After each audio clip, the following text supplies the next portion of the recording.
Right, welcome to the meeting. There's no fire alarm drill anticipated today. If the fire alarm sounds, please leave the building through the nearest exit by following the running man signs above the doors. Make your way to the rear of the car park. The organiser of the meeting will tell you when it's safe to return.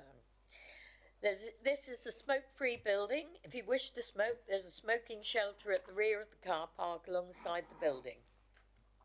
Toilets are available in the stairwell of the building at each floor landing. Water is available in reception. Finally, please make sure all phones are either muted or switched off. Before we start the meeting, I need to appoint a vice chair for today's meeting. As unfortunately Councillor Chamberlain has sent her apologies. I would like to invite Councillor Levine to take up this position. Members, if you're in favour of Councillor Levine being Vice Chair, would you please raise your hand? Unanimous. Councillor Levine, would you like to? You didn't raise your hand.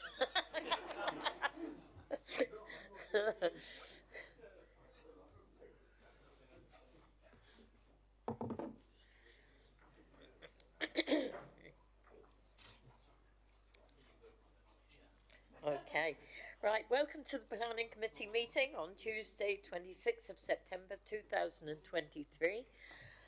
I'm the Chair, Councillor Eileen Wragg, and to my right is, yes he is there now, Councillor Levine.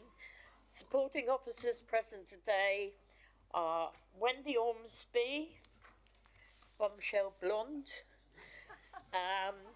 Development Manager, Damien Hunter, Planning Solicitor, morning, and Wendy Harris, Democratic Services Officer. Meeting today is being streamed live to the Council's YouTube account. So can I remind all members and officers making a contribution to the meeting to use a microphone or your comments will not be heard. Or don't use a microphone if you don't want your comments to be heard. We will now start the meeting by doing a roll call of committee members. Wendy. Thank you, Chair. I'll start with yourself, Councillor Wragg. Present. Councillor Barlow. Present. Councillor Gazzard. Present, thank you, Wendy. Councillor Hall. Present. Councillor Heath. Present. Councillor Howe. Present. Councillor Levine. Present. Councillor Riddell. Present. Councillor Smith. Present. And finally, Councillor Wilson. Present. Thank you. We are quorum for today's meeting, Chair. Thank you.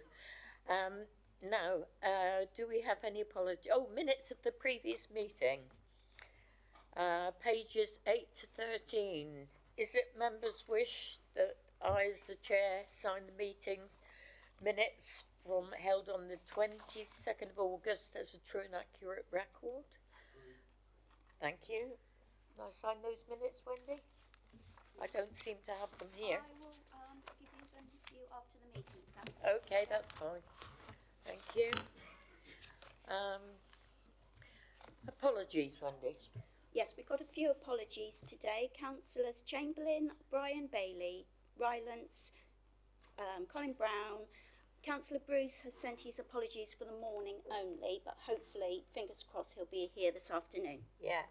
And Councillor Jenny Brown, is she yet on this committee? Not until full council. Thank you, that's what I thought. Oh, Councillor Heath is... All right. Declarations of interest. Wendy, can you read those out, please? Yes, so, Chair, on behalf of yourself, are you okay that, what am I trying to say?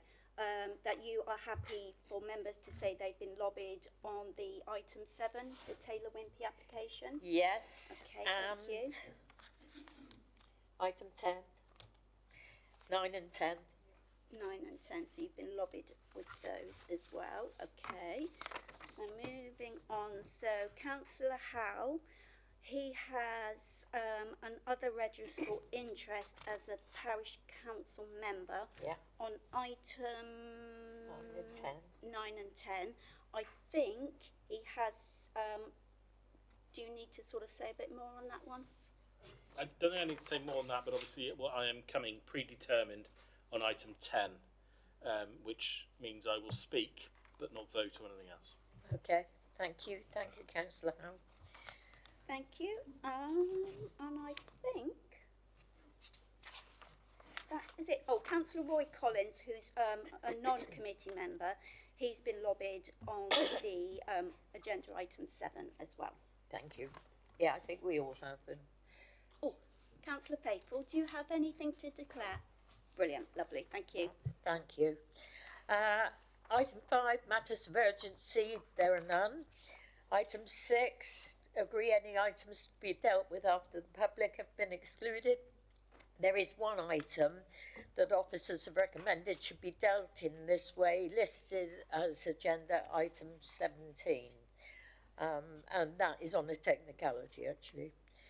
Agenda item 7, planning application 2300330331, major outline, land at Middle Northcote Farm, Honiton, pages 14 to 72. Mrs. Ormsby to present the report, please. Thank you. Good morning. So the application is for residential development at Middle Northcote Farm in Honiton. And just by way of update, before I start to present the report, there's just a couple of proposed amendments to a number of the planning conditions at the back of the report. And then for clarity, I've just highlighted in red here the changes. So in condition 13, the recommended distances for the visibility displays is amended to 25 metres in both directions, and that's in reflection of the fact that it's a 20-mile-an-hour speed limit on that part of the road. Condition 16, a minor amendment to remove the word shall from number 16 regarding the BAT Natural England licences. Then slightly more amendments to condition 19. So this regards the detailed drainage scheme that's required as part of the reserved matters for layout. And the clarity there is in section B, adding the words and a timetable for implementation. That's regarding the construction stage drainage. And then in section F, an amendment such that the detailed assessment of the condition and capacity of any existing surface water drainage system, watercourse, culvert that will be affected by the proposals, the scope of which shall first be agreed in writing with the local planning authority in consultation with the lead local flood authority. And that's just to give a bit more clarity on the specific bits of infrastructure which need to be addressed.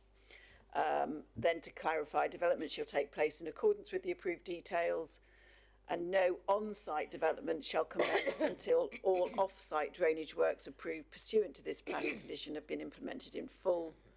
And effectively that's a Grampian condition to ensure that that off-site works on third-party land are deliverable before any development commences. And then that all permanent on-site drainage shall be provided prior to occupation or use of the development to which they relate.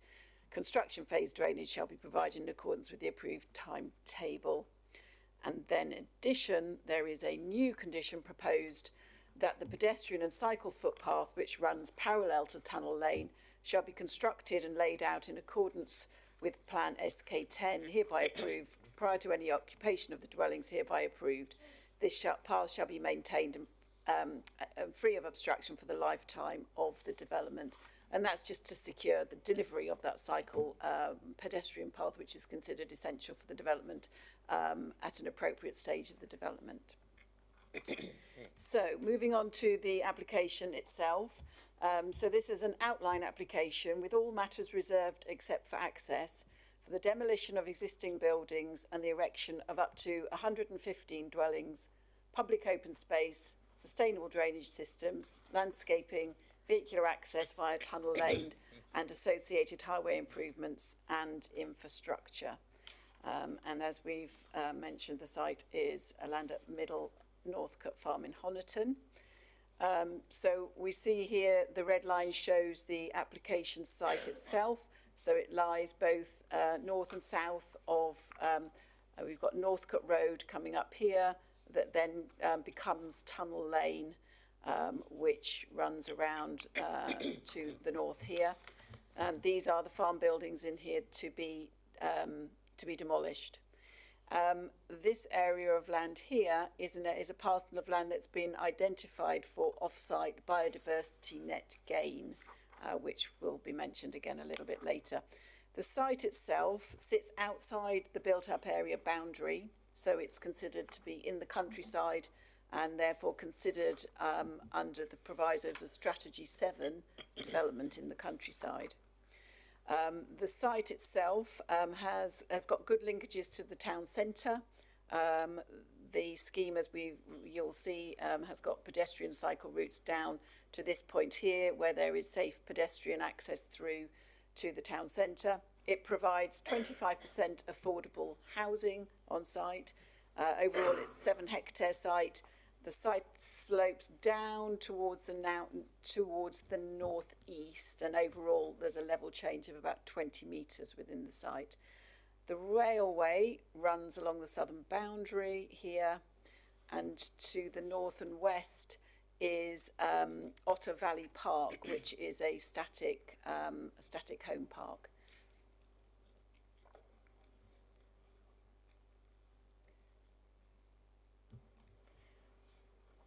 This just shows a little bit of the constraints of the site. I think the main things we're looking at, the site, it's located in here, it shows the topography of the land, pockets of landscaping, etc. within the site. And this is a Google Earth extract. Again, this shows the application site, which is set up in here. This area here shows its relationship overall with Honiton. It's about a 700-metre walk to the top of Honiton High Street. It's directly accessible to main road links. You can see the A35 being in close proximity. It's also accessible to bus routes, and the train station down here is also within a reasonable walking distance. So overall, whilst it is outside the identified settlement boundary for Honiton, it is considered to be a sustainable location for housing development. This just shows a little bit closer up, so you can see Otter Valley Park here, and then the application site, which is in this area here and this area here. So this again just shows a bit more clearly the linkages through into Honiton. This is showing the site access and movement. So vehicular access will be into Northcote Lane at this point here. The intention, so Tunnel Lane is quite a popular recreational route as it is for walking and cycling. The intention is to restrict access to cycling pedestrian only along Tunnel Lane, so it stops being a through road at this point. So that will reduce traffic and make it a much more pleasant route for recreational use. And what these arrows are showing here is access routes that will link to the development site, which lies on both sides of Tunnel Lane. So this is, as we mentioned, access is to be agreed for this development. So this shows the detail of the access proposals.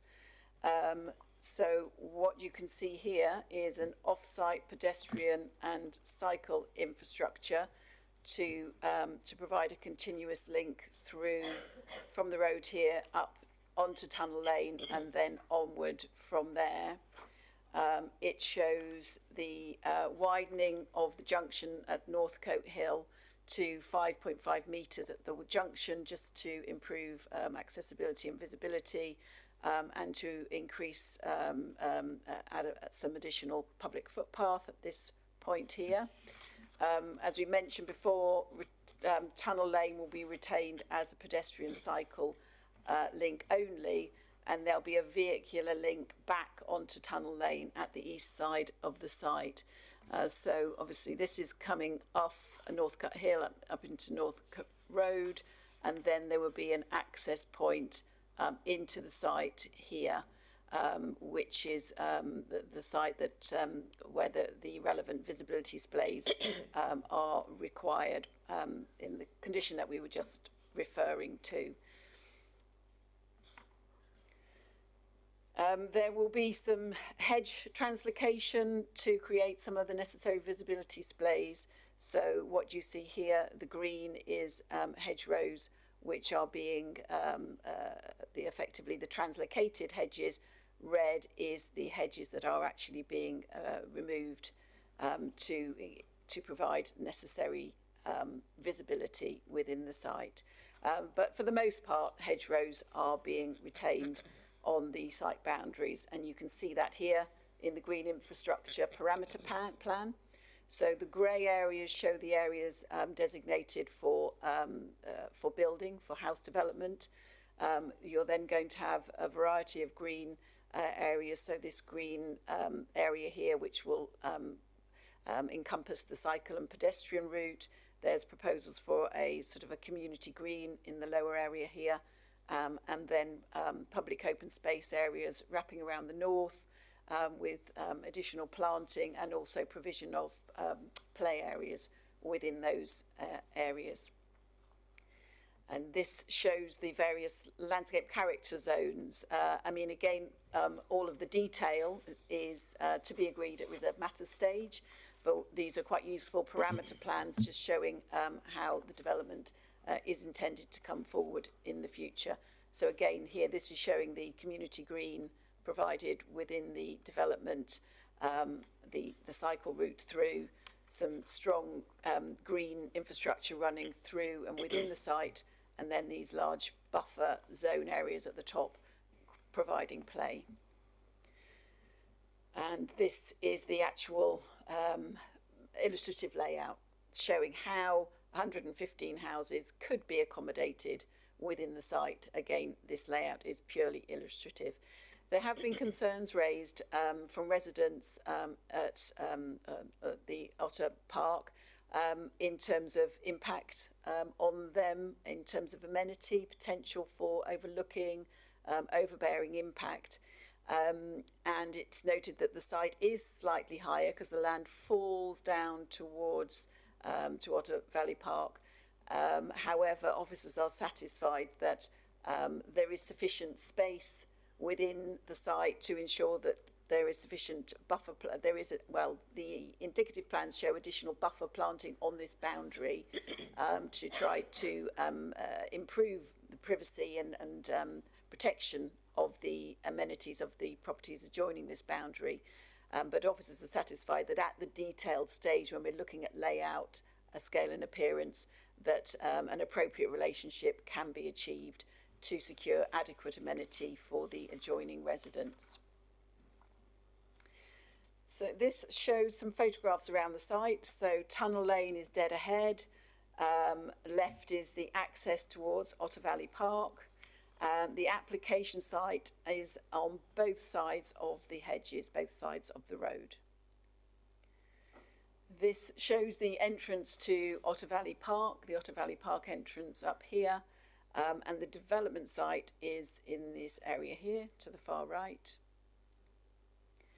And this is looking southeast across the site from Tunnel Lane. The trees here are on the southern boundary with the railway and are to be retained. And this is a view into the site from Tunnel Lane, looking into the upper southern field.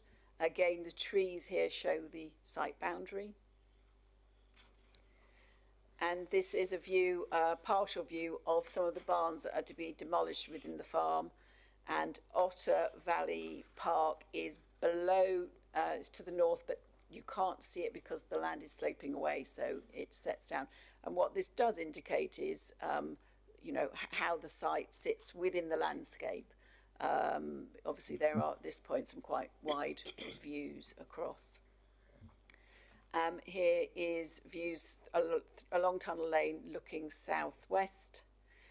The access of Northcote Hill Junction looking west towards the application site. So this is where some of the road improvements are proposed and where you would have the access point for the cycle and pedestrian route. And this is the existing railway bridge, and the site access is up to the left in this direction. So there's a number of important issues here. So the principle of development is obviously a key one to comment on. As we've mentioned, the site does lay outside the built-up area boundary. However, as with many of the applications we're looking at the moment, we have to consider it in the light of the lack of 5-year housing land supply, where we need to apply the tilted balance in favour of sustainable development. And it also means that houses important for determining policies important for determining this application are considered to be out of date. So that means that Strategy 7 has very limited weight in this regard. The key thing we're looking at is this a sustainable form of development? And what, if any, would be the adverse impacts arising? The scheme has been looked at carefully by the council's landscape officer, and whilst there will be the site will be visible within the landscape, it will be viewed within the context of Otter Valley Park and Honiton, the built-up area of Honiton generally, and the landscape officer raises no objection to the proposal. Confirming that it will have no adverse impact on the special qualities of the AONB or the rural landscape. There will be obviously some change to the character and therefore arguably some harm, and that, however, does need to be weighed into the planning balance. In terms of ecology, the site itself provides adequate mitigation for any ecological adverse impacts within the site, and then there is additionally the biodiversity net gain land, which is proposed to be managed in a way to provide a 10% net gain, which will be in line with the legislation that will be in force by the time we're considering any reserved matters applications for this planning application. There's no technical objections to this in terms of highway impacts, drainage, and the scheme itself is delivering 25% affordable housing on site. 70% of that is social rent, 30% of that as shared ownership. There is comment that there will be some landscape impact arising from this, but it is not considered to be significant. And overall, the benefits of delivering housing on this site, and in particular the 25% affordable housing, is considered to significantly and demonstrably outweigh any adverse impacts arising, and as such this is recommended for approval. Thank you. Thank you. Right, we have two speakers. Chris Dolling, the applicant. Would you like to come forward? You have 3 minutes, Mr. Dolling. Thank you, Chair.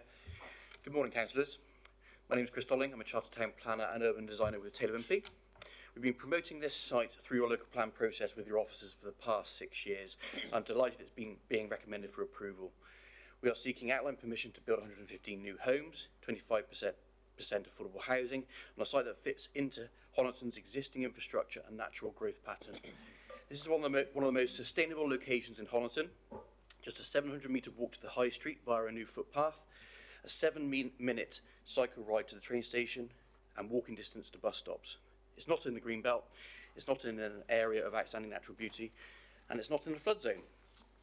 Our application includes a suite of sustainability measures, including zero carbon ready homes, over 10% biodiversity net gain, and electric vehicle charging points for all homes. All of these will contribute towards your climate emergency and biodiversity goals. We've worked closely with your development management officers since we've submitted this application back in February to ensure our application runs in parallel with your emerging local plan, rather than seeking to rush the application through. And importantly, the site is a preferred site in your draft local plan. We are advised East Devon District Council do not currently have a 5-year housing land supply, and our scheme would provide an immediate boost to that shortfall. But it's not just about a question of propping up your housing land supply. This scheme would also help 29 East Devon households in need of an affordable home. And without more homes, particularly affordable, more local people could be forced to move elsewhere, away from their families and community. Whilst there have been letters of support, we acknowledge there have been a number of objections. But the concerns raised are true of almost every development site across the district. For example, loss of green land and additional traffic. We have met with residents of Otter Valley Park and addressed the two main concerns, which were to relocate the children's play area, and we have redesigned Northcott Road to have localised widenings rather than a consistent width. We're also proposing a dedicated foot and cycle path for the residents of Otter Valley Park and new residents to use to be able to get in and out of Honiton safely, separated from the road within a green linear park. So if one can't build on such a sustainable location where residents have a genuine choice of buses, trains instead of relying on a private car, where can you build? In working with this council on this application since February, we've addressed all officers' comments as well as statutory consultee comments. For example, highways officers have confirmed the location of the proposed access is acceptable, and we've agreed off-site highways improvements to Northcott Hill. The drainage strategy has been approved by the local Leith Flood Authority. Natural England have approved and endorsed our ecological mitigation strategy and biodiversity net gain strategy, and the landscape design and heritage officers have confirmed there is no adverse harm to the setting of the AONB and on-site trees. As well as these much needed homes, our scheme would also bring the provision of a network of open space, a community orchard, a trimmed trail of natural play for kids, retention of on-site woodland, a linear park with walking, cycling connections to the town, and a wet pond that would allow for all surface water attenuation in the event of heavy rainfall. Finally, I would like to thank officers, the Town Council and statutory consultees who have played their part in collaborating to achieve a scheme that we can all be proud of and that will positively serve the town of Honiton. Thank you. Thank you, Mr. Dolling. Now we have ward member, joining ward member, Councillor Roy Collins. Can you hear me? Yes, we can. You have 5 minutes, Councillor Collins. Thank you very much, Chair. Fellow councillors, this scheme horrifies me. My family helped build the railways. We made all the bricks in the railway tunnel, which is over a mile long. I worked on this farm when I was a teenager in 1968.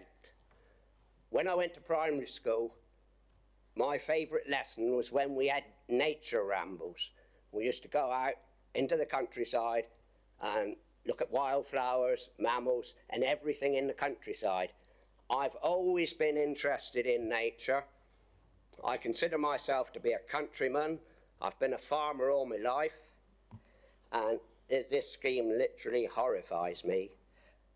Middle Northcote Farm, there are 2 houses there. One house is a lovely old house. It was built in the 1800s, and it's time warped. Nobody's lived in that house for over 40 years. Next to it, there's a semi-detached house where the present owner lives in. That was built in 1952. But opposite the old farmhouse, there is an air raid shelter built of brick and concrete and iron. Now, I don't know of any other air raid shelters around. This is really a heritage site, should not be demolished. I feel very strongly about this, and the amount of wildlife that was there in 1968 and what is there today is tremendous. We have beer caves in East Devon. 8 species of bats live in 8 beer caves. Down on this site, they've identified over 10 species of bat. So it's unique. There is a stream runs down through the site. On the eastern boundary, there's a lovely stream runs down through there. The nature reports have identified beavers, otters. There's also mink and lots of invertebrates in this stream. When I worked down there in 1968, we had the July floods. Much of East Devon was flooded badly. The west end of Honiton had 6 feet of water in their houses. Tunnel Lane was washed out so bad, the Borough Council was responsible for the maintenance of Tunnel Lane at the time. They had to have track plant with a big bulldozer for 3 days clearing the lane, because the railways have to have access to the tunnel in case there should be a disastrous derailment or something like that. There's nothing in these plans mentioned about the access for the railway. Now, the flooding was caused by water from right down so far as Cotley, Old Chard Road, A35, Northgate Lane, which runs up to Windmill Garage on the A35. All that water came down through and washed it all out. There's nothing in these plans to address a major flood like that. Last October, or the October before, we had floods and the A35 was washed and there was a big landslip. The road was shut up with traffic lights for a long time, because the highways, when the road has been resurfaced over the years, a lot of the gratings have been tarmacked over and never reinstated. I've been fighting the highways since 2012 to get these gratings cleared. But nothing happens. They promised to do a camera survey. Nothing happened. Developers have been after this land since 1932, was when it was first proposed for development, way back then. Taylor Wimpey got involved, I think, probably about 2010, when they tried to get several landowners to join together, and they wanted to put up thousands of houses, not 100, thousands they wanted then, and they promised to build a new railway station down there, a new school, playing fields, allotments, various things. This isn't nothing new, but I hope fellow members of the planning committee will turn this down, because it's unfair on the people of Honiton when they've not had a chance to see it in a strategic plan, when people can raise their objections to this development properly. This is premature, shouldn't be allowed. I would be happy to answer any questions from anyone. Thank you.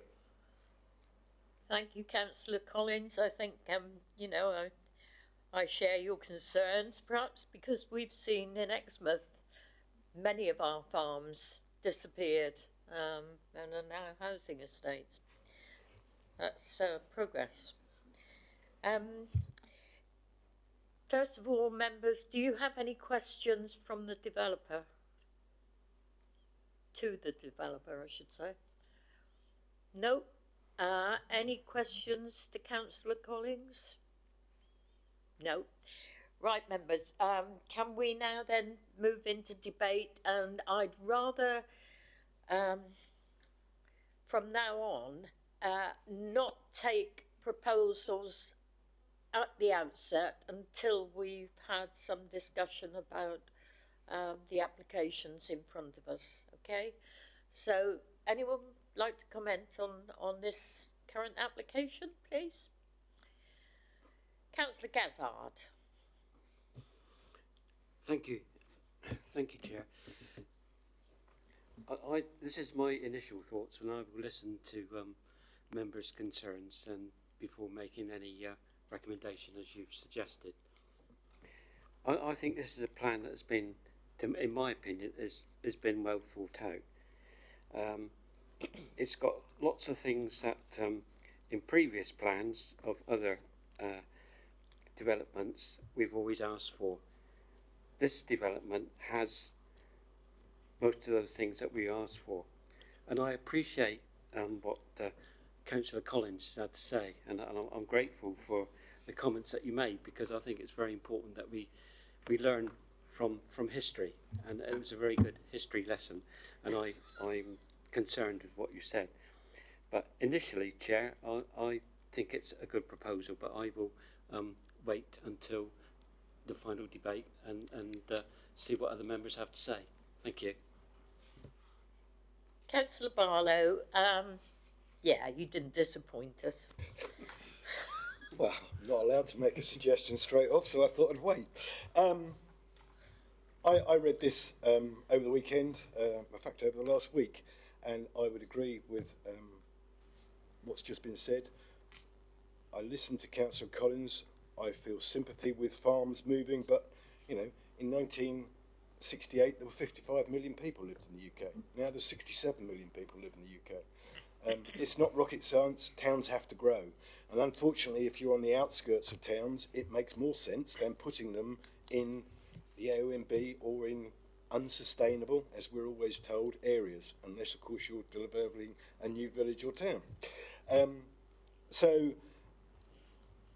you know, to me, it ticks every box. You know, you're never going to get a development that backs onto other houses without some moaning, because, as I've said before, and I know some people disagree with me, I believe we are all NIMBYs, that if it's in our backyard, we will have a moan about it. So, if this was a suggestion, I would recommend it. However, it's not, so I won't, and I will wait. Right. Would anyone else like to speak? Yeah, Councillor Smith.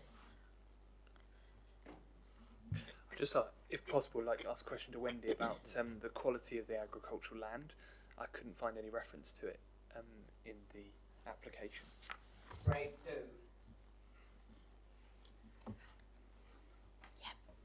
2. I have to agree with you. Now you've raised it, I'm not sure that there is anything in the officer report that specifically sets out what the quality of the agricultural land is. So I am afraid I'm not able to answer that. I could have a quick look and see whether It's grade 2.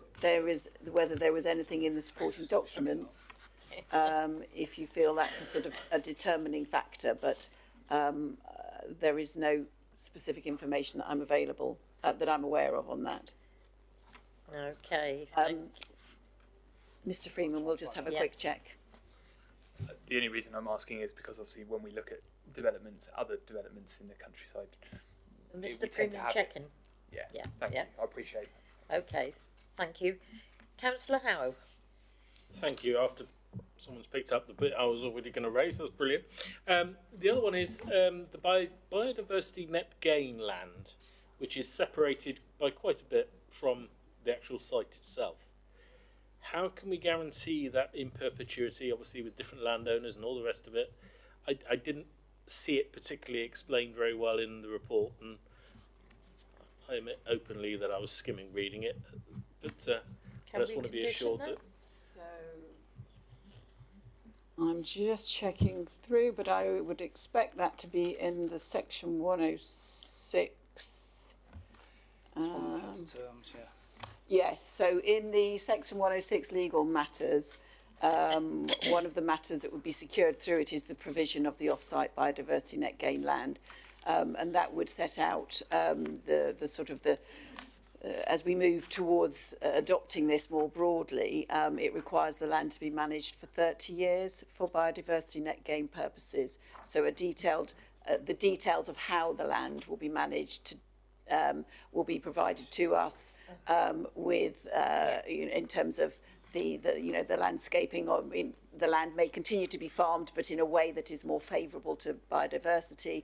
So those details will be agreed and then secured, because the landowner will, which I think it's the same landowner as the applicant, but in any event, all landowners for BNG land would need to be a party to the Section 106 agreement to ensure its enforceability. I refer you back to page 63 under the section 106 legal matters. It's there, off-site biodiversity gain. Yeah. Thank you, and yeah, I did notice it was there. It was just having it explained I mean, obviously, it raises the issue of 30 years, which I know hopefully most of this committee will agree. 30 years' time, what do we do then? Biodiversity net gain is no longer an issue in 30 years? I don't think so. It should be in perpetuity, is always the issue we should be making. Such land given for a purpose should be made in perpetuity, and I would just like your opinion on the legislation we've got to work with, shall we say? I think that's a valid point, Councillor Wendy. I can only work within the legislation as it is being, brought in November this year, and the requirement is that this land is managed for 30 years. I take your point, but fortunately we can only require what is effectively what will be legitimate at the time. Thank you. Any other speakers, please? Councillor Riddell, then Councillor Heath. I just want to sort of reiterate what other people have said. I mean, at the moment, it's obviously an outline application, and I'm happy with it as it is, like as in principle, the development. I understand what Councillor Collins was saying. Obviously, I work on a farm, I know how it works, but at the end of the day, these houses have to go somewhere. The population's grown by 20 million in the past however many years, and there's more Not of in us. East Devon, thank goodness. not yet, anyway. I'm sure it will happen. It is always going to go up, and we're always going to need more houses. There's 25% affordable housing, or meant to be. So I think that it's sort of a natural place as well for it to grow and add on to Honiton. So at the moment, at this outline stage, I'm happy with it. Thank you. Councillor Heath. Thank you, Chair. Just a couple of quick points, really. If this planning application is approved, I would like to see a developer prioritising people living within the Indigenous area first and foremost, and second, trying to ensure that there are no buy-to-lets, because this is a scourge of this area, and also second homeowners. So I don't know how that can be achieved, but it's certainly something worth raising. Can you answer that? I can. There are no policies either in the local plan or, there is no neighbourhood plan, so there is no local plan policies that would enable us to put any condition on restricting the tenure or of the market homes. The affordable homes will obviously, in the usual way, the Section 106 will define how they will be allocated and used, but the market homes, we would have no policy basis at all to put those kind of restrictions on. Where that happens in other authority areas, it's where in most cases there's a neighbourhood plan that has introduced something like a primary residence policy, and that's in areas where they've been able to demonstrate a really, really high level of holiday home ownership. Places like St Ives, I know Salcombe have it in the South Hams as well. But in the absence of such a policy, we wouldn't be able to do that, I'm afraid. Thank you. Councillor Hall. Thank you. This site does look like it's a viable, sustainable site, but being outside the built-up area boundary, strategy 34 of the local plan for the affordable housing recommends 50% of affordable housing. How have we come to the fact of having just 25%? I know it sounds better than some of our proposals which come before us, but why is it a lot lower than, it's half of the 50%? Thank you. Yes, you're quite right that ordinarily we would be looking at a 50% on countryside locations. Because of the situation we're in with the lack of 5-year housing land supply, where our policies important for determining the application are out of date, we've taken the view that where development sites immediately adjoin a settlement boundary, we will consider them as if they were in that settlement boundary in terms of affordable housing numbers, because that settlement boundary itself, the fact of having those boundaries of you can develop here and you can develop can't, that policy has limited weight in the light of the lack of 5-year housing land supply. So we've considered that it's reasonable to consider effectively that that boundary is not there, and we will consider this as if it was development in Honiton. Honiton's requirement is 25%, so we've applied 25%. If it was on the edge of one of the smaller settlements, which the policy is 50%, then we would be requiring the 50%. Thank you. Before I go to another speaker, can I ask Mr. Freeman, have you determined the grading of the agricultural land? Not yet, no. Okay. Councillor Barlow, do you have a proposal? Oh, I'm allowed to now. Yeah. Well, there's two things I was going to say. I will propose something as well. The first thing was that this is recommended although the weight of the new plan is not fully yet, it should be taken into consideration, and this was a recommended site for that, which would then bring it within the built-up area boundary, which would then make the 25% affordable housing the norm. The other thing I will say is that the applicant, Taylor Wimpey, I asked a question to the development manager just before the weekend about another development, because I'm always worried that they promise these things, then do their assessments, and then suddenly it comes back and we get 15%. And in the previous one that they've just built in Honiton, they have provided what they promised, which I thought was a positive for it. On the basis of that, I would like to recommend that we support this application. Thank you. Is there a seconder? Councillor Gazzard? Yes, Chair. Happy to support that recommendation. It's just a question. I think members have raised some good questions, Councillor Heath and Councillor Howe, and I know that we're restricted by the legislation about biodiversity.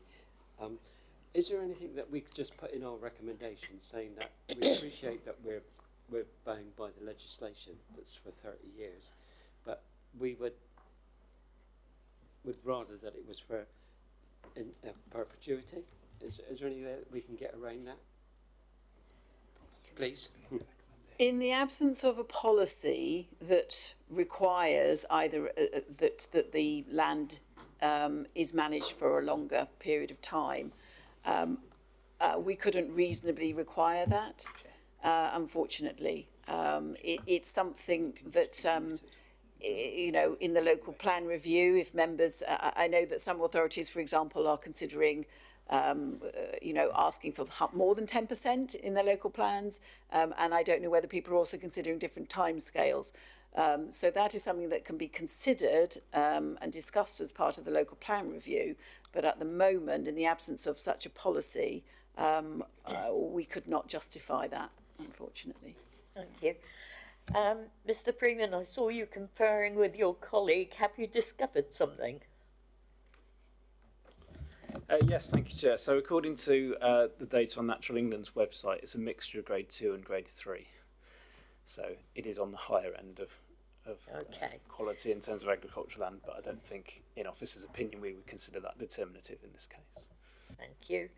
Right, we've had a proposal. It's been seconded. Over to you. Thank you, Chair. So we've got a proposal to approve subject to conditions and completion of Section 106 agreement in line with the Planning Officer's recommendation, proposed by Councillor Barlow, seconded by Councillor Gazzard. All those in favour, please. 1, 2, 3, 4. Unanimous. Unanimous. Thank you. Thank you. Agenda item 9, planning application 2016-63. It's a variation, South Wimple Farm, Clyst Honiton, pages 73 to 91. Mrs. Ormsby.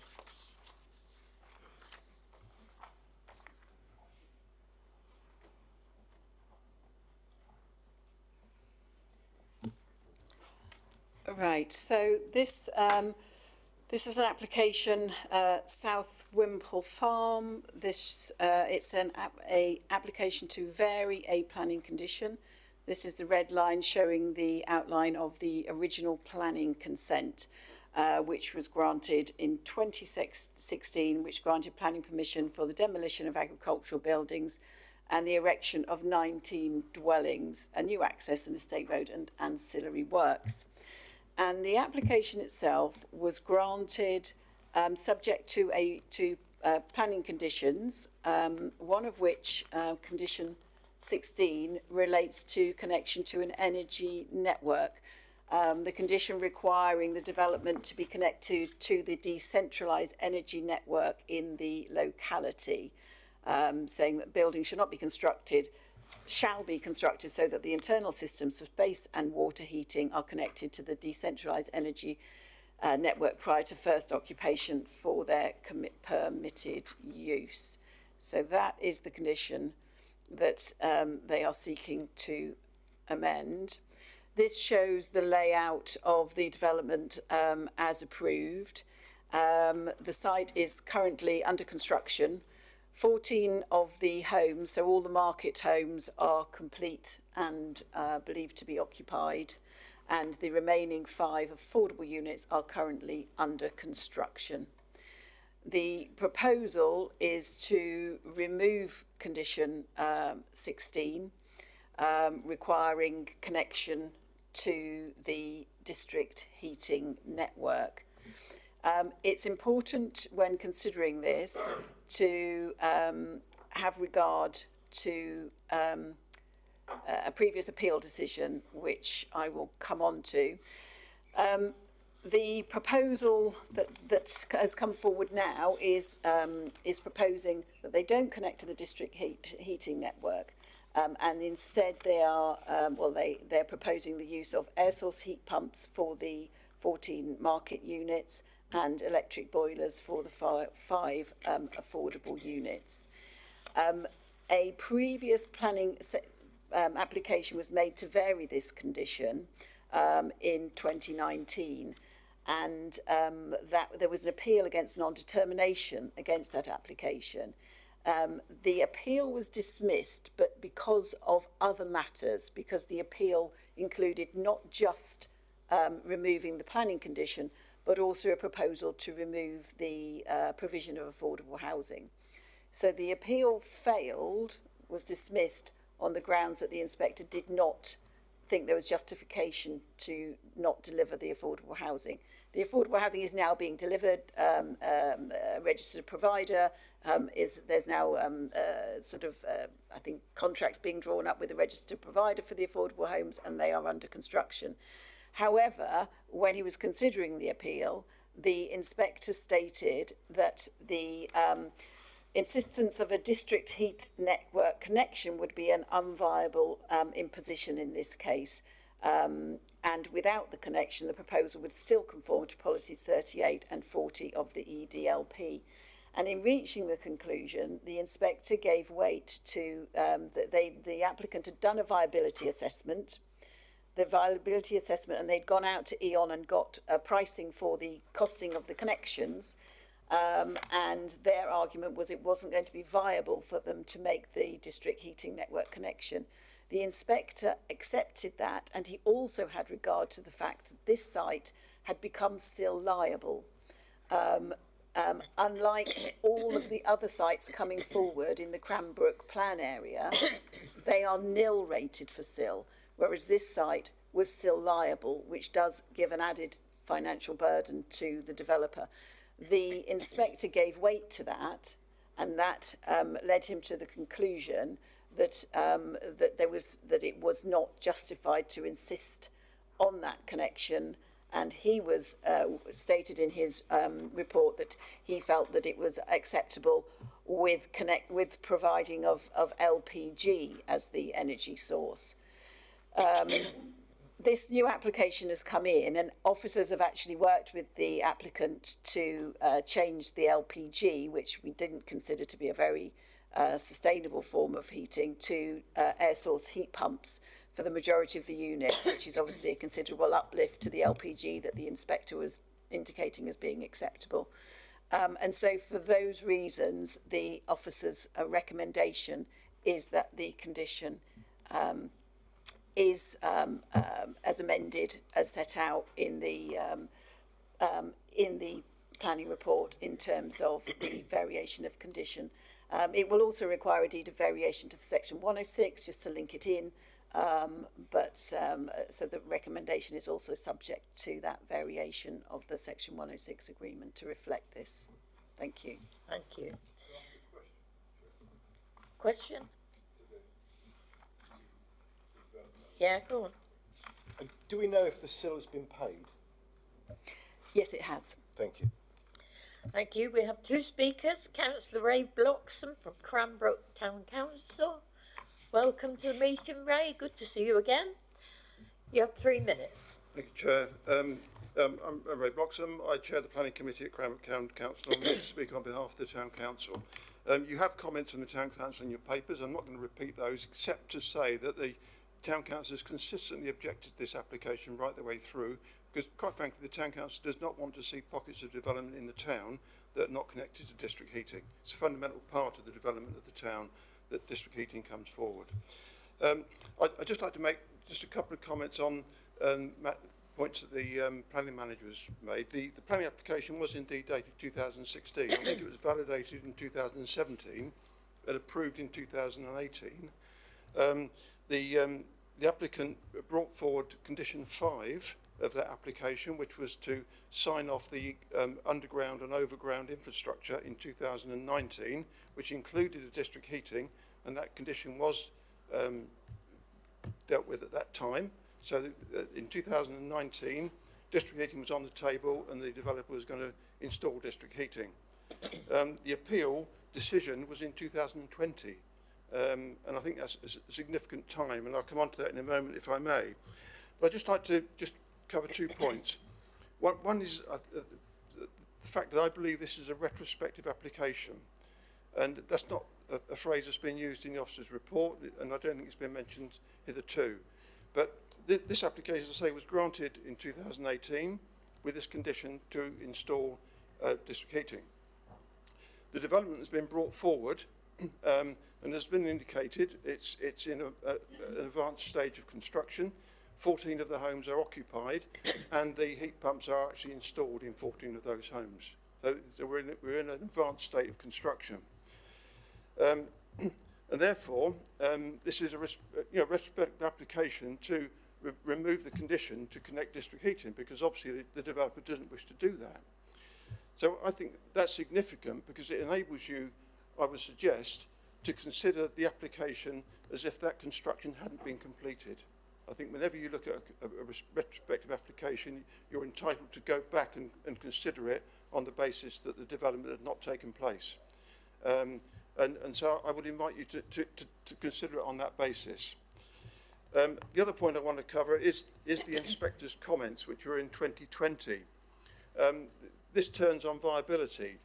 And the question is, when do you consider the issue of viability?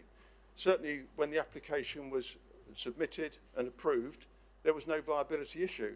And one of the first things you would do in a development of this nature is install the infrastructure for district heating, because it has to go in pretty much at the outset of the development. But that wasn't done. And so where we are is that the question of viability, it comes in later in 2020, and it's obviously there today, but that's at the doing of the developer. If the developer had actually complied with condition in the first place, there wouldn't have been a viability issue. So almost the developer has created this situation themselves by failing to comply with the planning condition, which is a very important planning condition for Cranbrook, and has allowed time to drift, and is now claiming viability. And really, what I think the Town Council feels about this, and they say it does feel very strongly about maintaining the imposition of district heating in the town. What we feel is that if a developer can avoid... That's 3 minutes. Just one sentence.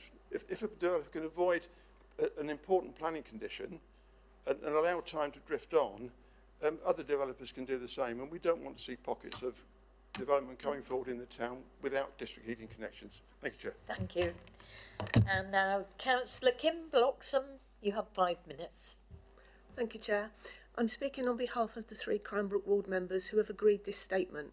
Whilst this is a 2020 application, planning consent for the development of 19 new homes at South Wimpole Farm dates back to 2016. The original application was validated on 29th of June 2017 and consent granted on 20th of November 2018. Consent was conditional, and I specifically mentioned 2 of those conditions. Condition 5 was that no development shall begin until details of below and above ground infrastructure is approved in writing. Condition 16 was the development to be connected to the district heating network. Condition 5 was discharged on the 5th of April 2019 and included plans for the district heating infrastructure. As members know, district heating is central to the development of Cranbrook and is key to the sustainable design and construction of New Town in accordance with strategies 38 and 40 of the local plan. To deliver on these 2 strategies, all residents in the town are contracted to E.ON, and the consequences of that include the fact that there is no ability to shop around for heat energy in the same way as many of you can with your utility companies. As members, we feel that it's important not to have small pockets where residents in the town are treated differently, and we've consistently objected to this application to remove condition 16 for this important reason, as well as the broader planning reason to deliver on sustainable development. In June and August 2020, the applicant applied to have condition 16 removed. This was more than a year after the applicant had condition 5 discharged and nearly 2 years after approval. One of the features about Cranbrook is that the fact that the first thing that happens on site is the installation of the district heating infrastructure. Given the nature of this, any later installation would be very disruptive. What was clear at South Wimple Farm was that despite a clear condition to do so and a clear discharge of condition 5, no attempt whatsoever was made to install this infrastructure, yet the development of the houses went ahead. We're now in 23, 5 years after the consent, 4 years after the discharge of condition 5, and I have to ask why this development has been allowed to progress to the stage it is today without enforcement of such a key planning condition. Officers will point to an appeal decision in 2020. This related to both this matter and to the delivery of affordable housing. The appeal was dismissed in November 2020. However, the inspector did comment on the cost of district heating connection at that time, which was just over £8,000 as unviable. But the point we make is the cost of in 2018, at the time of consent, and in 2019, at the time of discharging the infrastructure, condition was much less and probably nearer half that figure. After the inspector did not uphold the appeal to remove condition 16, if the inspector had done so, we wouldn't be here today. The reality is that today the committee is faced with what amounts to a fait accompli to approve removal of the condition 16. It would probably be very difficult and disruptive to retrofit district heating, bearing in mind that 14 of the 19 homes are now occupied ahead of this matter being determined. The argument will be viability based on today's costs, but the question of viability should be determined, in our view, on the 2018-2019 costs. After all, it's purely the actions of the developer in blatantly ignoring a planning condition that leads to the matter being before you today. Another key issue is compliance with Strategy 40 of the local plan, which requires connection to an existing decentralised energy network to bring forward a low or zero carbon energy supply. This development has failed to comply with that strategy from the outset, and members will be aware that the Council's Development Delivery Project Manager, Andy Champion, objected to this application as recently as 21st of August this year as being contrary to Statutory 40 of the East Devon Local Plan. Lastly, I want to mention a recent decision of the committee in refusing a similar application at nearby Tithe Barn to remove the condition to connect to the district heating network on the basis of viability.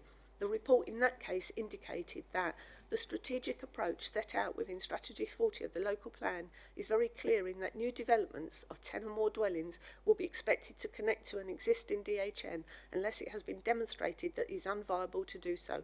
There is a connection available for the development and no information has been submitted to demonstrate that the viability of the development would be affected as a result of the network connection.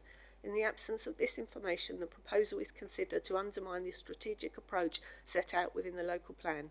My point is that when work on this development got underway, there was no evidence that a district heating connection was unviable, and the developer simply ignored the condition and built the homes with alternative heating arrangements. You have a difficult decision, but in our view, the removal of this condition today will be a green light to developers that they can ignore key planning conditions. The loser will be the integrity of the planning system. Thank you, Chair. Thank you, Councillor Bloxham. Right, members. Councillor Howe, then Councillor Hall. I feel I've got to start somehow.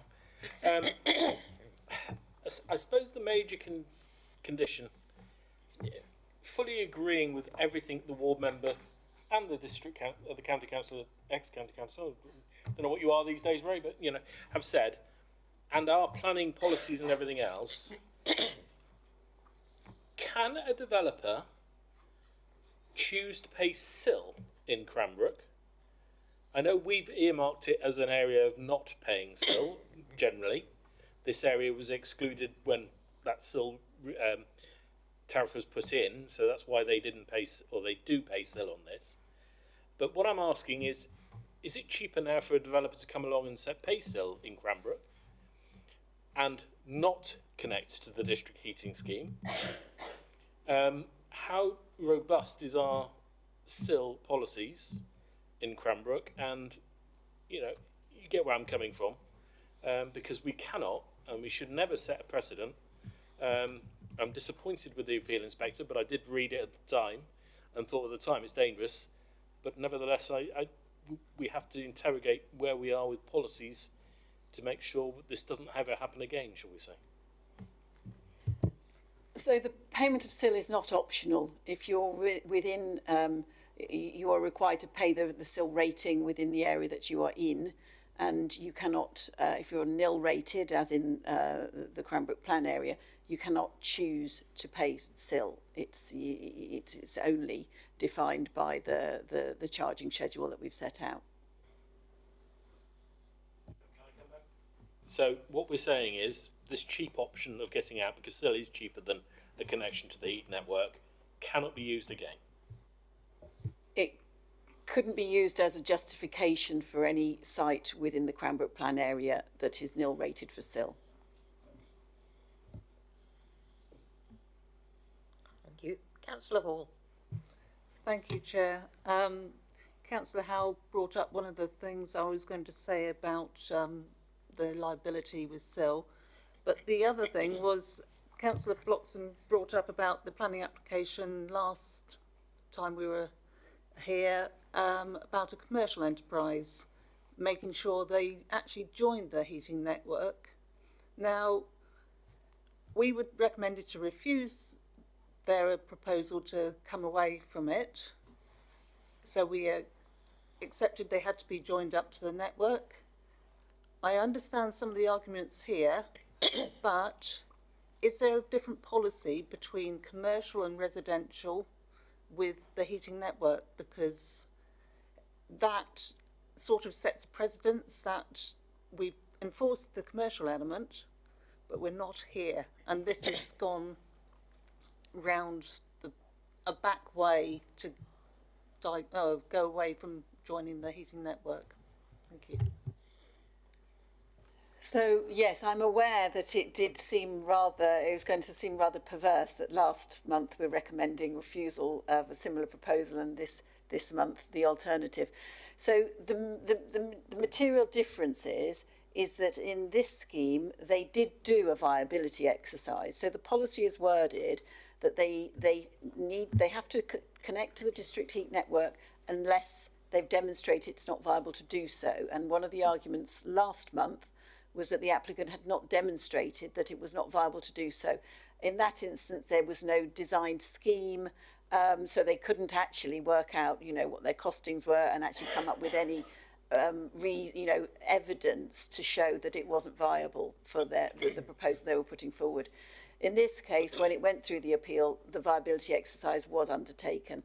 And in addition, there is this unusual situation when you're looking at sites within the Cranbrook Plan area, that it was a SIL liable site when other sites within the Cranbrook Plan area are not.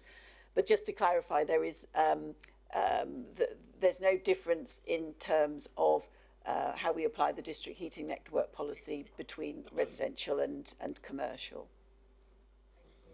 Okay.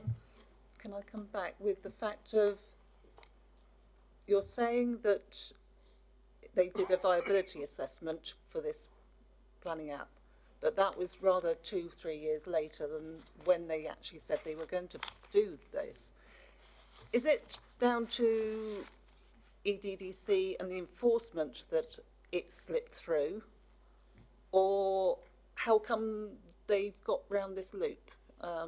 Because they had the condition in there to join the network, building work started, wouldn't it be obvious that they weren't going to join up? I don't know. How has this come about? So the planning condition that they're seeking to, the planning condition requiring connection to the district heating network in that the original planning consent said that they needed to connect to the district heating network prior to occupation of any dwelling. So in terms of there being a breach that the council could actually enforce against, that only happened upon occupation of the dwellings. Although I agree that it's apparent that that infrastructure needs to go in at an earlier date. And I suppose you might look at wording a condition differently to have an earlier trigger. But I think in this instance, because of the application that we're determining has actually been with us since 2020. It's been delayed for a number of reasons, partly because there's been ongoing conversations about variations to the 106 agreement, and because this requires a deed of variation, the intention was to tie it all up into one transaction, so to speak, and it's taken a lot longer than was anticipated. So when this came in, it was really on the back, straight off the back of that appeal decision, and seemed therefore, in the light of what the inspector said, relatively straightforward in that he had been quite clear on that it was acceptable. And I think the time that's passed in terms of the determination of the application has probably put things in a slightly more complex light. Thank you. Councillor Barlow. Thank you, Chair. A couple of points. First of all, I don't think SIL is cheaper than the £8,000 that they're putting in. My calculations, certainly on the, and again, I don't know, are we allowed to say what they paid on that or not? I presume it's about £150 a square metre, is it? Or was it less because it was done at the time? Councillor, you mean in terms of how much SIL was paid? Yes. I can tell you that they paid £224,000 in SIL. So that's considerably more. What this council perhaps should have done is turn around and say we will pay the £8,000 if it was that important. However, we didn't. That's history. You have a planning inspector who says, I conclude on this issue that condition 16 is not reasonable or necessary in the interest of sustainable design and climate change. Without it, the proposal would conform to policies 38 and 40 of the DLP. Woe betide us if we then decide that we know better, because unfortunately, however unpleasant, however wrong, however much we want to protect Cranbrook, you can't argue about the government, basically, that is telling you that it's wrong.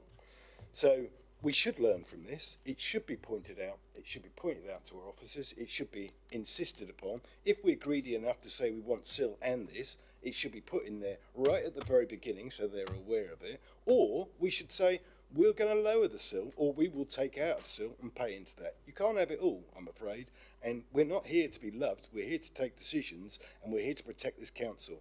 And one of the things we're always told is we must do things that do not cost us a lot of money. And if we, in my opinion, if we refuse this and we were to go to appeal after an appeals officer has clearly stated that this is allowed, then we would be in deep doo-doo. So, thank you. Councillor Smith. Yeah, I guess we have these kind of discussions. We had the one last month because there are a couple of underlying things that probably we need to tackle in strategic planning. It was referenced about the only one energy provider being offered, so there's a lack of competition there. So it makes it seem like if you're on the receiving end, there's no other competition to keep rates down, and I don't know the cost of that to the end user. There also is, again, as a bit of a pressure, and why developers keep offering other options is because currently, as I understand it, the district network isn't a renewable source. It's gas at the moment, isn't it? Rather than, I know we've got plans to, but I think perhaps we need to prioritise that being a renewable source, and then developers can't come in going, well, we've got air source heat pumps that are better than gas, obviously. So I think that's something we've got to work on as a council here to do those things. I am deeply concerned that both SEAL and their responsibility for connection to the district heating network was known about from the very beginning, and that was something that they agreed to do. And yes, we've had this officer's finding, but you know, those are my observations anyway at this point. Thank you. Councillor Heath. Thank you, Chair. And my observation is that it is very naughty of the developer to step outside, you know, of the district energy supply in the way that they have, and I think that should be taken into consideration when making a decision. I don't think developers should be able to circumnavigate what is in the best interests of the community without there being, first and foremost, you know, a transparent discussion up front before anything like this is done. You know, I would say probably deviously, quite frankly, so I would like that to be considered. Thank you. Any other speakers? Councillor Riddell. I find this one quite difficult actually, because it's very frustrating that they've sort of dodged around connecting to the heating network how they have. Obviously it's quite a historic situation that's going back a couple of years. I think the reason it's so difficult is because of what Councillor Barlow said, that the planning inspector said, and I mean, you know, the writing's on the wall really with it. If it was to go any further, from what I can see, it sounds like we'd be sort of in the wrong ourselves for refusing it. I think maybe going forward, we're just going to have to learn a lesson, like Wendy said, about tightening up that condition with the heating network to make sure that there's an earlier trigger to make it be a condition, so that we can know if it's not being fulfilled. But I do just wonder if it's too late now and we're past the point of being able to rectify it. Wendy, would you like to reply to that? Well, only to say that yes, I mean we you know the conditions are what they are. We have to sort of look at this scheme in the light of the current situation. But yes, we're always looking at how we can improve going forward. Okay, thank you. Councillor Smith, have you got a proposal? Or? No, I just want to if that's possible, just follow up on a point. I just think there's an opportunity if the planning inspector were to see, or a different inspector were to see this again, there's an opportunity. We've all acknowledged that there was a mistake. It's likely to have happened, whether there's an opportunity for that to be put right, rather than necessarily assume that what was a precedent that's happened in a previous occasion would then be followed up. I totally understand what you were saying in terms of often it gives weight to a future decision, but there's also an opportunity for it to be put right as well. It would be a gamble, I think. Wendy, do you want to respond to that? I suppose the only thing I would just want to make clear is that the wording of the condition had no bearing on the outcome of that appeal decision. In terms of the condition that we're talking was just about the trigger in terms of when they had to do it. The appeal was against removing the condition in its entirety, and that was what the appeal was considering. So that would have made no difference to the outcome. And I think moving forward, as I say, we have got a material difference in this site compared to other sites in the Cranbrook expansion area, in that it is unusually SIL rated, you know, that is something that if we had similar proposals challenging viability, we would obviously be able to set this decision apart, rather than it, you know, necessarily being sort of used as an argument to support further applications at future dates. Yeah, Councillor Howe, do you have a question or proposal? I'll make a proposal, and it is to approve with conditions as per officer's recommendation. Thank you. We have no choice, pure and simple. Seconder? Yeah, right, Councillor Wilson, do you want to speak? Yeah, I agree with colleagues. I'm not a big fan, but I think we're over a barrel. So yeah, I think there's only one option. Thank you. Right. Over to you, David. So I think he's spoken. Right, okay, not listening to them again. Okay, fair enough. So we've got a proposal in line with officer recommendation to approve subject to conditions and the section 106 deed of variation. All those in favour, if you can raise your hands, please. 1, 2, 3, 4. 4 in support. All those against? 1, 2, 2 against. And any abstentions? 1, 2, 3, 4 abstentions. So it's carried. Yeah. Yep. 4 to 2. Yep, that's carried then, Chair. Okay. Members, would you like a short break? Yeah? Okay, come back in 10 minutes. Well, say 1:30. 1:30.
Agenda item 9, application 230867, full application, Enfield Farm Biodigester, Oil Mill Lane, Cliff St Mary.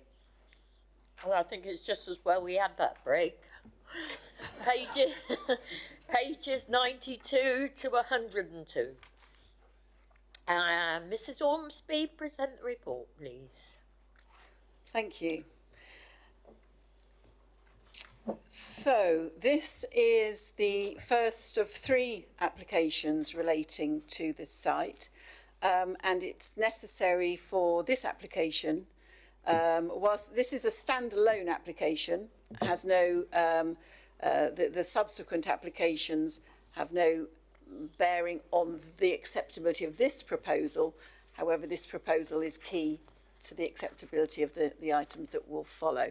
But this application does need to be considered entirely in its own merits, and the granting of this consent does not necessarily mean that the subsequent applications, it doesn't give any greater sort of weight or impact on how members will then determine the subsequent planning applications. So this is an application for the installation of a roof and roller door to a section of the existing storage clamp to provide improved environmental control and installation of a dome to collect residual gas from the digestate storage tank at Enfield Farm Oil Mill Lane, the site of an existing anaerobic digester. The purpose of the anaerobic digester is to effectively create gases in a low carbon manner, so effectively is a form of green energy and is considered against those relevant policies within the local plan. So this shows the application site. So this is the existing tank where it's proposed to add the domed roof over. And this is the end of a long silage clamp where it is proposed to put a roof over with a door. This is a resubmission of of a very similar scheme that was granted planning permission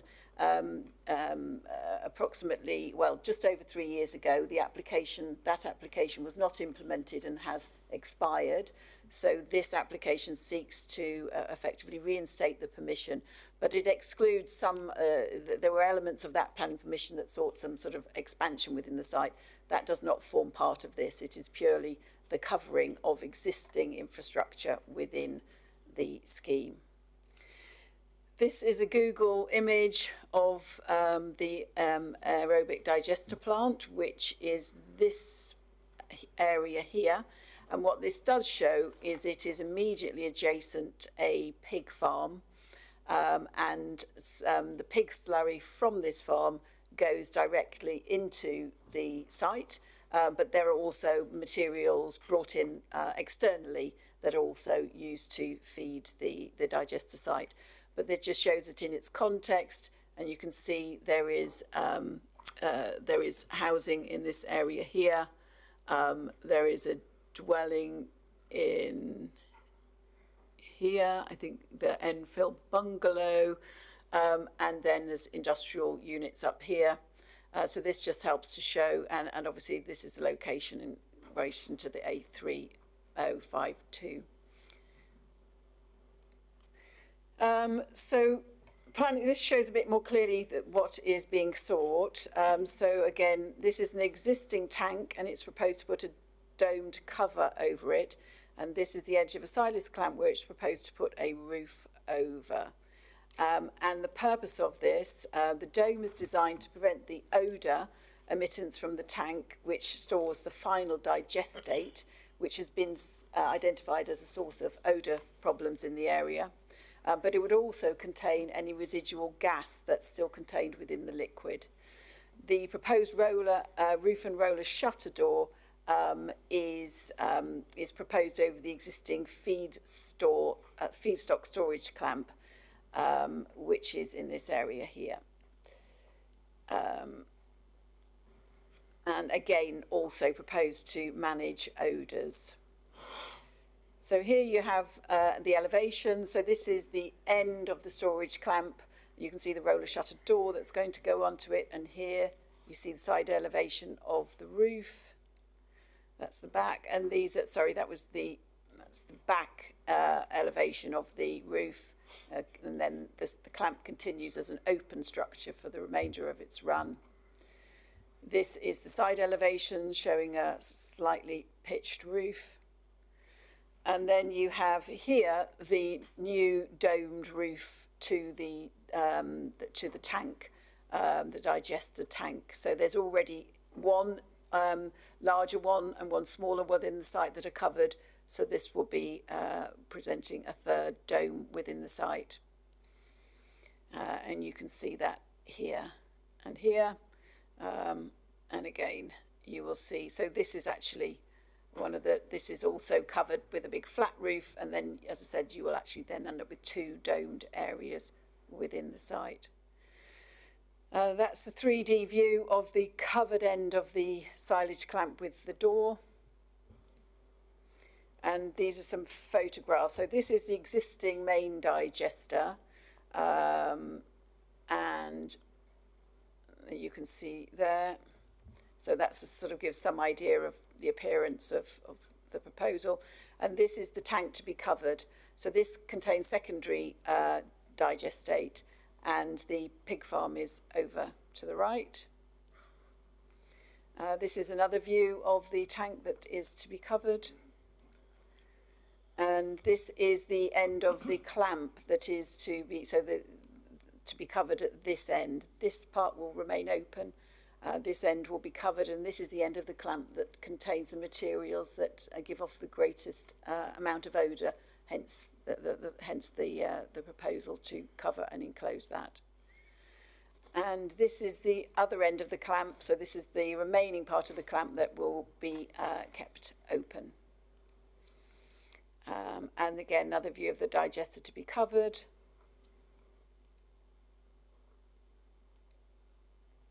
And this shows the entrance to the site at the top of the road here. And this is Enfield Bungalow, which is was a residential dwelling at along the site access. So the key considerations here, the proposals won't have any impact on the way in which the site operates.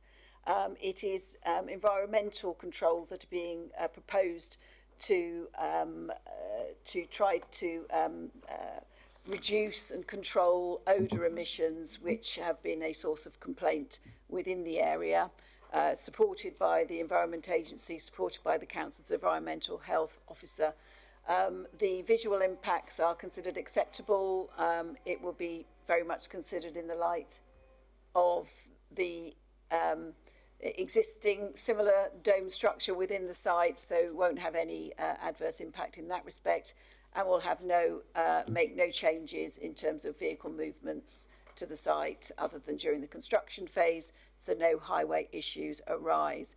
So this is considered to be a scheme that will add environmental benefits to the site, and as such the officer recommendation is for approval. Thank you. Thank you.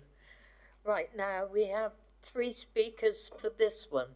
Now, I don't know whether the speakers would like to speak for 3 minutes on this one and 3 minutes on the next one, or take the whole 6 minutes. No, this one is just purely 3 minutes. Just 3 minutes, okay. Deal with them each. Right, so we have Garen Cayley, Clifton Mary Residents Association.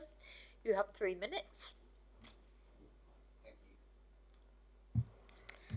Thank you for giving me the opportunity to speak on behalf of the residents of Clifton St Mary. There is absolutely no point in standing here in front of you today telling you about the noise and odour issues that we're still frequently facing. These have been reported literally thousands of times to the Environment Agency with little or no action. In fact, after 22 months of the Parliamentary Ombudsman investigating the non-compliance and lack of action by the Environment Agency, they are still unable to even draft a report on the issues. The investigating Ombudsman has been forced to hand the case over to a senior complex case investigating officer. As a community, we are wholeheartedly in support of the fitting of the lid on the open digestate tank. The operator and applicant put in writing in July 2019 that the lid had in fact been ordered and was duly coming from Austria. Unfortunately, we are 4 years later on and no lid has arrived or been fitted. At the Planning Committee in 2018, Councillor Philip Skinner told the operator that the committee didn't want the residents of Cliff St Mary back here again complaining about the same issues from the digester. Quite honestly, nothing has changed, apart from there is far more tractors, trailers, tankers and now HGVs going in and out of Enfield. The Planning Officer states in the report to this committee that this is an almost identical application to the one that was previously approved. The same plans for the lid appear to have been submitted. However, the difference now is that the applicant is also separately asking to considerably increase the throughput on an additional 2 separate planning applications and harvest gas from the storage tank. It is our understanding that these proposals, if these proposals get approved, the lid on the application won't be substantial enough to take the increased throughput. Should the lid get approved today, it will require further modifications or complete redesign prior to installation, or simply never be ordered again, as we have previously seen. As previously stated, the applicant has chosen to combine the lid application with an expansion of the throughput. The Environment Agency in their consultations fails to even mention that this new proposed dome development fails to meet their minimum acceptable standards. Houses need to be at least a minimum of 200 metres away from anaerobic digesters. These proposals directly contravene the Environmental Agency's statutory regulations number 2021, number 6. Not only does it go against the guidelines, a second digester will certainly lead to an increase in the number of times when the flare lights with huge bangs and further noise complaints coupled with increased traffic. How can it be possible that an East Devon District Council planning officer can recommend approval with these conditions for this site? This site has had so many planning conditions already imposed on it. The operators of the site simply don't comply with the current conditions. The conditions that were approved were meant to make this on-farm digester work in harmony with the residents. However, non-compliance makes a complete misery for many of the nearby residents. The operator is well aware of the enforcement department is able to monitor what's going on. It would be almost a full-time job for somebody monitoring Enfield. On the basis of the return figures supplied by the operator to East Devon District Council, this digester defies even the laws of physics. More comes out of it than goes into it. That's 3 minutes.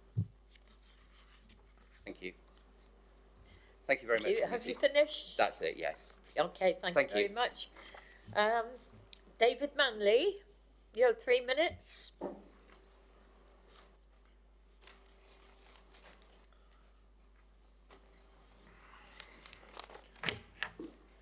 Good morning, everyone. The proposals in this application were approved by East Devon in 2018. The benefits in terms of odour management and storage improvements were recognised then as they are now. As planning committee members, you are aware that each application has to be determined in isolation. In the report in front of you, your officer states that this application must be treated on its own merits, and in this respect, the proposed dome and roof are not considered to have a detrimental impact on the surroundings or residential amenity and are therefore considered acceptable. Your planning officer and all parties consulted, including the EA, who monitor the operations of the site, and your own environmental health officer, conclude that the application has only benefits, both in terms of current operations and any expansion of the site. There is also recognition of these benefits by the local community, and both the ward member and parish council support in principle this application. In terms of planning policy support, the new National Planning Policy Framework has long supported applications in presumption of sustainable development, and particularly those that increase the production of renewable energy, which support the reduction of CO2 and its effects on global warming. Since the last approval in 2018, planning policies, both national and your own local policy framework, have only strengthened, supporting applications that aim to increase the production of renewable energy, and particularly energy from waste, which this application, along with the increased throughput in the following applications, facilitate. In this month's update of the national framework, there's also greater emphasis on resilience and the production of local, particularly renewable energy. In regard to the utilisation of existing sites like Enfield Farm, it specifically states, when determining planning applications for renewable and low carbon development, local planning authorities should, in the case of applications for repowering and life extension of existing renewable sites, give significant weight to the benefits of utilising an established site. This not only supports this application, but the two that follow.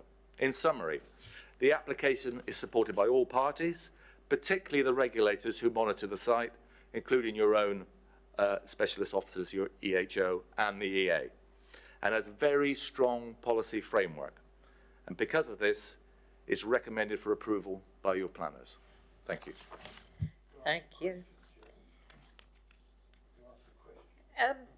Mr. Manley, one of the members would like to ask a question, please. Councillor Barlow. Thank you, Chair. I just wonder, you put this application in 2018, I presume for the same reasons, because at the end of the day it was going to help the residents be better for it. Why didn't you build it? Because elements of it, as explained by your officers, are related to the following applications to increase and change the type of feedstock coming to the site. So the roller door on the clamp is there to facilitate the elements that were in the application that wasn't approved by East Devon as part of that 2018 application. So the two go in hand in hand. Sorry, so what are you saying, that this doesn't improve the situation as is presently? So I was told by the officers that this doesn't make any difference to the applications that are following, doesn't make any difference to them. This is to improve the situation that is there now, and also, if we do decide to give you the next bits, that would help with that as well. Well, like I explained, the covering of the clamp is to accommodate the applications that were joined when this application came to the planning committee in 2018. The planning committee then chose to split the two applications, which were all originally one application, and approve part of it, i.e. the dome and the roller shutter door, but not approve the rest of the application. So will you be building this, should we pass this one, if we don't pass the next two? Well, we would not build the roller door because that is there, that cover is there for the additional feedstock that's in the next two applications that this committee will consider. So will you build the dome? We will consider building the dome, yes, for sure. Thank you. Thank you, Mr. Manley. Councillor Howe, ward member, you have as long as you like, but please. To be honest, I think Councillor Barlow has pretty well summed things up, I think, and the statements from the developer. This should have been done 3 years ago.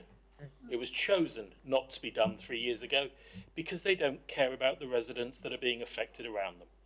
But in this case, we are looking at a dome and a silage clamp cover, which again should improve the situation for local residents.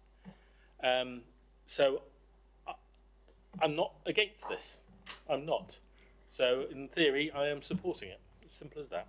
Thank you. Any other members want to comment? Councillor Gazzard? Thank you, Chair. Yes, I think this will improve life tremendously for the residents, and yeah, I'm in support of it. My only concern, Chair, is that one of the residents said that the dome had to come from Austria, and that for whatever reason it didn't arrive. I just hope that it comes, if it gets approval today, it comes sooner rather than a lot later. Thank you. Councillor Howe, would you like to make a proposal? Thank you, Chair. I mean, I've just gone back to the conditions on this, actually, and this allows 3 years from its date of permission. And I think that's wrong. I think the local residents have had enough, and I think we could make a good case to shorten that. I would actually propose a year, but I suspect officers will go, that's totally unreasonable. So I'd probably compromise at 1.5 to 2 years, depending on what officers say. But I think 3 years, after it's already had 3 years, is unreasonable and should be shortened, especially as we come on to the next two applications where this one has to be done first. Right. Is there a seconder for that? Councillor Gazzard, then I'll go to the officers and ask if that can be conditioned.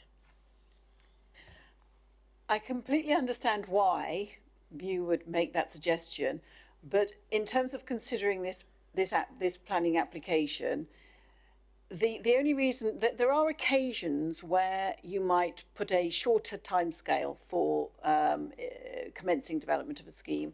An example might be, for example, you might be approving housing in a particular location, but only because there was I mean, again, it would be an unusual situation, but a particular need.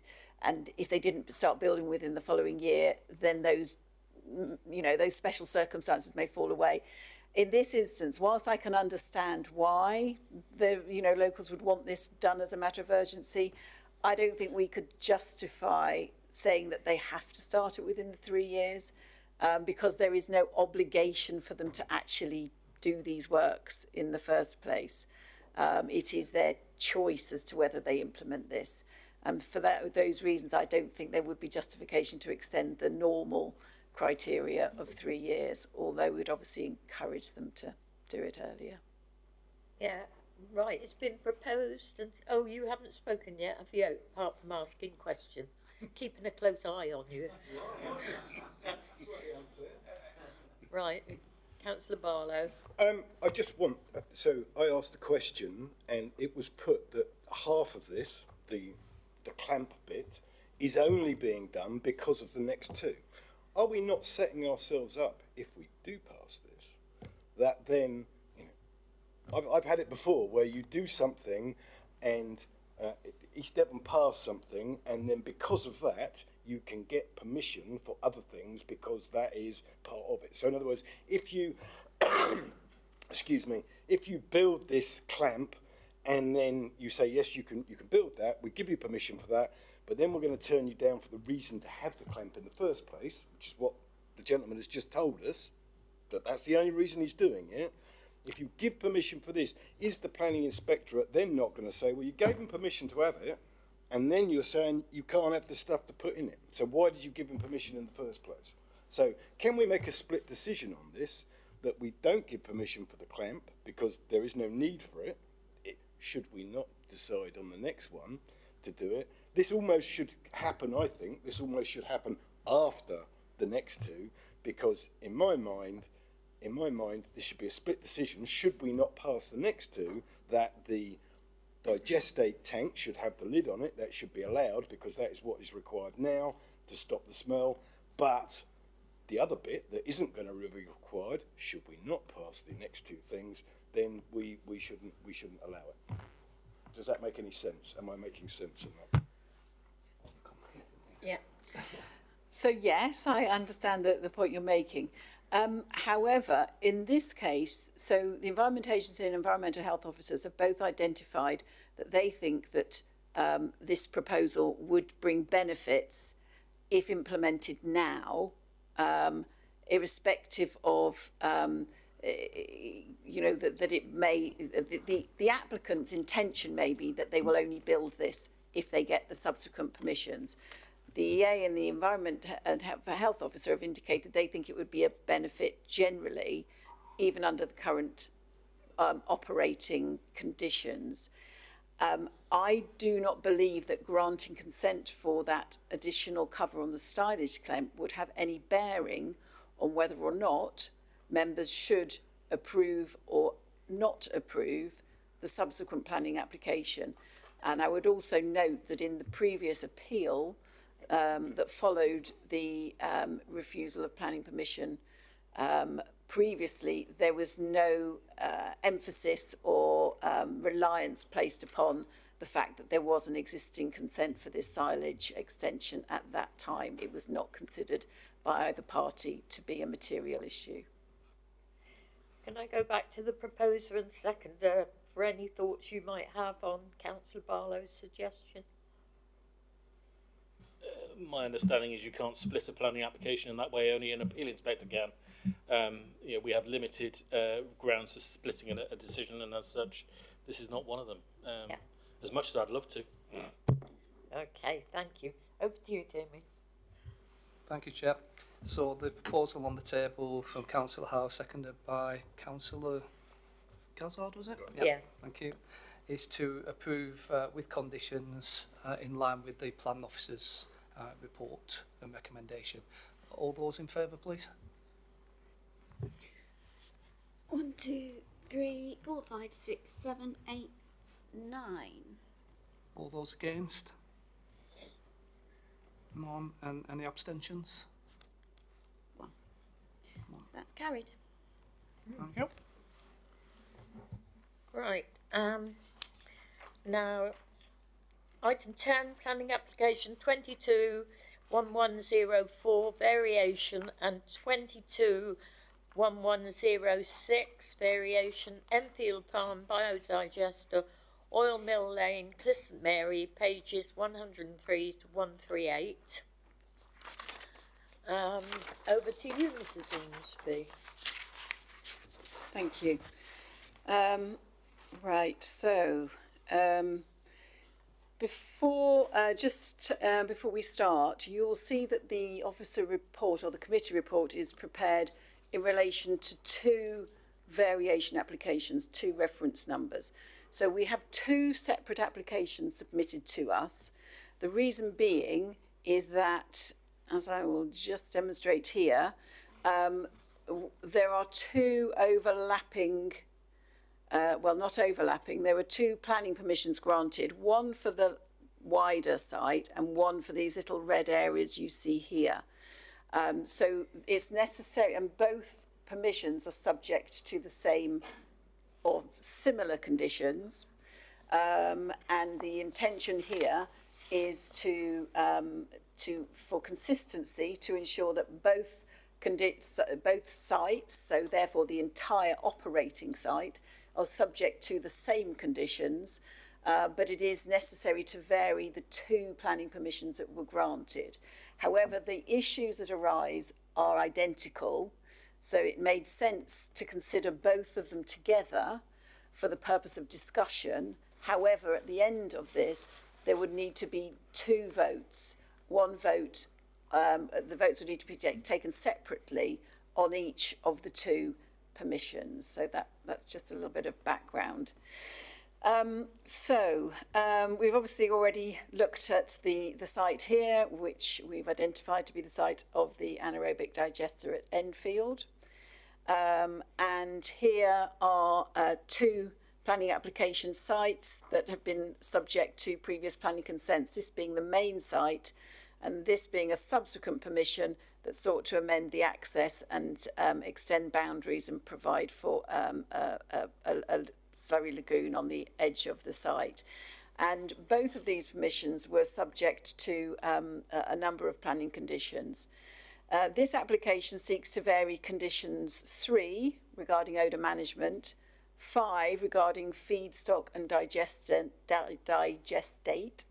and 8 plant noise of the original planning permission 15/15/12, and then conditions 5 odour management, 7 feedstock and feedstock delivery, and 10 plant noise of planning permission 170650 VAR.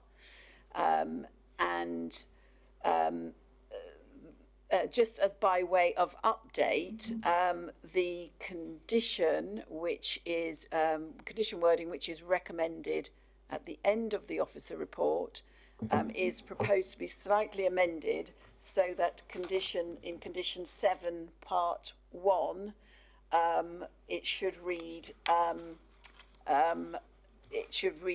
it currently reads as maize, silage and wheat 32,064 tonnes. The applicant has requested this wording changed to crops, silage and grains. So the tonnage remains the same, but it's just giving some flexibility to the wording rather than specifically silage to say that it's crops and grains. rather than specifically maize, silage and wheat to crops and grains. So the officer view is it makes no material change to the wording of that condition, and so we are suggesting that condition wording at the end of the report is amended in that way. It's also proposed that an additional condition is applied to both of the planning applications, stating that notwithstanding the provisions of condition 7, feedstock and feedstock delivery, details of any off-site intermediary storage facilities for the digestate generated by the anaerobic digester plant shall be submitted to and approved in writing by the local planning authority, including details of any necessary statutory permissions. The reason of the condition being to define that the location of any intermediary to storage of digestate from the anaerobic digester is controlled and can be adequately accommodated with the identified sites in the interest of general and visual amenity in accordance with policies EN 14, TC 7, D1 of the East Devon local plan. So that is an additional proposed condition. Thank you. So,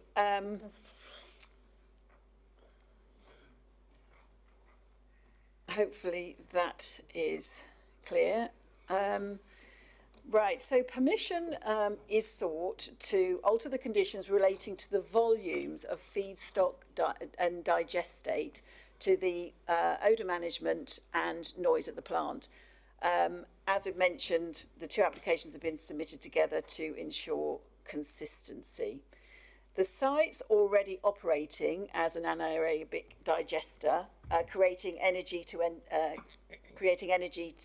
enter the national gas grid, and the proposal is intended to increase the efficiency at the site and to create more low carbon energy by allowing an increase in the annual tonnage of crop input from 26,537 to 66,000 tonnes, and to increase the annual tonnage of digestate exported from the site from 21,354 to 56,000 tonnes.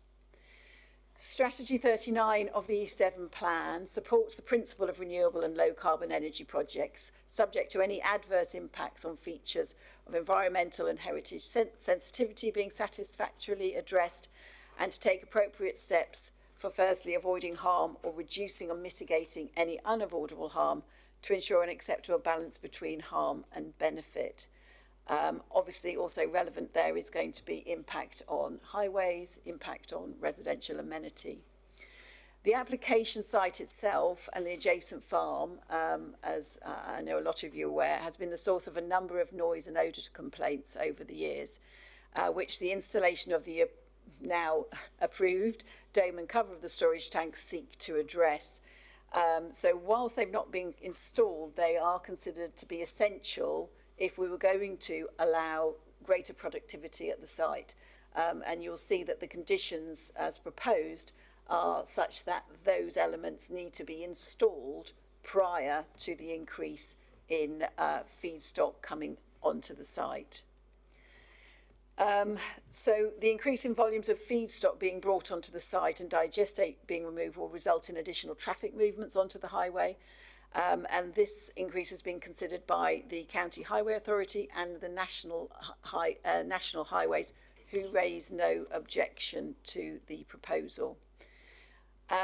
We had an application submitted in 2018 which proposed the same increase in throughput at the anaerobic digester. This was refused by the council and went to appeal. The council's reasons for refusal were primarily on noise and odour impacts from the development, noise from traffic movements from the development itself, and odour emissions from the development. That went to appeal. The appeal was dismissed, but on technical matters. The appeal was dismissed on technical matters, but also and primarily the only matter of planning merit, effectively, that the inspector found fault with or concern with was the impact on the residential amenity of a property called Enfield Bungalow, which is located in here at the site access.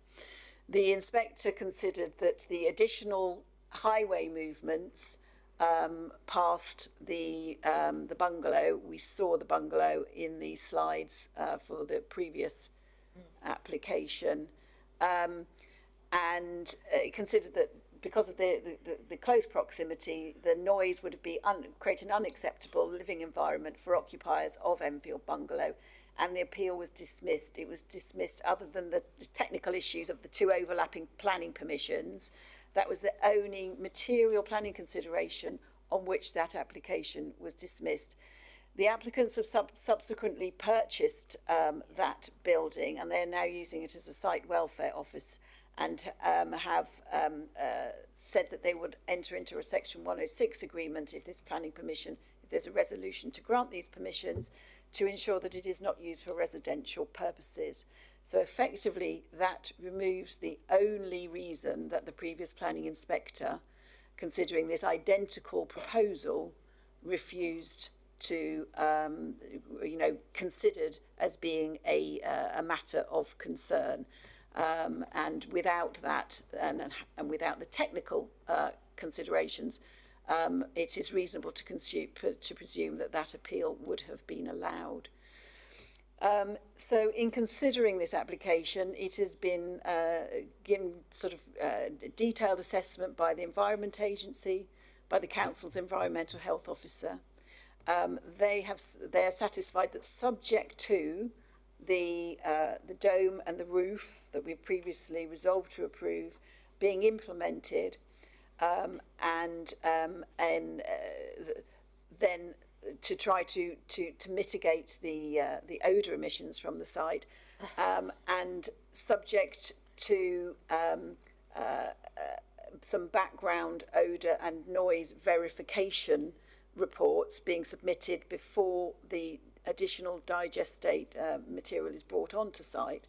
They're satisfied and they raise no objections. Similarly, the Highway Authority and National Highways, as we've mentioned, raise no objection to the proposal. So there are no statutory technical objections to this proposal. And a previous planning inspector I'm looking at the date of the decision, in September 2020 considered this identical proposal to increase production at the site, and only dismissed the application because of a technical matter which is now overcome and impact on a single dwelling. So for those reasons, officers are recommending that these variations of conditions are approved, subject to the conditions set out in the report and subject to the Section 106 agreement recommending the Enfield Bungalow not be used as a dwelling. Thank you. Thank you. Yes. Can I say, when we did the appeal, was our barrister instructed to look at other areas, or were they just asked to look at that bungalow, the noise to them? In other words, did we put any other cases forward, or were they the cases we basically fought our case on? What were the reasons we turned it down, was basically what I'm getting at, and what did we try and defend? So the appeal, I believe, was dealt with by written representations.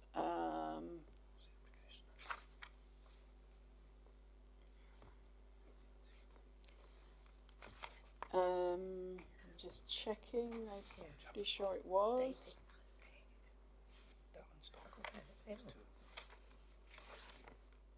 Okay.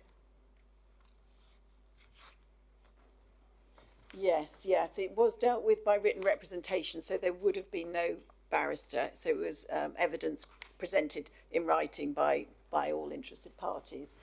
And the reason for refusal of that application, the council's reason for refusal, was that insufficient information has been submitted to demonstrate that the increase in throughput of the digester and scale of the operations without any increased infrastructure to process the increased inputs would not have a detrimental impact upon its surroundings through noise and smell disturbance, together with the impact of increased traffic movements on nearby residents. Accordingly, the proposed development is considered to be contrary to Strategy 7 and policies EN14, Control of Pollution, and D1, Design and Local Distinctiveness of the East Devon Local Plan. Those were the Council's reasons for refusal. Thank you very much. Thank you. Right, and now we have an objector, Kenneth Ham. You have 3 minutes, Mr. Ham. 6 minutes. 6 minutes. You've got 6 minutes. Yeah, that's right. Thank you, Chair and members of the committee.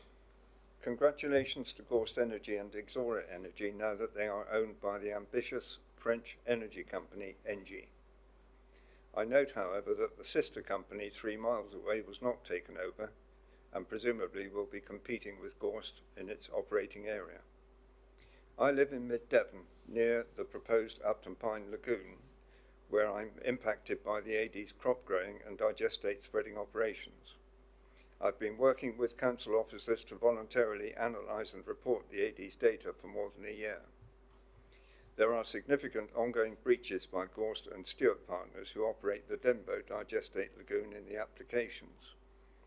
I have instructed Richard Buxton solicitors, who instructed a senior planning barrister, to review the Denbo operations. On barrister's advice, my solicitors have written to your council about these breaches in July and again in September. The officer's report before you has failed to tell you that, in barrister's view, the operations at Denbo to receive digestate and then use tractors and trailers to move it out are not permitted operations. A response is awaited from the council to the final letter.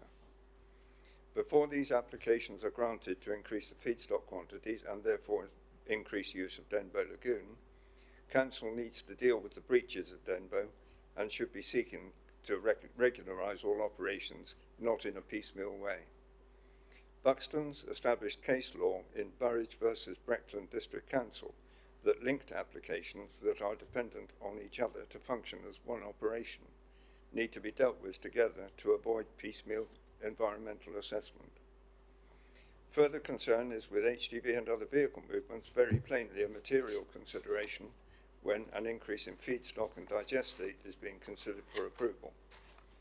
It is shocking that there is no updated transport assessment from the 2018 statement in the failed application to explain the way that HGVs have been used in the distribution process instead of tractors and trailers as described in the planning statements, and will inevitably increase a lot. Without an up-to-date transport assessment, including the movements at off-site stores and distribution hubs, there is no lawful basis for the planning officer and the highways officer to properly assess the impacts of the increase in vehicle movements on the roads. The lack of a clear picture of all HGV movements from the AD into and out of Denbo and other storage lagoons is very plainly a material consideration, which the officer has failed to turn his mind to. The true HGV and other movements are nowhere to be found, and so cannot be judged to be acceptable. Regrettably for everyone, a decision on these applications would be vulnerable to judicial review. The applications must be refused. The previous application was dismissed at appeal, which means that nothing in it was approved. Your council, in its pre-application advice to the applicant, said that the applicant should submit new comprehensive Section 73 applications. The new applications do not include a transport statement, appendices, and information about the sources of 21,000 tons of manure and other waste and other information, and fall short of being comprehensive and should be refused for this reason alone. The planning statements with these new applications say the implication for traffic movements on the highway network would deem satisfactory by the appeal inspector, and adds, this aspect of the proposed development is therefore considered to be satisfactory and is not considered further in this planning statement. I cannot find anything in the appeals inspector's decision or in your council's decision that supports this statement. The appeal inspector commented with regard to the use of permitted sites by conditions 7, 2 and 3 that the conditions are necessary in the interest of limiting travel distances. Condition 7.5 states that no other sites are to be used for either feedstock source or digestate destination. Utilised means to put into service, especially to attain an end, according to the Cambridge Dictionary, which I believe means that intermediate sites that have not been listed cannot be used to transform materials between the AD and permitted farms. Denbo Farm, the proposed Exmouth Lagoon, and another lagoon at Bridge Farm, Stoke Cannon, that has been used, are all sites that are not permitted. When 16 farm areas were added in 2017, a planning conflict was avoided by saying that the feedstock limit would not be changed, the farms would be alternative areas for use as contingency against a crop failure, and by assuring that direct delivery between farms and the AD would continue in order to minimise highway use. The proposals conflict by proposing routine use of contingency farmland and by use of several off-site stores to receive and distribute materials instead of direct delivery. No details have been provided concerning off-site feedstock storage for the additional intake. Off-site stores have in fact been used since 2017, contrary to the current permission. The proposed digestate store at Upton Pine does not exist. Your council has written to say that the Denbo site is not a permitted site. The additional operations proposed do not meet the appeal inspector's opinion that travel distances should be limited. Importantly, the conditions need to ensure that off-site storage can only be used where the information that Gorst has to provide under condition 7.4 for control and sustainability verification can be provided and verified from a weighbridge. Otherwise, there would be a conflict of conditions which cannot be allowed to arise. That's time, Mr. Han. It finished. The noise at the nearby properties was not the appeal inspector's only concern as presented. For all these reasons and more that have been reported to you, I urge you to refuse these awful applications. Thank you. Thank you, Mr. Tahan. Ray Kemp, on behalf of Oil Mill Residents Association.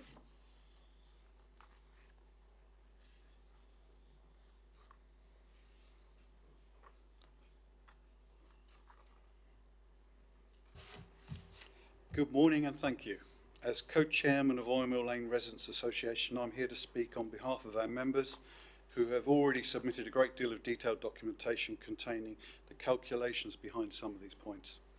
We expect one of the key purposes of all planning applications to acknowledge local community feelings and issues. Now, that may be legal or planning disagreement, but it may simply be changes to our environment and local roads in this beautiful part of East Devon. The following comments are from the association members without prejudice. Point one, firstly, the AD development that we initially approved as a local farm recycling endeavour has moved on in size with a change of use to an industrial unit with its negative impacts. That original application in hindsight was really an intentional thin end of the wedge, as so many things are in business. The beneficiaries seem to be the same 3 to 4 local companies who are both the providers of the feedstuffs and then also the recipients of the output and any tariffs associated. It really is a bit of a closed shop at our expense. It produces gas, and although we believe the site captures CO2, gas is now a quickly diminishing resource of energy as we are all being asked to remove our gas heating appliances. We do certainly understand that that until true zero-rated methods come into play, the government is in favour of temporarily using gas power stations to cover that gap rather than coal, but it is a temporary measure with a limited lifespan. The only indirect advantage we can see could be the electricity created by burning the gas and feeding back into the grid after all the power for the AD unit has taken its share and subsidised by the taxpayer in the form of feed-in tariffs. That does seem to be a contradiction to most of us. But this still involves thousands of endless vehicle movements, burning road fuel, producing fumes and cluttering up our already loaded local road system. In comparison, many of the local community, including myself, are already mainly off-grid, producing electricity with solar and battery storage along with ground and air source heating. Our systems do not require a single road movement. We believe this is really where governments are trying to take us as a global community. Point 2, the application has the wording per annum when describing the limits in feedstock input, but then uses per calendar year for the condition enforcement. Per annum, when issuing the breach of condition in 2019, required compliance within 12 months. Per calendar year frustrates that enforcement by introducing a year ending the 31st of December in the next year. We believe that per calendar year should not be allowed in any grant of planning. Any period of 12 consecutive calendar months, we suggest, would resolve any problems before they happen. In 2019, the breach of condition notice required the AD to stop importing over the exceeded limit. Yet again, in the year 2023, the limit was exceeded. These breach of condition notices are not really working. Point 3, proposed digestate production of 56,000 tonnes from the increased 66,000 tonnes of feedstock gives a turnover of just over 84%. If the current conversion rate of 97% recorded over the last 2 years stays as before, then an additional 8,000 tonnes will have to be transported and or stored above what this statement declares. Or is the plant becoming less productive for some reason? We consider the transport statement inaccurate for current operations, intended vehicle movements and routes to be used. Point 4, the proposals only predict an increase in gas energy production of 48% as compared with the proposed intake of 149%. It's not hard to see that the gas production efficiency for the additional intake falls to 396 kilowatts per year per tonne, whereas currently the production is 1,224 kilowatts per year per tonne. Add to this the additional farming and vehicle movements, and we can see these calculations are still incomplete. Point 5, we are sure that digestate is a good fertiliser, but about 25 tonnes is required for every single tonne of currently used bagged fertiliser. Our calculations indicate that for each single HDV journey of bagged fertiliser, we'll need the equivalent of over 80 return journeys by tankers towed by tractor. On farm, this is not normally an issue with very short vehicle distances and pipe distribution, but in this case, the distances are considerable on our local roads.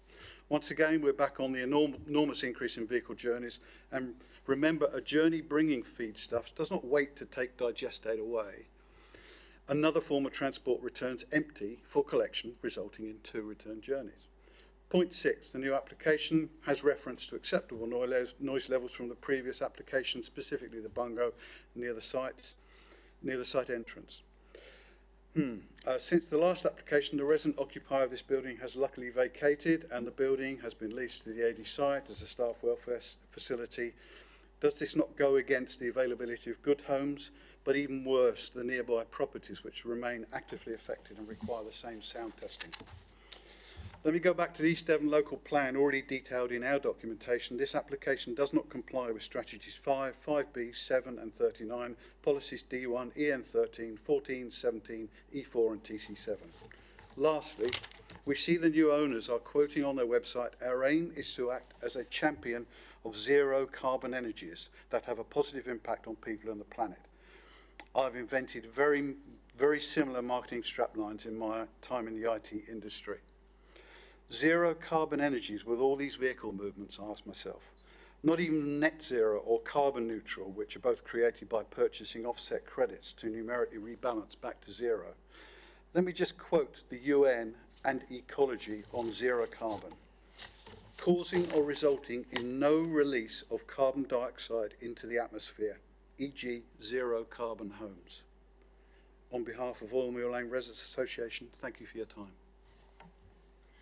Thank you. Colin Trudgeon, Bishop Cliffs Parish Council, please.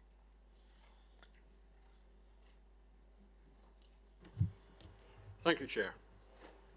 Bishop's Cliffs Parish Council objects to application 221104 and 221106 variation, as they are a mirror image of application 182173 variation, which was refused by East Devon District Council and subsequently dismissed by the Planning Inspectorate, as you've already been informed. We don't wish to repeat what other speakers have already said this morning, but today we wish to focus on the real concerns we have about traffic and highways issues around our community. The main A3052 has a major impact on our community at Cliffs St Mary, and for many years we've been campaigning to improve highway safety for motorists and pedestrians. This road separates our village and raises many safety issues, such as how to safely cross and gain access to it with the huge volume of traffic using it on a daily basis. In 2020, we presented a comprehensive report to Devon County Highways with a number of safety recommendations. The major concerns expressed by residents are the volume of traffic and difficulty gaining access to the A3052, particularly at the roundabout at the junction with the A376 at Clyst St Mary. Further concerns related to frustrated motorists using rat runs through the village and the adjacent housing estate to avoid the congestion at this roundabout. We have succeeded in persuading highways to reduce the speed limit on the A3052 from 50 to 40 miles per hour between West Point and Cat and Fiddle, but other safety issues are still of concern and being pursued. Tractors and trailers bringing crops to the digester plant and leaving the site from the west will have to use the M5 Sandygate roundabout, which I'm sure members will know from personal experience is overloaded and difficult to negotiate due to the sheer volume of traffic. They will also have to negotiate the similarly overloaded Clyst St Mary roundabout, which causes considerable delays. Tractors and trailers arriving from trailers arriving from and leaving the site heading east have to negotiate a narrow and, in our view, dangerous section of the A3052 approaching the Hill-Barton-Creeley junction. A huge number of heavy goods vehicles use this road, and the traffic associated with the digester plant only adds to this congestion. The Parish Council cannot follow or agree with the claims of the applicant that such a huge increase in tonnage of material entering and leaving the site will have minimum impact on the traffic volume. It is obvious to us that an increase in input to the digester site of almost 40,000 tonnes per annum will require a large number of additional movements by road, whether spread out evenly over the year or not. Being generous and allowing 20 tonnes for each delivery, this will entail 2,000 additional deliveries, not forgetting 2,000 return journeys. Likewise, there will be an increase of almost 25,000 tonnes of digestate leaving the site, creating a large number of additional journeys from and to the site. All these additional journeys will have a huge adverse impact on the highways network, and particularly on the A3052 in our parish. We ask members to carefully consider the adverse impact these proposals will have on our community when deciding these applications. Thank you. Thank you. David Manley, applicant.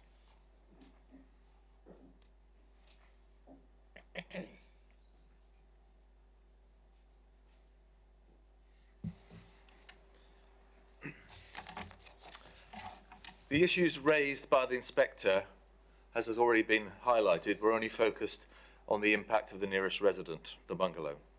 Importantly, the inspector found that subject, and I quote, subject to appropriate conditions, the additional feedstock import and digestate output proposed could be accommodated without causing nuisance or detriment to highway safety or to residential amenity. Any future inspector is likely, very likely, to come to the same conclusion. This is supported by Highways England and the Highway Authority, who are not objecting to the proposed increase. And your officers have said that there are no planning grounds on which to refuse this application based on the impact of vehicle movements, especially and importantly when the merits of increased production of renewable energy are concerned. Condition 3 in your report controls the use of noise at the bungalow location and thus addresses the inspector's concerns and provides the authority with strong and clear enforcement powers. In addition, your EHO has gone further in considering overall operational noise. Recent installations of extensive noise attenuation by the company have demonstrated that the operational noise for this proposal falls within the British standard.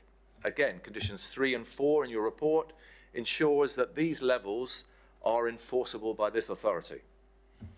Your EHO officer, as your technical expert, goes on to ensure impacts of concern of the public are addressed. The officer states, and again I quote, proposed conditions are aligned in accordance with the environmental permit, which controls emissions from the site. This will provide a more coherent, proportional and enforceable approach that will fully consider the protection of local residents and the wider community. I've already highlighted in the previous application the strength of policy, planning policy, and your officer has alluded to Strategy 39 of your own local plan. Importantly, though, the latest national framework, which only came out a few weeks ago, has greater emphasis on energy resilience and utilisation and expansion of renewable energy sites, and this is a significant consideration in the approval of this application. These policies are in part to address the historical reliance on imported oil and gas, the fragilities of which have been brought into sharp contrast by the war in Ukraine and its impact on energy costs and supply. In summary, all impacts in this application are controlled through an extensive suite of detailed, specific and enforceable planning conditions sitting alongside the environmental permit of the site, giving regulatory bodies strong powers to ensure that the impacts to local communities are in control, and you as members assurance that this will happen. Thank you. Thank you. Before you go, Mr. Manley, I think Councillor Barlow has a question. Thank you, Chair. Yes, Mr. Manley, I wonder if you could tell us, just explain, because one of the previous people was saying that your 150% increase in the amount of stuff coming in, but you're only looking to increase your output of kilowatt energy by 25%. Can you just clarify that for us? There's 100. Did you say 150%?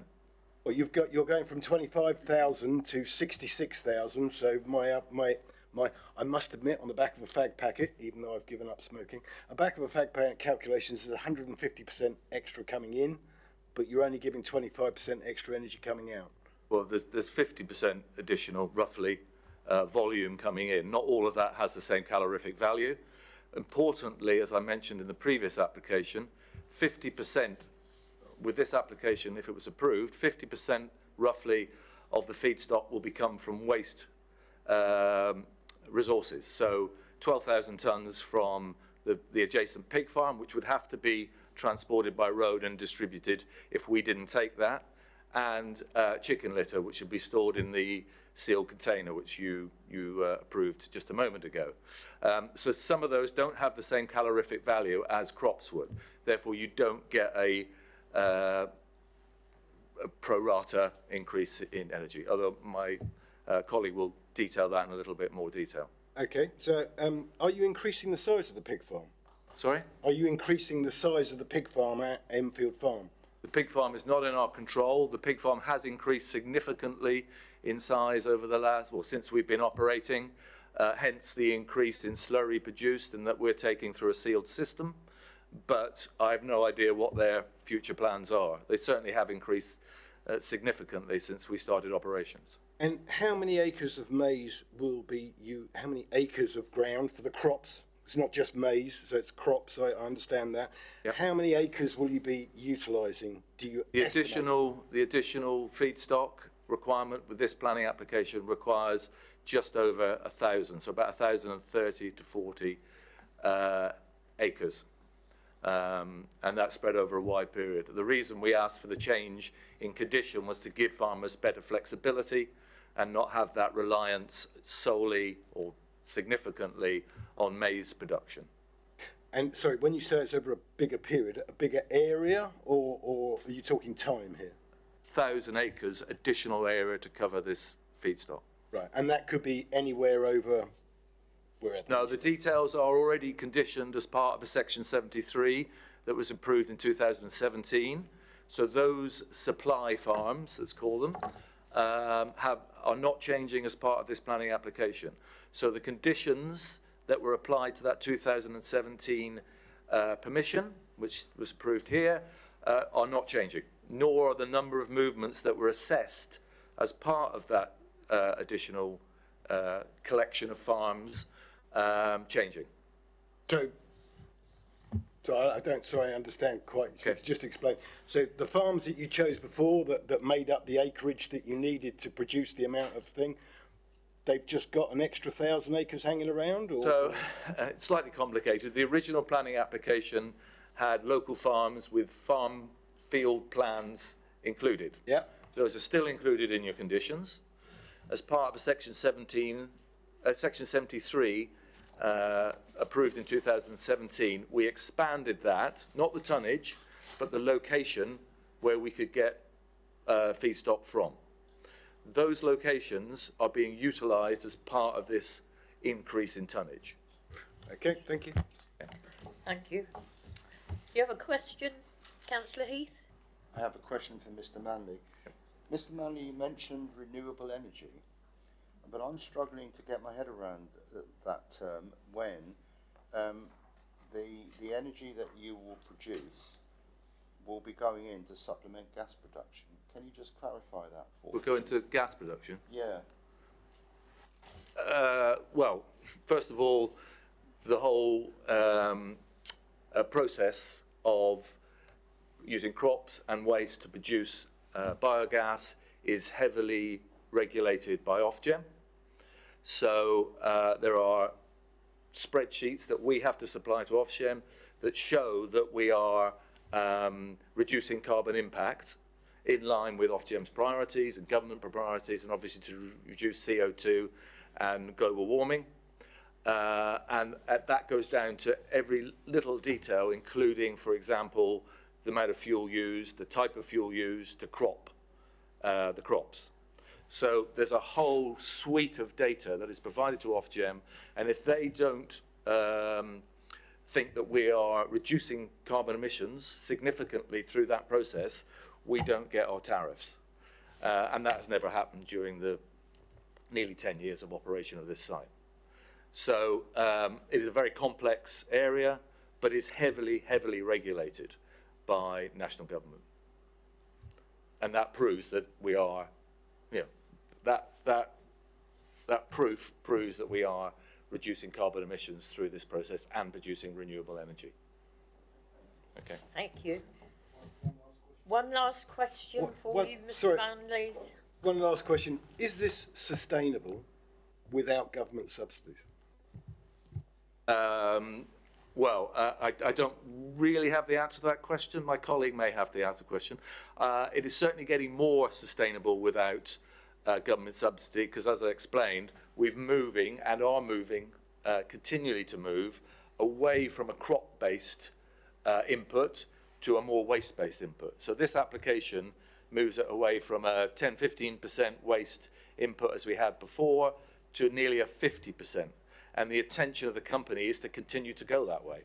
And the reason we would want to continue to go that way is because it's more cost effective commercially. We have to pay for crops to go into the system. We don't necessarily have to pay for waste, and some stages we can get a gate fee from waste providers to use waste. So I hope you can see the journey that the company is on from when it first started with minimal waste, largely slurry and a bit of farmyard manure, to a 50% waste as part of this planning application. And that is a journey that the company want to go on, both commercially and in terms of producing more energy from waste, in line with government policy. Thank you.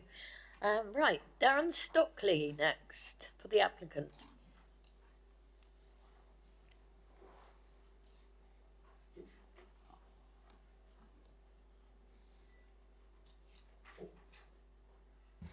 Good afternoon.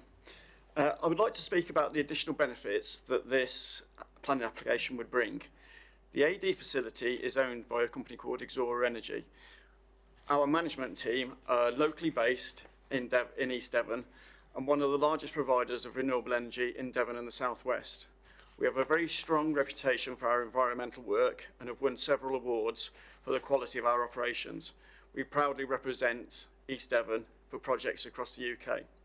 Our head office is located at this site that we're on about, and we take very seriously any complaints of noise, odour and traffic.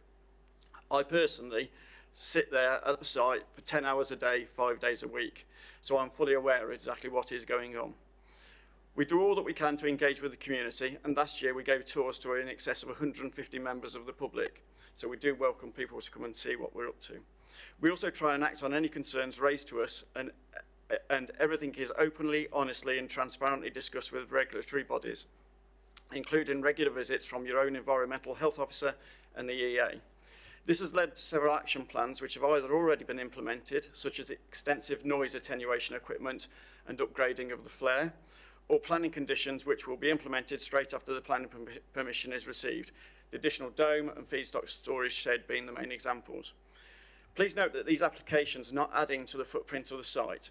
It is just to fully utilise the equipment which is already there on site and to provide more renewable energy for East Devon and Exeter. We are currently operating at about 65% of the output capability of the site. At full capacity, we can provide enough renewable gas for 3,500 homes and renewable electricity for 1,500 homes. The power from our site goes directly into the national grid connected to the site and feeds local homes to replace carbon-intensive fossil fuels. The last 18 months have shown just how important local energy is rather than relying on Russia or Norway.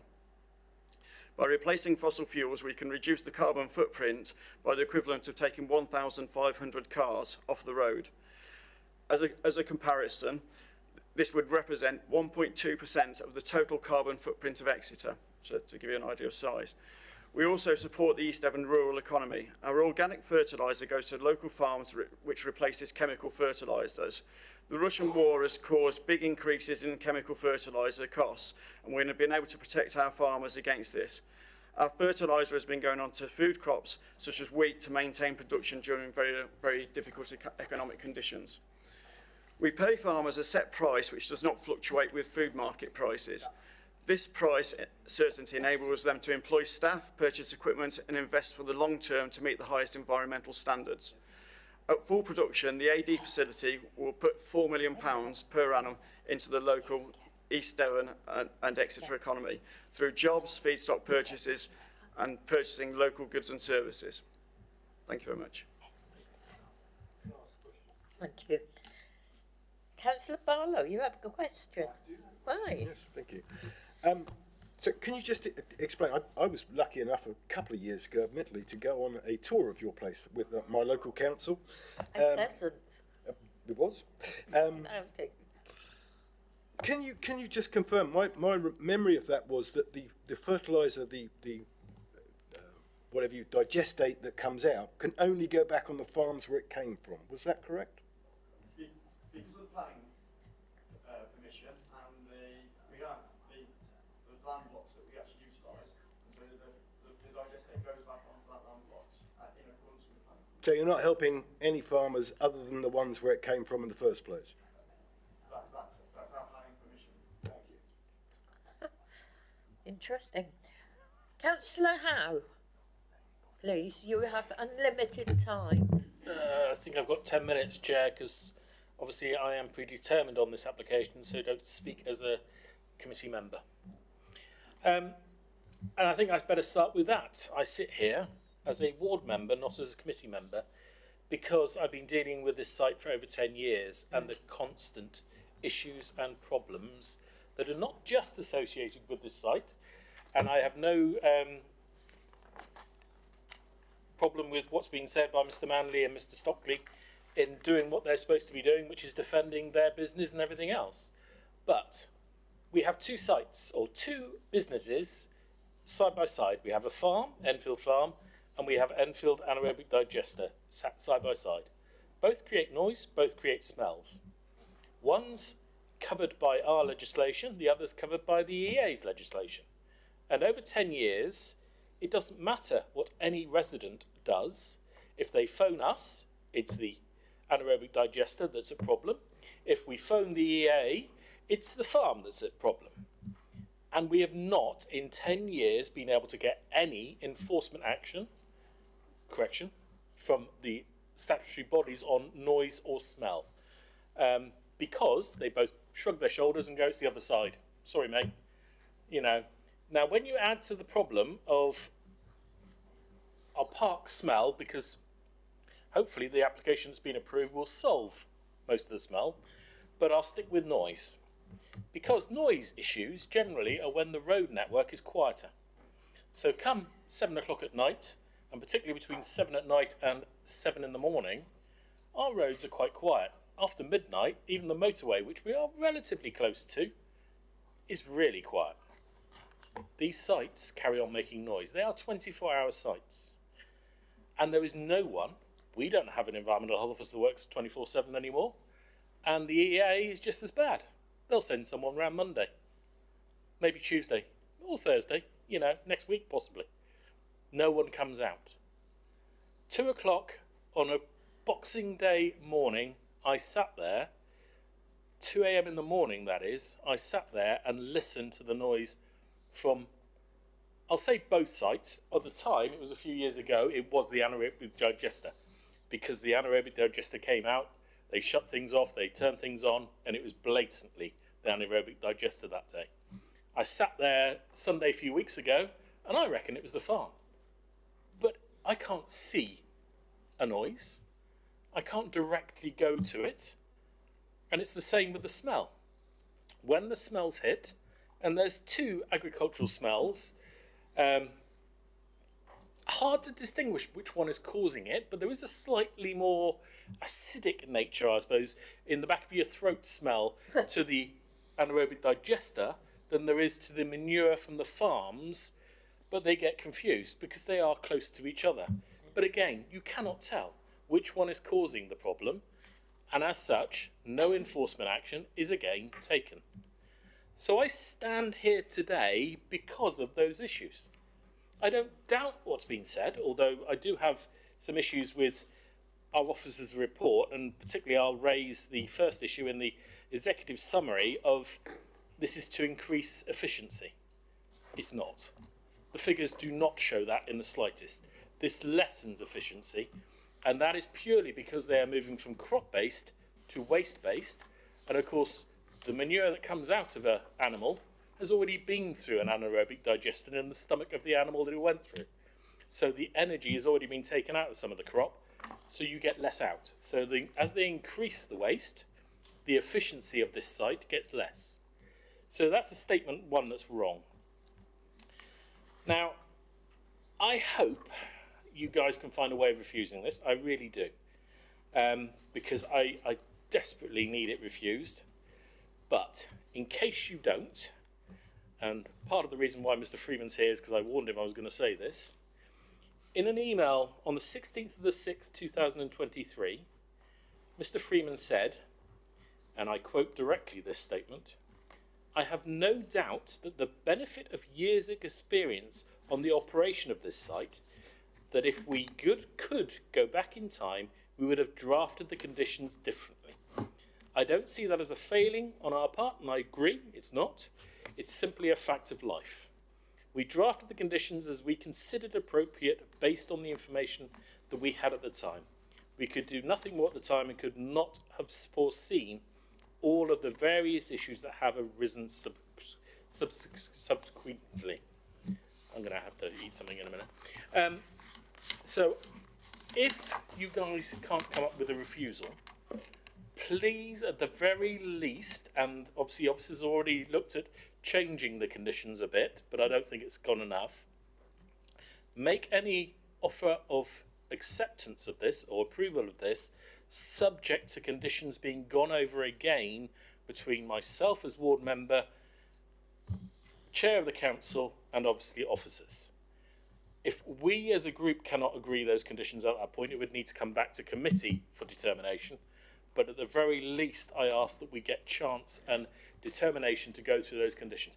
And that relates back to Mr. Ham's comments, Mr. Kieran Gailey's comments earlier on the previous application, which again, because of the issues, the Parliamentary Ombudsman is looking at the issue and they've had to raise it above them. Because no one can get to the bottom of this. The EA isn't acting, our environmental health officers aren't acting, and there's no control. You know, they have consistently broken planning condition after planning condition, year after year, and for various reasons, our environmental, our planning officers have not been able to stop the constant breaches of condition. And yet we're being asked to give them more and more when there is no faith. And that is the issue. 10 years. First application was put in, great, absolutely fine, on farm anaerobic digester. They didn't build that, they built this, what we have in front of us now. 3 times the capacity and everything else. It's just wrong. It was wrong from then, it was wrong carrying on. Noise timing.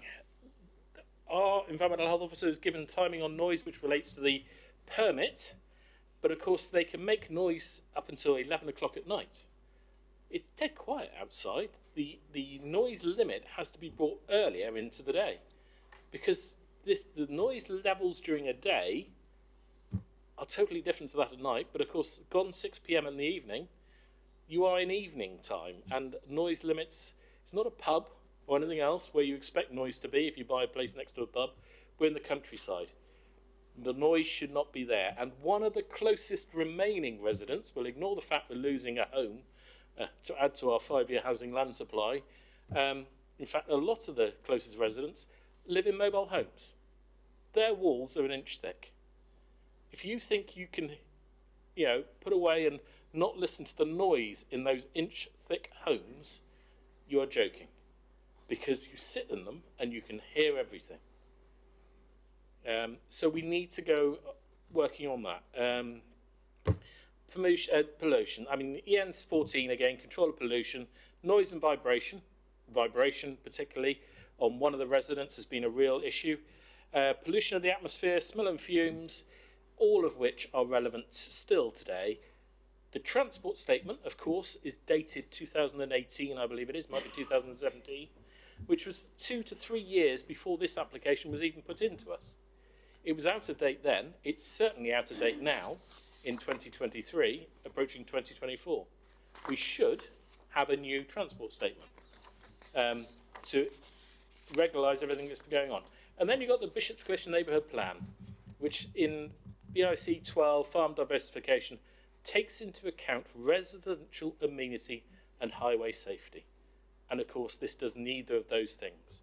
At the very least, we need almost a year of the covers being on that have been granted previously to show that the smell and hopefully some of the noises are gone before this was even considered.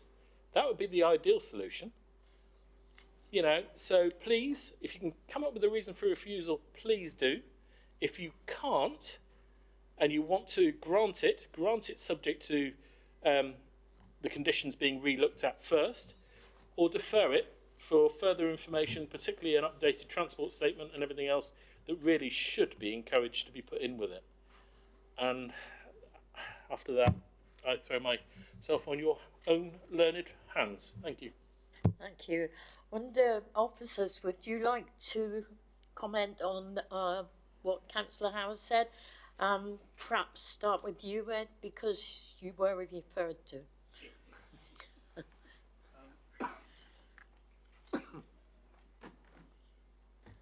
Thank you, Chair. I don't have a great deal to say, to be honest, other than, I think we have looked at the conditions. As Mrs Ormsby said, we suggested some amendments.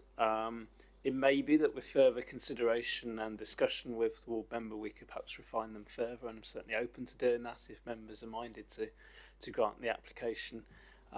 Certainly we can look at those. There are very complicated conditions as things stand, with various unintended consequences that need thinking through. So certainly welcome looking at that in further detail if that would help to reassure Councillor Howard, the ward member. In terms of the other issues that are raised, I think as officers, we have obviously confidence in the responses we've had from the Environment Agency, our own environmental health officers and the Highway Authority in response to the concerns that have been raised. I have no reason to question the comments that have been received. If members have, then obviously we perhaps need to investigate those further, but I have no reason to doubt the advice that we're being given, which is quite clear that there aren't significant harm in terms of noise or smells or highways impact arising from this proposal to justify refusal. hence the recommendation is to approve. Happy to come back later if it would help. Okay, thank you. Members, Councillor Gazzard. Yeah, it's just a question, Chair. Councillor Howe and residents of Can you speak up a bit, Oh, please, sorry. Steve? Yeah. It's difficult to hear. Yeah. Thank you. Thank you. Councillor Howe and some of the residents mentioned that it's gone to the Ombudsman and then it's going above that. Now, is there, I mean, obviously we need to get this right today. Is there any way that we can defer a decision on this until we get a final report from whoever is looking into the situation? Or do we have to make a decision today? From what I understand, we don't know how long this process is going to take in terms of getting a response. What from listening today, to say it's not something I'm so much aware of. I think Mr. Freeman is, but in terms of the timescales, the applicant obviously, if a decision isn't made today, would have the opportunity to appeal against non-determination. So whilst we could defer it, there's nothing to say that appeal would not be lodged, because, as I say, the timescales are I think quite lengthy. Mr. Freeman might have something to add on that. Thank you. Yeah, I mean, my understanding is the investigation is by the Parliamentary Ombudsman into the Environment Agency and their role in terms of the licensing and the operation of this plant. It's the local government ombudsman that would look into us, and as far as I'm aware, there is no investigation from the local government ombudsman into our conduct. So I think we have to park that's in relation to the Environment Agency and their role, and how they have enforced the legislation that they're responsible in regard to this site. Nothing you do today it will impact on that, obviously, because it would potentially increase the capacity and the material going through this. But I don't think there's a justification to hold off making a decision pending that investigation, and we don't know how long that would take or what the outcome of that would be. And as Mrs. Ormsby says, there's a significant risk that the applicant would appeal for non-determination, and I don't think we could justify to an inspector not making a decision on that basis. I think if members were minded to defer the application, we'd need to be very clear about what the actions were needed, what further reassurance the members need on particular issues, so that we can address those concerns, if there are still concerns, in light of what's been said in the officer's report. Thank you. Thank you. And I think, bear in mind the previous appeal, that problem has been overcome because the company bought the property and using it themselves. Yeah. Right, Councillor Barlow, Councillor Riddell, Councillor Heath. Oh, I didn't was. Didn't you? No. No. That's right, he's new. So am I. Don't let me speak. I thought it's like an auction. Oh, no. Thank you, Chair. I'm all for green and sustainable, eco-friendly production of electricity. We have supported solar farms. One of the things we always look at on solar farms is whether it's on prime agricultural land, and they're taking up 150 acres of prime agricultural land, and we don't even allow it on prime agricultural land because it's on grade 3, and we're even moaning about that, and we're saying it's a terrible thing. And even though you're still using it, and there's a biodiversity gain because we can plant wildflowers around the edge, but we don't like that. We moan about it, we think it's terrible, and yet here we are looking to increase 1,000 acres of maize growing. 1,000 acres that is going to be absolutely, it's got to be prime agricultural land. Can't put that on grade 4 agricultural land, or whichever way around it is, whichever the best grade is. Because again, we're not talking about that they're only allowed to produce it on certain areas.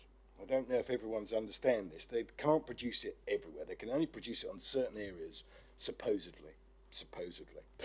And And to do that, you've got to keep doing this year after year after year after year. So to do this, you've got to put the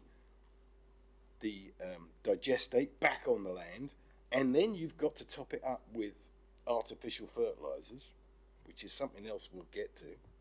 But we've got to top it up to give the energy to the land to keep repeating itself, because you can't just keep raping the land, because sooner or later it will stop growing your crop. So you've got to keep putting back into it. So why are we looking at it differently? It's the government's objective of this was to create out of waste. And I understand with waste you have to mix the waste with a certain amount of green waste to make it work. But we are increasing this amount by huge amounts to produce a fairly large, but not as large as a 150-acre solar farm, electric. And we are looking to increase that, and we're looking to use that land that, by the NPPF, best agricultural land should be used for the production of food, not for the production of electric. And to be honest, let's be honest, this isn't about producing electric. This isn't about being green. This is about making money. Farming is a business.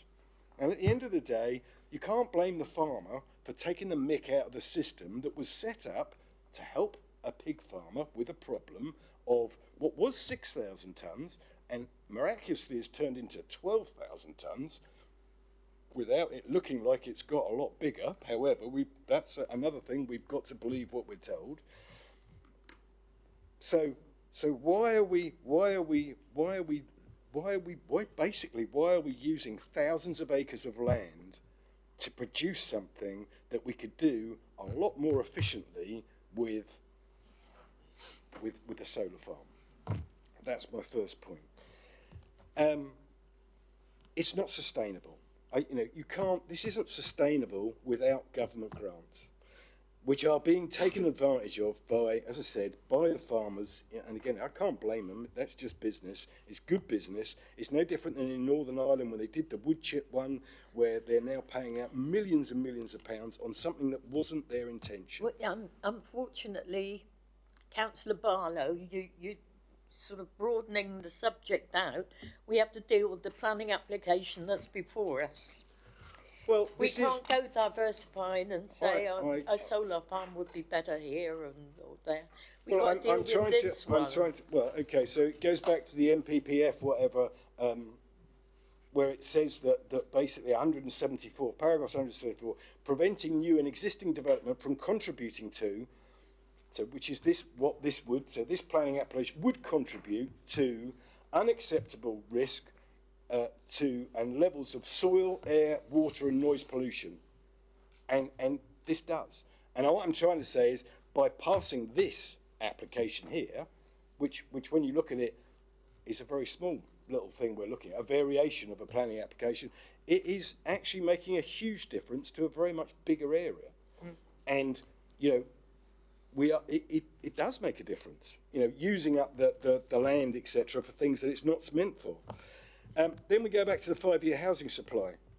Again, we pass houses all the time, single houses, many houses, and we're told that we've got to have this balance there all the time, that the balance overweighs all of our other, well, not all of our other, but it weighs heavily when making a decision, and now we're losing a house, which again is now going to not to a domestic dwelling, but going over the other way.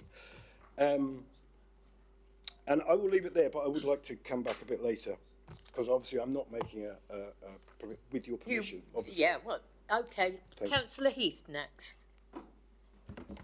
Thank you, Chair. I take note of all the different comments made.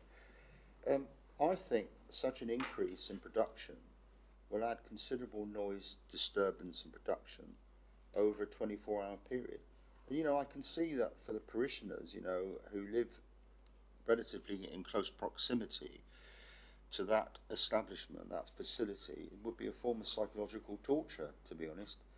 I mean, the only way this increase could be mitigated, of course, is by hydrogen or electric vehicles, widening the roads.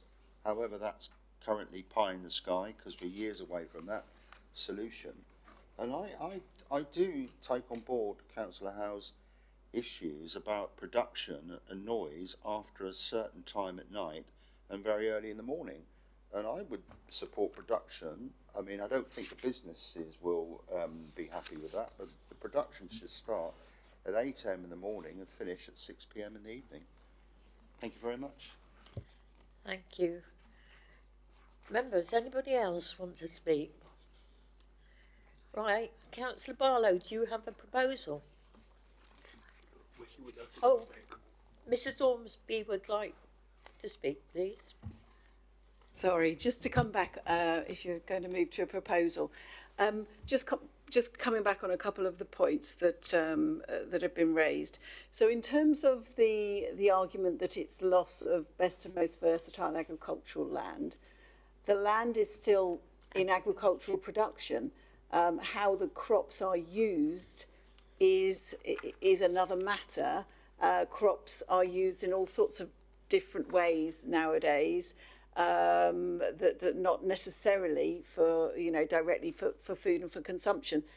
I think if members were minded to consider that as a reason for refusal, I think you'd have to again bear in mind how that would stand up at an appeal situation. The land is being used for the growing of crops. I think it would be very hard to argue that is loss of agricultural land, and very, very hard to substantiate. In terms of the concerns about noise or odour and pollution, I recognise, and we all hear and know that there are ongoing issues, and allegations of breaches of conditions. These matters are being looked into. One of the requirements of the conditions in this is that the dome be put on the existing tank that is causing odour. And an addition, there will be a roof on that, additional silage clamp. So that should deliver betterment to the odour situation at the moment. And in terms of noise, traffic movements and noise, I mean, just to give an understanding, I mean, again, we recognise that that it's, there is traffic, busy, busy traffic on the roads and congestion in certain parts on the strategic highway network in the area. Looking at the issue about the transport assessment, both the National Highways and the Devon County Highways have been satisfied with the information as being satisfactorily up to date. The main thing it's obviously looking at is evidence of the increased traffic movements, and that's the same now as it was in 2018 because it's the same proposal. And just to put in context, the additional daily movements that are proposed for the site with these additional intake goes up to 77 movements a day at harvest time and 38 movements a day at non-harvest time. And if you put that into the context of the amount of traffic currently travelling on the A roads there, it is a very small fraction. The NPPF says that developments should only be refused planning permission on grounds of highway impacts when they are severe, and the National Highways and Devon County Council conclude that they don't have any concerns that this will have anywhere close to being a severe impact on the existing highway network. An appeal inspector has considered the impact on residential amenity in terms of noise and disturbance from all aspects of the development, particularly focusing on highway, the impact of additional highway movements, HGV movements, and concluded that the only property that the inspector felt would be adversely affected was Enfield Bungalow. Again, there's nothing that has changed materially since that decision was made that would justify, in an officer's view, reaching a different conclusion on that matter. So it's really just, then there's been the issue raised of the loss of a dwelling. That is a material planning consideration. We're always telling you that the tilted balance is in favour of housing. However, in this case, the officer view is that the increased production in renewable energy plus the environmental benefits that would arise from this scheme because of the physical works that would take place on the site would outweigh the loss of that single dwelling. Thank you. Thank you. And the operational hours are in our condition 9. You can ask a question and make a change. Thank you. Sorry, Mrs. Ormsby, I just wonder if you can say, you state that agricultural land can be used for many things. Is the MPPF, does it state that agricultural land should be primarily for the growing of food? So whether it's growing maize to feed to cows to then get milk from, is that what it is primary uses? I don't believe it says that in PPF. I think the document you're referring to is that a quotation from the appeal that was the decision? I think that document, I think I might have it up here. Yes, it is a government document, but it's not a planning document.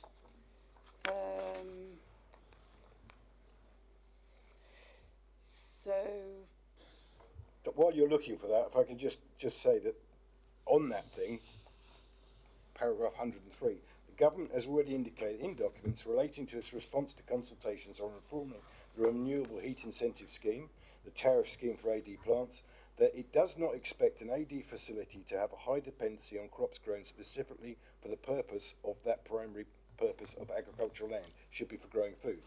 As the purpose pursuing this one was about 16,000 tonnes, over 45% of the feedstock, the purpose grown crops, that this indication of the government's direction of travel is a factor that, in my view, limits the benefit in favour of the scheme.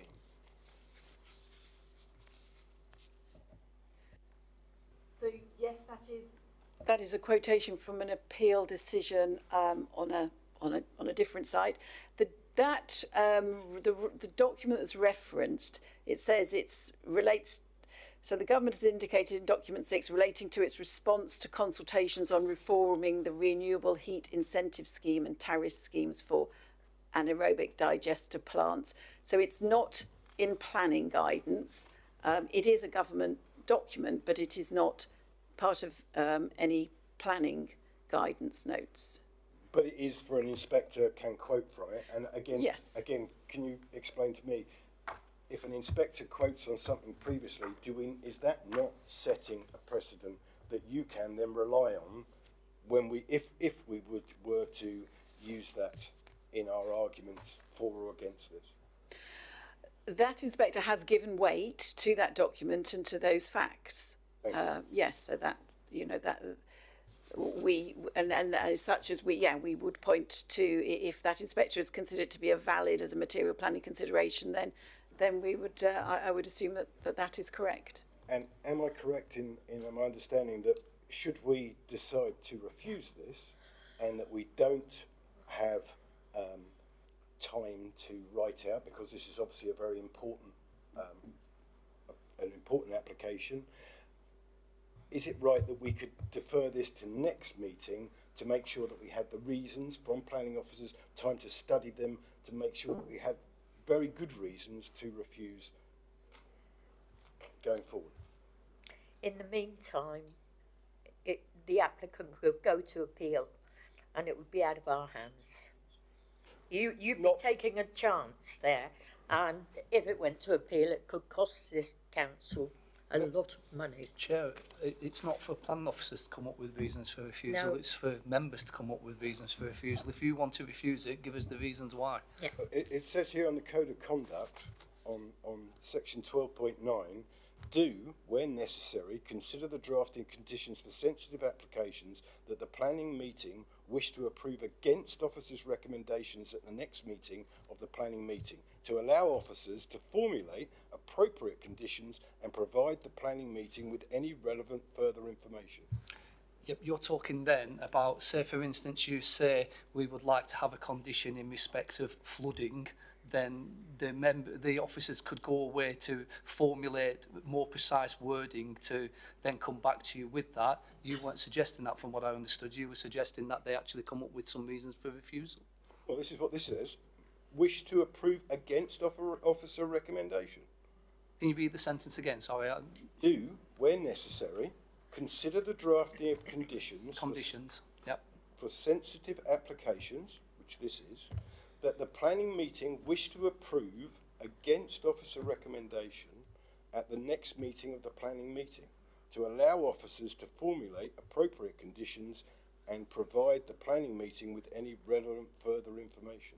Yeah, so just as I've said then, if it's a case of wanting to impose a condition, but you want to firm up the wording, you still have to say what the condition's in relation to. For instance, as I said, some flood attenuation measures, then officers can go away and provide you with more precise wording if they feel the need, and come back to a further meeting. It's not saying anywhere in that sentence that you can ask officers to go away and come up with reasons for refusal.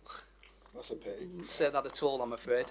Councillor Still Heath. down to you, Councillor Barlow, I'm afraid. If you want to refuse, you've got to say why. So obviously officers then, if they think that there's any substance to your proposal for grounds for refusal, can assist you, to formalise the wording, and can assist you then by referring to policies which may well help you. But you do have to come up with the reasons for refusal yourself in the first instance. Thank you. Can you turn your microphone off, please? Thank you. Councillor Heath. Yeah, thank you, Chair. Just, I did see about the noise mitigation scheme, and that daytime it's higher, 48 decibels, 47, all that kind of thing, nighttime. But what I'm picking up from the persons that are raising concerns about the site is simply that they're receiving noise disturbance at all times. So irrespective of the mitigating scheme, it may not be enough to change the outcome of whether or not we vote for or against, but it's certainly something that the parishioners are feeling that they're experiencing. And I think that certainly needs to be considered, because it's harmful for people to be disturbed. Nothing more disturbs people's psychology than noise. So it just doesn't seem to me that this mitigating scheme is kind of working from what I'm picking up. Just But the environmental health officer has no concerns. Which is contrary to what the residents are saying. Yeah, Again, Councillor, if I can assist, I mean, obviously, planning law is one element of the law. There are other acts, such as the Environment Act. If the environmental health officers were of the view that a noise disturbance was, in place and occurring, then they can take action by way of serving an abatement notice. As I said, that's something that is a separate matter that residents could ask the environmental health officers to consider. Just want to come back very, very quickly, if I may. Have the environmental health officers consulted with the parishioners, or is it the case that parishioners have to go to them, and have they been to them to ask for this to be looked into? That I don't know. I have no idea. It's not relevant for today. Yeah. Do you want to speak? I think we have to bear in mind that if this was at appeal, an inspector is looking at whether or not the planning conditions are capable of controlling any adverse impacts that might arise from the scheme. Non-compliance, so if we were to appeal and we said, well, yes, actually these conditions would work, but the fact is we think they're all being breached and therefore that's why we've refused it, the inspector will be looking at this with a very straight line and saying, if the conditions are capable of controlling the harm, that is, then this, that shouldn't prevent the grant of planning permission. The enforcement of those planning permissions, or failure to enforce those planning permissions, is a separate issue. So I think we do need to be mindful of that. And also a further comment in paragraph 23 of the appeal decision that related to this site, where the inspector said, however, I'm satisfied that the planning and pollution control regimes would be capable of imposing and enforcing conditions on the AD plant to limit odour and noise emissions from the appeal site to acceptable levels. It's also relevant to point out that one of the noise conditions requires verification to take place before the additional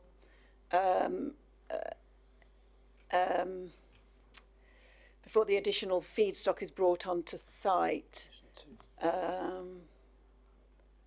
condition 2.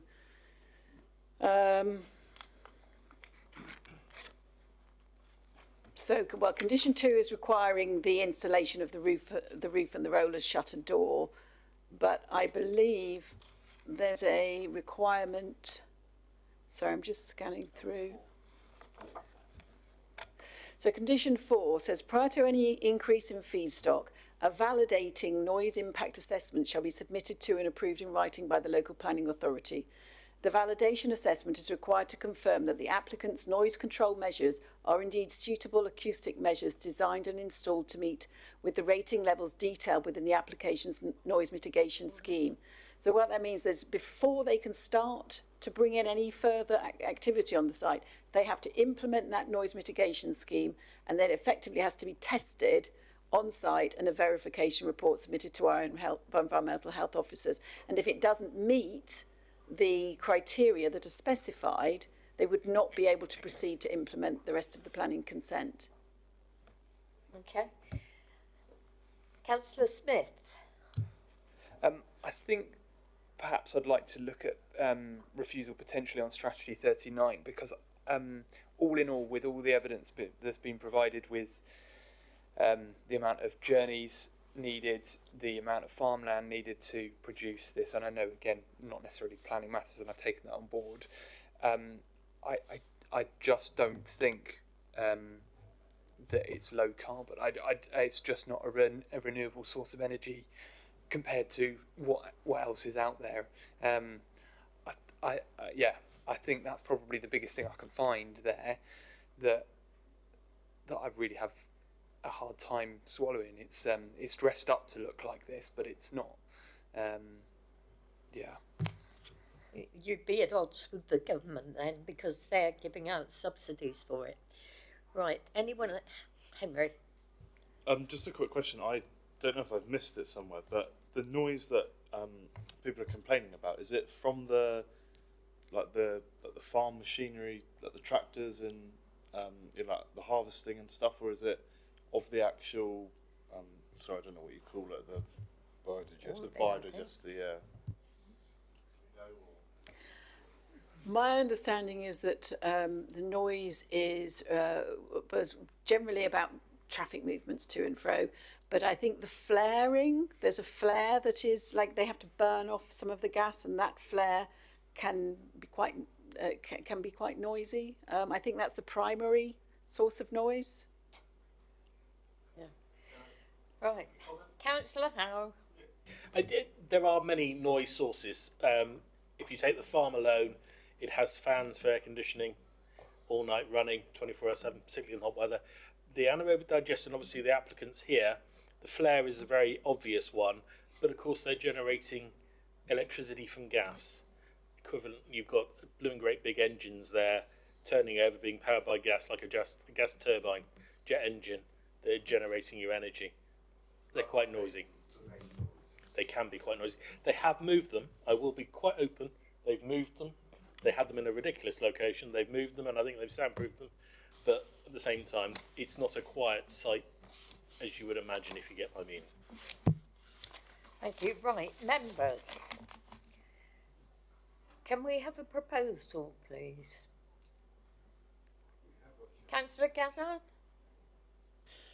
Thank you, Chair. Yeah, I mean, to be honest, I can't think of a reason why we can refuse this. So I will reluctantly move approval along with the officer's recommendation. Is there a seconder for that? Councillor Riddell? Yeah, I think like Steve said, it's difficult, but again, I can't really see a reason why we can't. Thank you. Right, over to you, Damien.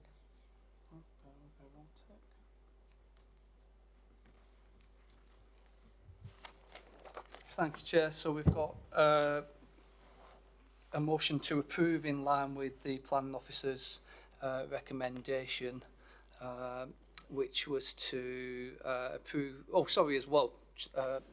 We have to deal with these two separately. So if we take them first of all, is that an approval in line then for both of them? Yeah. So if we can, yeah, if I can explain this better. So first of all, we've got a motion to approve in line with Planning Officer recommendation for the first application 22/1104/VAR in line with the Planning Officer's recommendation. Can I just double check with you, Wendy? You said about amending condition 7 to refer to crop silage and grain and adding a further condition. Is that in relation to this application 1104? I thought so. Yeah, so it's with those two amendments. So if first of all can take your vote in relation to that application, please, all those in favour. Can we just have the other, sorry, the extra bits in number 7 read again, please? If you like, yeah. Because this was to do with the So it was amending condition 7. It did say one of the bullet points, maize, silage and grain, 32,064 tonnes, and it's now being amended to refer to crops, silage, and sorry, it did say maize, silage and wheat, and it's now being amended to say crops, silage and grains. And the additional condition, I'm afraid Wendy will have to read that out to you because I was frantically trying to write it down and didn't get it all. So the purpose of this is to add a bit of further control about any additional off-site storage for the digester, interim storage when it can't go straight onto site. So the condition wording is proposed, notwithstanding the provisions of condition 7, feedstock and feedstock delivery, details of any off-site intermediary storage facilities for the digestate generated by the anaerobic digester plant shall be submitted to and approved in writing by the local planning authority, including details of any necessary statutory permissions. Does that mean we accept that they're likely to double in size then? If any of these sites require planning permission or environmental permits, they would need to be obtained separately.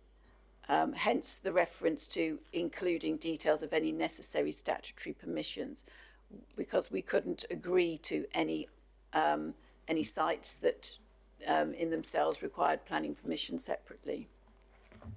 But it's seeking to get an understanding and control of what is happening to intermediary storage facilities, because we're aware that there have been some concerns raised in that regard.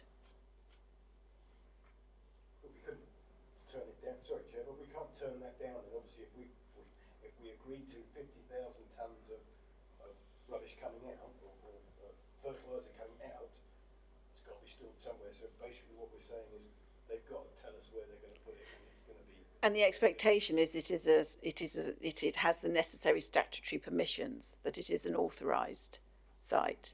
Yeah, they would have to apply for that. We'd have to give it to them because we've given them permission. No, we wouldn't. There would be no.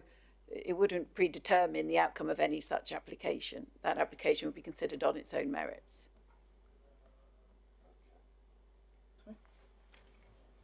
Okay, so just for the purpose of just summarising again, so we've got application 22/1104/VAR, a motion to approve subject to a legal agreement to restrict the occupation of Enfield Bungalow to non-residential use for the duration and operation and use of the anaerobic digester plant, and the conditions listed in the officer's report subject to the amendment to condition 7 to now read crops, silage and grains, and subject to the additional condition which has just been read out by Wendy.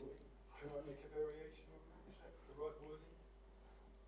What's your proposal? Well, I mean, this is the proposal that's been put forward at the moment that I've now read out, so we take a vote. What I was going to say is what Councillor Howe said, if we are going to do this, can we at least say that it will look at further conditions that the officers sort of agreed to, or is that not the right time to do that? If the proposer wants to take that on board, then that's fine. That is the right time, yes, thank you. Okay, so we're okay. So subject to that as well. If we can take the vote then, is everybody happy that they know what they're voting about, or do you want me to go through it again? I feel a bit like Donkey and Shrek. Are we there Well, yet? well every I know we just about get there and then I get asked something else. So would you like me to, or do you think we're there? That makes me Shrek. I'm not happy, but there we go. Oh, well, cheers. Can we have a vote? All those in favour, please. 1, 2, 3, 4, 5, 6 in support. All those against? 2, Any abstentions? 3. Oh, sorry, apologies. 3. Any abstentions? Yeah, you. Yeah. All right. So then, if we now move to the vote, well, that's carried. So if we now move to the vote for approval of application 22/1106/VAR, all those in favour, please. 1, 2, 3, 4, 5. I make that one. Okay. 5 is that? Yeah. All those against? 1, 2, 3, 4 against. 4 against that one, and then any abstentions? Councillor Have again. So that one's carried as well. Thank you, Chair. Thank you, Damien. Right, we'll now break and back at 2 o'clock.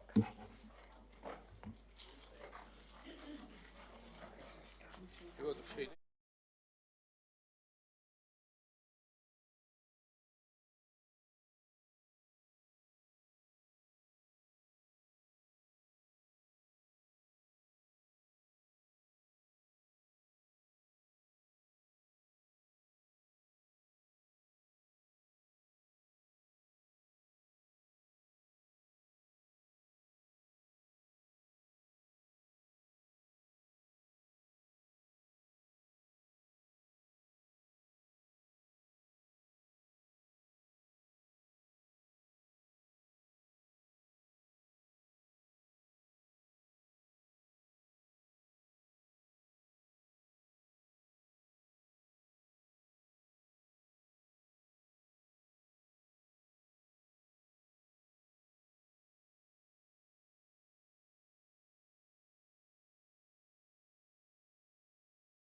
Right, welcome back, members of the public. Right, now we go to agenda item 13, 23-1113, full application for Elston House, land at Orchard Cottage, West Hill, and you'll find that on pages 181 to 197. Chair, sorry to interrupt. Do you want to just better do a roll call. More declarations with the non-committee members that have come in this afternoon? Oh, good point, Wendy. Right, non-committee members. I've seen 1, 2, 3. One's already given declaration of interest, I think, this morning. Councillor Jess Bailey has a declaration. She has a declaration. Hello, I've just discussed it with Damien Hunter. I live on Elsdon Lane, and obviously this application is just off Elsdon Lane. I don't believe it affects me personally, and having consulted with Damien, I don't think actually I do have a declaration, but I want to make it clear that I live on Elsdon Lane. Okay. Thank you. Thank you, Jess. Councillor Arnott, Councillor Young? No. Councillor Loudon? None, Chair. No. And is there anyone else? I can't see anyone else. No. Okay then. So we go to this one at West Hill, pages 181 to 197. Over to you, Mrs. Ormsby. Thank you and good afternoon. So the application we have to consider is a proposed new detached dwelling with an integral garage, new site entrance and parking at Elsdon House, land at Orchard Cottage, Elsdon Lane, West Hill. Just by way of update, it has come to light that whilst the application has been advertised in the usual way with site notices and with the neighbour letters, etc., because the access to this site is off a public right of way, it should have been advertised specifically as development affecting the site of a public right of way. That is going to take place. The key thing is that there needs to be an advert in the newspaper, which hasn't happened. So whilst all of the people effectively in the local area and the parish, etc., have all been consulted and have the opportunity to comment, purely from a procedural point of view, we do need to go through that process. So the recommendation that is put today is such that no decision would be issued until the end of the revised consultation period, and subject to no new material planning considerations being raised as a consequence of that process. If that happened, then the matter would have to be returned to committee. However, we're not expecting that, whilst obviously we would consider everything that comes in, we think that, the likelihood insofar as we've already had plenty of comments on the scheme that any points to be raised we would expect have been raised. So that's just being raised as a matter of process. So the site itself is within the built-up area boundary of West Hill. So where the principle of development is acceptable, and outline planning permission was granted on the site in 2021. There was a condition on that outline planning permission limiting the development to being a single-storey dwelling. And this is the application site here, and you can see.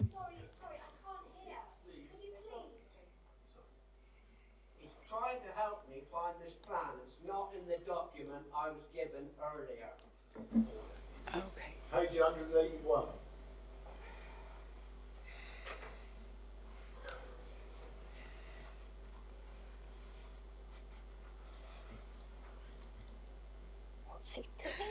Okay, so I'll just go over that again.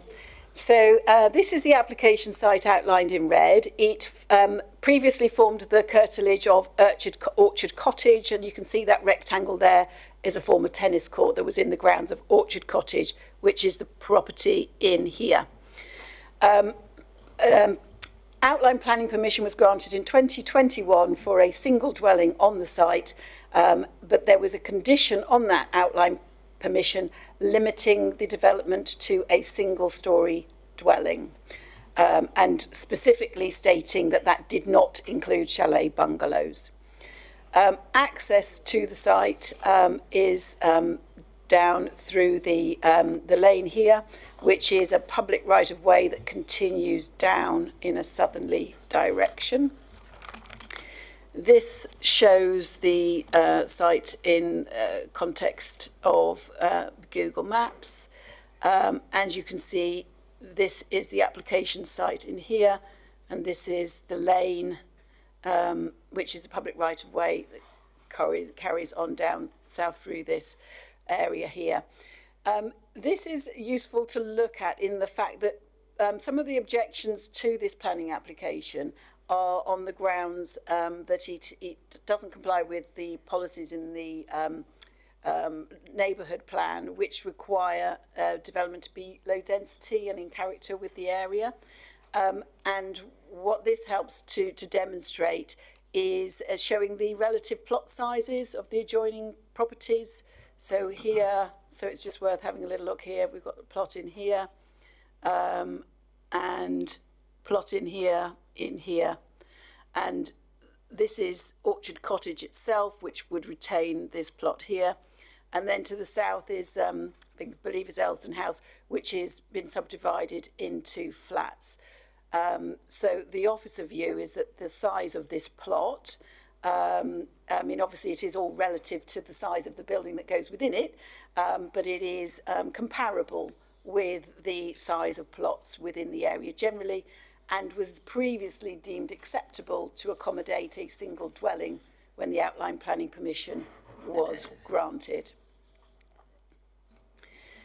This is the proposed block plan of the site, and also shows trees to be retained. These trees are actually outside the application site. They're on the opposite side of this lane, but the crown spread does fall over the site here. And the impact on those trees, whether or not the development would affect the root protection areas, has been considered by the tree officer, and he's satisfied that the development could take place with suitable tree protection measures. And there's an existing hedgerow which will be retained, except where there's an opening in here to create the vehicular access into the site. And then here you see the L-shaped footprint of the proposed dwelling, parking, and then amenity area in here. So these are the elevations of the proposed development. So you can see what is proposed is effectively a chalet bungalow style development, so with accommodation in the roof space. This is the rear elevation that goes along the boundary with Orchard Cottage with solar panels in the roof. And this is the front elevation looking out towards the lane with the garage. This is the elevation that would look northwards, and this the southern elevation. Sorry, they're quite small, these drawings. If at a later stage you do want me to zoom in on them, I can. But this is just showing the street scene views from the various site boundaries. So this would be from the eastern side, this one from the west, and this one from the north. And these show the footprints of the proposed development, so you can see the ground floor accommodation, garage, ground floor accommodation here, and then the first floor accommodation within the roof space. Here's some CGI images which help to give an understanding of the design approach to the development, so you can see quite contemporary in its style. But using some stone and timber cladding in the elevations. And that's the view that you would see from the new accessway into the development. There have been some concerns about potential overlooking to the neighbour to the north. And as such, these two windows, one of them is to a bathroom and one is to a sort of well, it's the bedroom, but it's indicated as a kind of dressing area, so not a principal window. It's proposed within the conditions that both of these windows are obscure glazed. Obviously there's a fair distance to the boundaries, but just they're not rooms for which that level of outlook is important, and putting in the obscure glazing will help to maintain the privacy of neighbours. So these are views within the site. So this is looking towards Birchley on the north boundary, and you can see already relatively contemporary style dwelling. This is looking across towards Orchard Cottage and then Elsdon House over here. And there would be a sort of a formal boundary in place, be it fencing or hedging along the boundary. This is the access point onto the lane, which is also the public right-of-way, and that's the tree that sits outside the site on the other side of the lane, which would be retained. This is looking up towards Elsdon Lane, and Birchley is the property up here to the right. And this is a view from the property Birchley, from the first floor, looking south across the site. So this is the area here where the development would be. So clearly it would be visible from the from Birchley, but still set quite a way back from the boundary. And as we've said, the two windows that face this direction would be obscure glazed. This is the southern corner of the site. This building here is identified as containing bats, and it's been recommended that it be retained as is, effectively, as a bat roost. And so the landscaping proposals for the site indicate the retention of that building. There's also a condition to require the retention of that building, and also the landscaping is sort of trying to create a kind of a protective area around that building to prevent disturbance. And this is from the access to Flower Cottage looking up the road again. There's Birchley there. And then a view from Elsdon Lane here down the access road. So the access point would be down further there.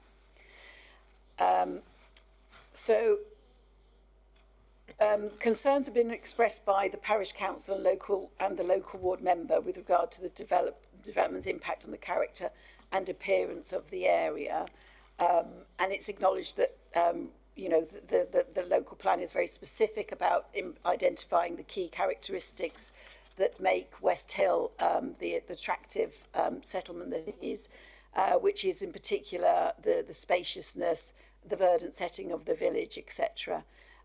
And there is concern raised that the development doesn't accord with policy MP3 of the neighbourhood plan.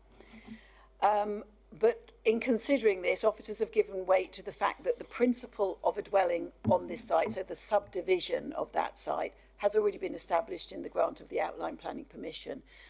So the plot size is effectively already defined. And whilst there will be some loss of hedgerow to open up the site, in all other respects, all trees and hedgerows will be retained to minimise the impact on the development. So the key issues then really is looking at the scale and design of the development. Again, mindful of the fact that the previous planning application clearly stated in a condition that the development on that site should only be a single-storey dwelling. And the reason for that is at the time officers weren't convinced that you could accommodate a building of a greater scale without adversely impacting either the character of the area or neighbour amenity. Now this application has come in and officers have been able to see the detailed design and scale. They're satisfied that that 1.5-storey building can sit satisfactorily in the site without having any adverse impact on neighbours in terms of overbearing impact, loss of light, or unacceptable loss of privacy. And similarly, the plot coverage is considered to be acceptable in terms of looking at the character of the area. So notwithstanding that condition, the officers consider that this new full planning application is acceptable in those terms. As with all applications for housing, we have to consider the 5-year housing land supply situation and bear in mind that there is a tilted balance in favour of approving residential development. The officers consider in this case that any harmful impacts from this are significantly and demonstrably outweighed by the benefits of delivering this new house within the area, and that it is compliant with neighbourhood plan and local planning policies, and as such it's recommended for approval. Thank you. Thank you. I'd like to call Joan Hickenbottom, objector, please. Thank you. Welcome to the meeting. You have 3 minutes. Hi, my name's Joan. I live at Birch. Joan, could you just put the microphone on? I'll just press the silver. Okay. Hi, my name is Joan. I live at Birchley and I've lived there with my husband for over 10 years. He can't be here today as he's ill and he sends his apologies. If you're not aware, which I think the good lady has made you aware, Birchley is the property situated directly to the north of the proposed building and the one that would be adversely impacted by anything happening. We're objecting to the size, scale and proximity of the proposed building. I can't call it a bungalow. It will have 2 stories, a double garage wing, 4 ensuite bedrooms, several reception rooms and a floor plan of 275 metres. The result is a large and imposing building standing over 7 metres high, located within the northern 50% of the plot, putting it close to our boundary.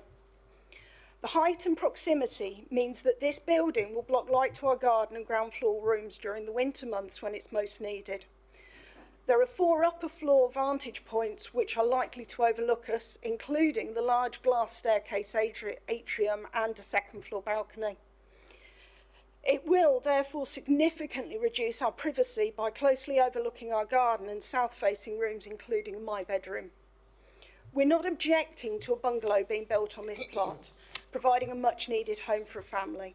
All that we're asking is that you are consistent and follow the explicit condition given in your previous delegated report issued in 2021, which said, and I quote, "The development shall take the form of a single-storey dwelling, and for the avoidance of doubt, a chalet-type bungalow is not regarded as a single-storey dwelling." The outline approval in 2021 chose to make this single-storey restriction an explicit condition. A key part of the justification for the restriction was to protect the amenity of the neighbouring properties and in the interest and character and appearance of the locality. I'm therefore asking the Planning Committee to remain consistent with its own decision of 2 years ago and restrict the proposed development to a single-storey building in order to protect our amenity, to protect us in terms of privacy and access to light. Thank you very much for your time. Thank you. Councillor Alison Carr, West Hill Parish Council. Welcome to the meeting. You have 3 minutes. Thank you, Chair. I'm Alison Carr and I'm Chair of West Hill Parish Council. So West Hill Parish Council reiterates our objection to this application. We believe the planning history is relevant. An earlier application in 2021 was refused due to cramping of the site. When the outline permission was granted, it limited the scale to single-storey and expressly ruled out a chalet-type bungalow to protect neighbouring amenity. Now we have an application for a 2-storey dwelling with 2 balconies and 3 dormers. The proposed mass and scale of the upper floor level is substantially greater than a bungalow.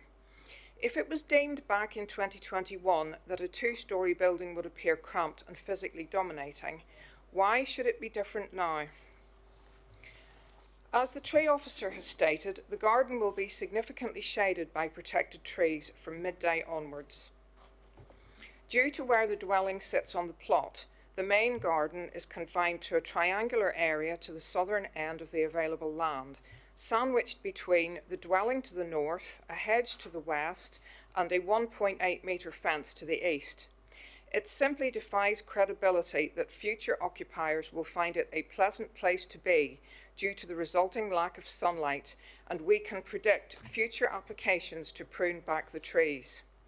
West Hill is a woodland village, and where we can see that development will lead to conflict with trees, we, as the Parish Council, have a duty to speak up. As for the 1.8 metre fence on the eastern boundary, the neighbourhood plan states that boundaries should be Devon banks and hedges to preserve the woodland character of the village.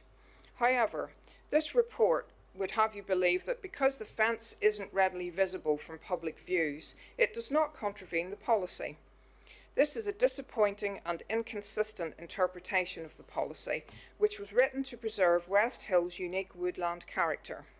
The fence may not be visible from all public views, but it will be visible from neighbouring properties. Therefore, we suggest that the fence does not accord with the planning policy. The access lane forms part of a public right-of-way and is used by horse riders and pedestrians.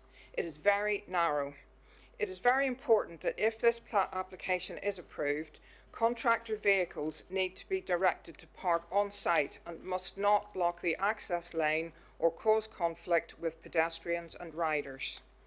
And finally, if the committee is minded to approve the application, we request that consideration is given to both first floor windows on the north elevation and are obscure glazed due to the level of mutual overlooking between the dormer and the first floor windows of Birchley. Thank you very much for your time. Thank you. Right, Ward Member, Councillor Jess Bailey, you have 5 minutes. Thank you very much. Well, I fully agree with the comments that have been made by the Parish Council and by Joan from Birchley. I'm concerned about the density. The Policy 26 of West Hills Neighbourhood Plan seeks to ensure that the new development reflects the established character, density and layout of its surroundings and preserves the key features of the village, including trees, hedge banks, spacious gardens and individuality between the properties. And for me, the report in its current form does not really assess the density objectively. I don't believe a cursory look at the aerial photograph is satisfactory because actually you can't really tell where the boundaries are. And this is something that could be done looking at the percentages of the density on the proposed density here in relation to adjoining properties, but that hasn't been done, and I believe that should have been included in the report because actually, if you look at that site, it's basically largely taken up by hard standing and building, and that does not reflect the density in West Hill, which is very green and verdant and lots of trees. So secondly, I am concerned about the impact on neighbouring properties, both in terms of overlooking and the distance. Again, for me, this has been dismissed in the report without any clear objective assessment. And for me, the report should detail very clearly the distances and explain why they're considered acceptable and the extent to which there may be any overlooking. But also there's the issue of sound between adjoining properties. So that's the second reason. I don't believe that that's being effectively evaluated fully. The third, I completely agree with my colleagues who've spoken about the inconsistency. I think it's really important that East Devon District Council applies a consistent approach. And how can it possibly be the case that in 2021 a chalet bungalow was not acceptable and now it suddenly is, and not just a chalet bungalow but one with balconies and you know, a large upstairs. I just don't think that East Devon should be applying an inconsistent approach. I think that you know, we need to be really important. It's really important that any assessment is done in a clear and objective way. And I think that the committee, in my view, should be refusing this. And I am concerned to learn that there hasn't been the appropriate consultation with respect of the rights of way. So I don't feel particularly happy or comfortable as a ward member that a decision could be made today subject to that, because that's a principle, that's a key material issue, which if it hasn't been advertised, I don't think the committee's in any position to agree something subject to a later determination, because it all needs to be looked at in the round. And what I would also say is that I think that there needs to be more work done on this report, because I don't think it's sufficiently objective to allow the committee to make an informed decision. I also agree with the comment about the fence. We need to, our neighbourhood plan's very clear about the importance of maintaining and increasing hedges and not having close bordered fences. So all in all, I hope that first of all you'll refuse it, but secondly, if you're not prepared or don't feel that there are grounds for refusing, I do think that you should be calling this back again and asking for the objective assessment on those various factors, and also including the information following the consultation on the public rights of way, which is going to be advertised. I certainly don't feel that it would be appropriate to support this application today in any way without that information. Thank you. Thank you, Councillor Bailey. Right, members. Who wants to go first? Come on, don't let Mike. Yeah. It's one of those awkward ones, isn't it? Yeah. I have a great deal of sympathy with the object and the ward member. But I think if we pull this apart a tiny bit, the last application that was approved, which was for a single-storey building, two-storey was never assessed. So we can't refuse this on an assessment that wasn't done last time. Yes, the conditions were put in, but they were put in because all that was asked for was a single-storey building. So we have to assess this afresh on that, and as such, you know, it's no relevance that there was a condition previously. The issue now is whether we agree with officers on the assessment of the two-storey building is correct or not. I tend to agree as well about the fence. I really don't think we should be allowing a fence there. I think it should be stipulated, if we approve this, that it has to be a hedge of some kind or landscaped of some kind. Other than that, it's one of those things. It's awkward. Possibly a site visit might help us. I don't know. I'm not entirely sure. The percentage side, I have no problem with what I've seen. We don't take into account hard standing. It's garden one way or another, whether it's patio or not. It's the same thing. As such, I think the percentages will be fine. It's just whether the overlooking is bad enough or not, and for that I haven't got a clue yet. I think it's 22 metres from the other dwelling, yeah. Right, who else would like to speak? Silence. Oh, Councillor Gazzard. Well, excuse me. I was just going to agree with what Councillor Howe has said. I'm disappointed that there's been a blip with the advertising on the rights of way. Well, I think that is a disappointment. But yeah, I mean, if we do approve it, I think we should say no to a fence, and it should be a hedgerow. But all in all, I think it should be approved, Chair. But I mean, we're in debate. Approved. Yeah. Yeah. Right. Anyone else? Councillor Anne. Thank you, Chair. I concur with Councillor Howell about the fencing. It's inappropriate in this woodland village. A Devon bank may be a bit step too far, but stipulating a hornbeam or a beech hedgerow would be a good way of mitigating it. It would also give a green corridor through the back of this site, and it may actually help with a bit of the noise filtering as well. I don't like the look of the property, but that's my personal point of view. I know West Hill has got quite a diverse range of properties in there. The balcony, yes, is a bit of an issue, but I'm not sure how much of an issue we could actually say refuse it on that. But that would be my condition, is the hedging. Thank you. Right.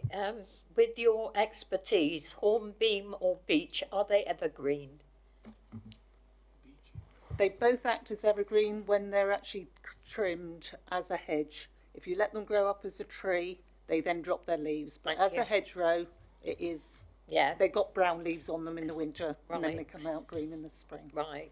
Because there's no point having a hedge if it's going to lose all its leaves in the winter. Well, it's sort of in keeping with the village. So there's Beech Park is one of the names of the roads. Oak. Yeah. It is sort of a native. Yeah, but and it would be in keeping. Is it to be? Maybe the officers can help with this. Is it for privacy, the hedge? Yes, it's to define the boundary between the site and the host dwelling which is being subdivided. So yes, it would be its principal thing would be as a privacy. Yes, for the two properties. So they would certainly act as a privacy. Yeah. Yeah. So Okay. there's better than the horrible old fence. That's one of the advantages of having a horticulturist. God, it sounds like a swear word. Councillor Barlow. I mean, the only problem with that sort of hedge is it does tend to be quite wide to get it to be a good cropped, to make it so it is privacy hedge, is all I would say. And I presume the reason that they put this on here is that the percentage of the building is, although it's small, is that there are areas where there isn't a lot of room there to give that. Thank you. Right, Councillor Gazzard, I believe you will go into proposals now. Is there a proposal then? Yeah, I'm happy to propose. Seconded? With the amendment that it's not a fence, but it's either a hedge or, as Anne suggested, a beech or whatever. Right. A seconder? Mike? Do you like to speak any more on it? No? Right, over to you, Damien. With that condition that a hedge... I think Wendy was out there. Yeah. I was just going to say, Chair, can we Sorry, hear from Wendy. Wendy with regards to that proposal? Because obviously we've heard from Councillor Barlow as well, who said doesn't think it's going to be feasible.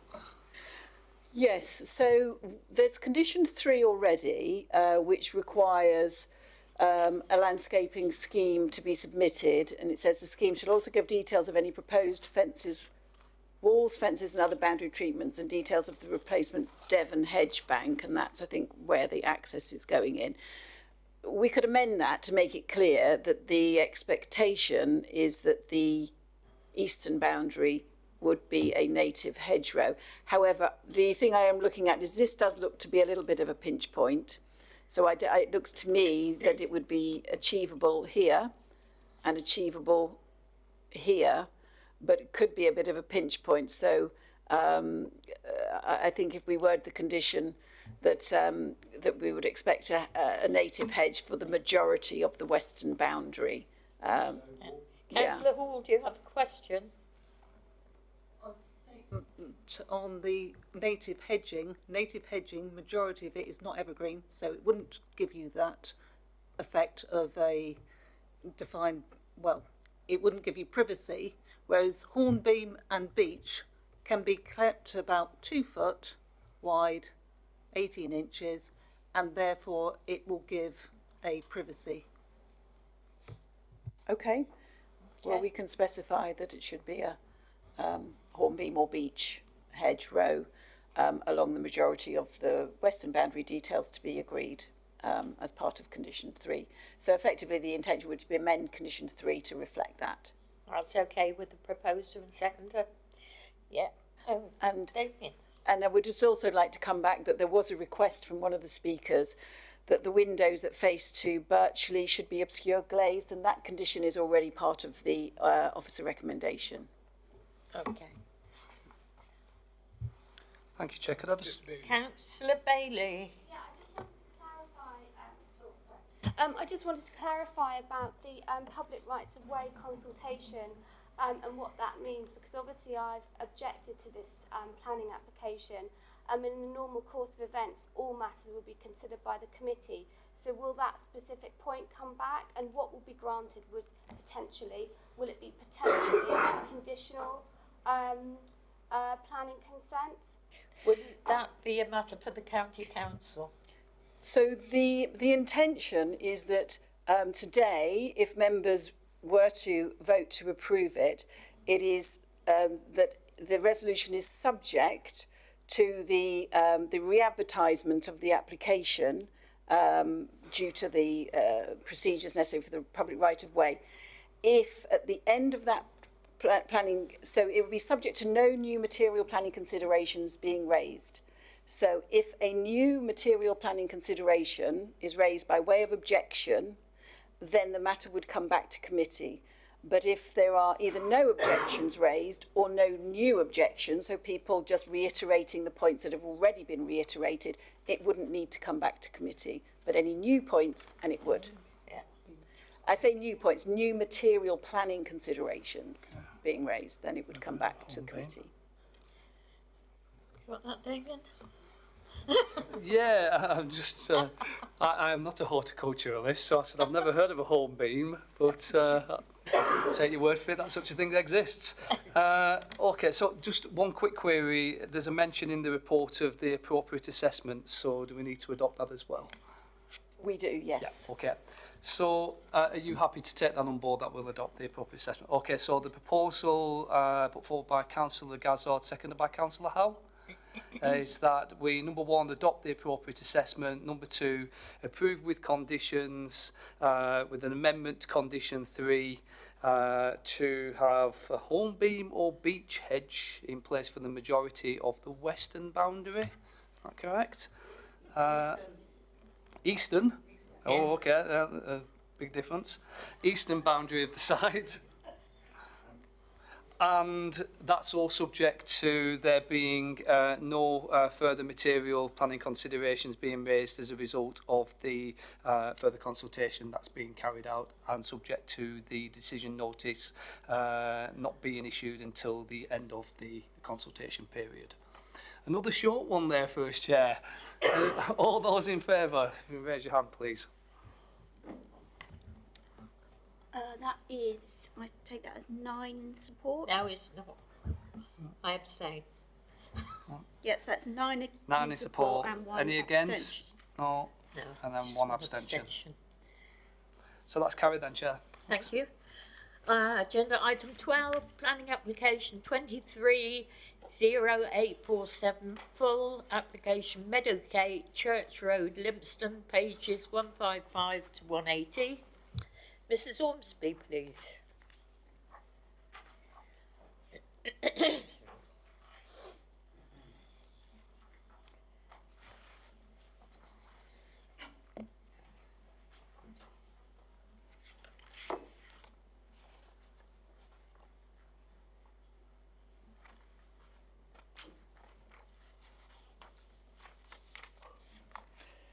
Right, so this is an application for a proposed dwelling, an off-road parking and double garage within the garden at Meadowgate, Church Road, Limpston. And you can see here the application site outlined in red. This site lies outside but immediately adjacent to the built-up area boundary of Limpston. It's also within a green wedge and within Limpston Conservation Area.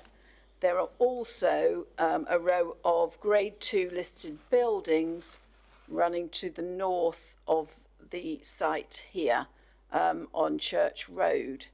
And similarly to the previous application, there is a public right-of-way running along the western site boundary, which will be used to provide access, vehicular access into the site. This proposal, because the public right-of-way actually lies within the ownership of the applicants at the moment, and you'll see for some photos, it's already got a sort of consolidated surface which can be used to access the site. But there is also proposals to upgrade the remainder of the public right-of-way, because from here onwards it's a bit of just a sort of a muddy track. So there is a proposal to enter into an agreement to upgrade that, well, it's actually a planning condition, a Grampian planning condition, saying that that footway will be upgraded prior to the development commences, and that's considered to be a benefit of the scheme, and compensating for the sort of additional traffic movements that will be arising along that public right of way. So again, we've got here a Google map showing you the application site, which is in this area here. And what you can see is a new development which has been built recently on a former nursery site. And that is relevant because previously planning permission was refused for development on this application site. And one of the key reasons being that it was effectively extending the built form out into the countryside in a way that was out of character and would adversely affect the landscape of the area. Since then, this new development has been built, and the proposed dwelling will sit along this same building line as the lower southern area of development. So the context of this site has materially changed since the previous planning application was refused. This shows the proposed site layout, and the single dwelling is proposed as two linked blocks, one block being single storey and the other 2-storey. There's also a garage in this part of the site. That's been amended since the application was submitted. It was a sort of a 2-storey building, and it's now been reduced to single storey due to objections from the conservation officer about the impact on the setting of the listed buildings, which are immediately north of the boundary in this direction. And here are the elevations. Again, it's a relatively contemporary form, but still maintaining traditional pitched roofs. It's got a slate pitched roof and is using stone in the buildings with some natural timber cladding. So it's a contemporary style, but still addressing and relating well to the local vernacular, having regard to its siting within the or adjacent to the conservation area. These are some of the further elevations of the dwelling here, and side elevation in here, and here you can see the garage that is proposed. These setting it in the street center. So these are the two of the newer houses that have been built. So you can see that it actually steps down in size and scale, which is appropriate. You've got the larger 2-storey building, so it has the higher element and then steps down as it then moves towards the countryside. So stepping away in a way that officers feel is appropriate and acceptable. And here again, you're seeing effectively what is the front elevation of the site, again in the context of the adjoining dwellings. These are the floor plans. So I say you've just got 2-storey on one of the blocks. This is elevations of the garage, which is now reduced to single-storey. And then here's some photographs. So this is looking east along Church Road. This is property is Haymore Thatch, which is one of the listed buildings that I've mentioned earlier.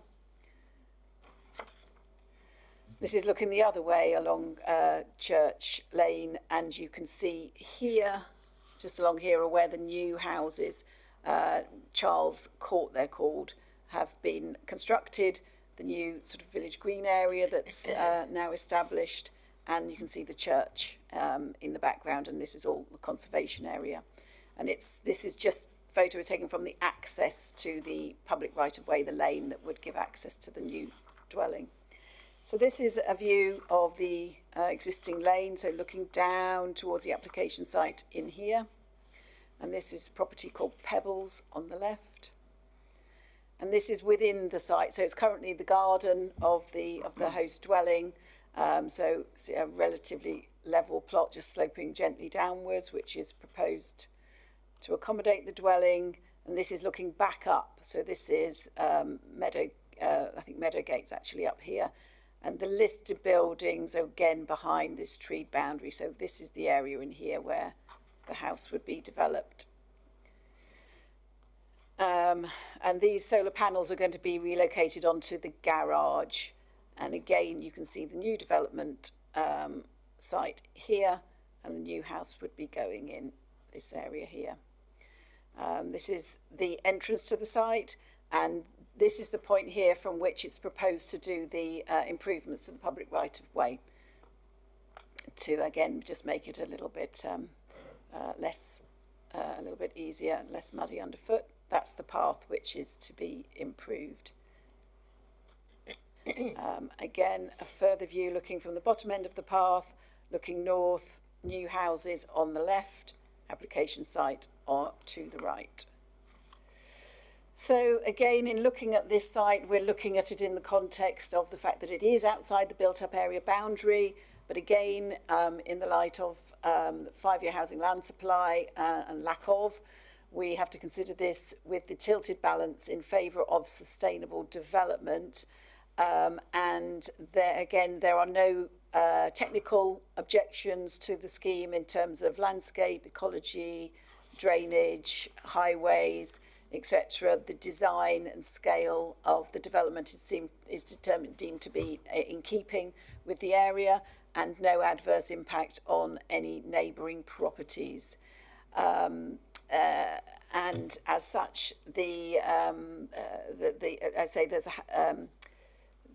impact on habitat and ecology again is being addressed within the report and would make a positive contribution towards biodiversity net gain.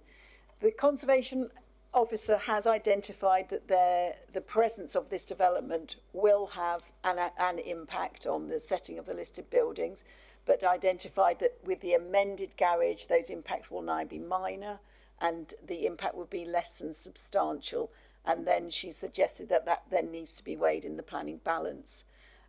Overall, officers consider that this is a sustainable form of development, and the minor harm on the setting of those listed buildings is not sufficient to outweigh the benefits of delivering this dwelling, and as such it is recommended for approval.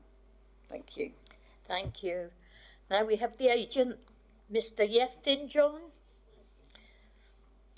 Welcome to the meeting. You have 3 minutes.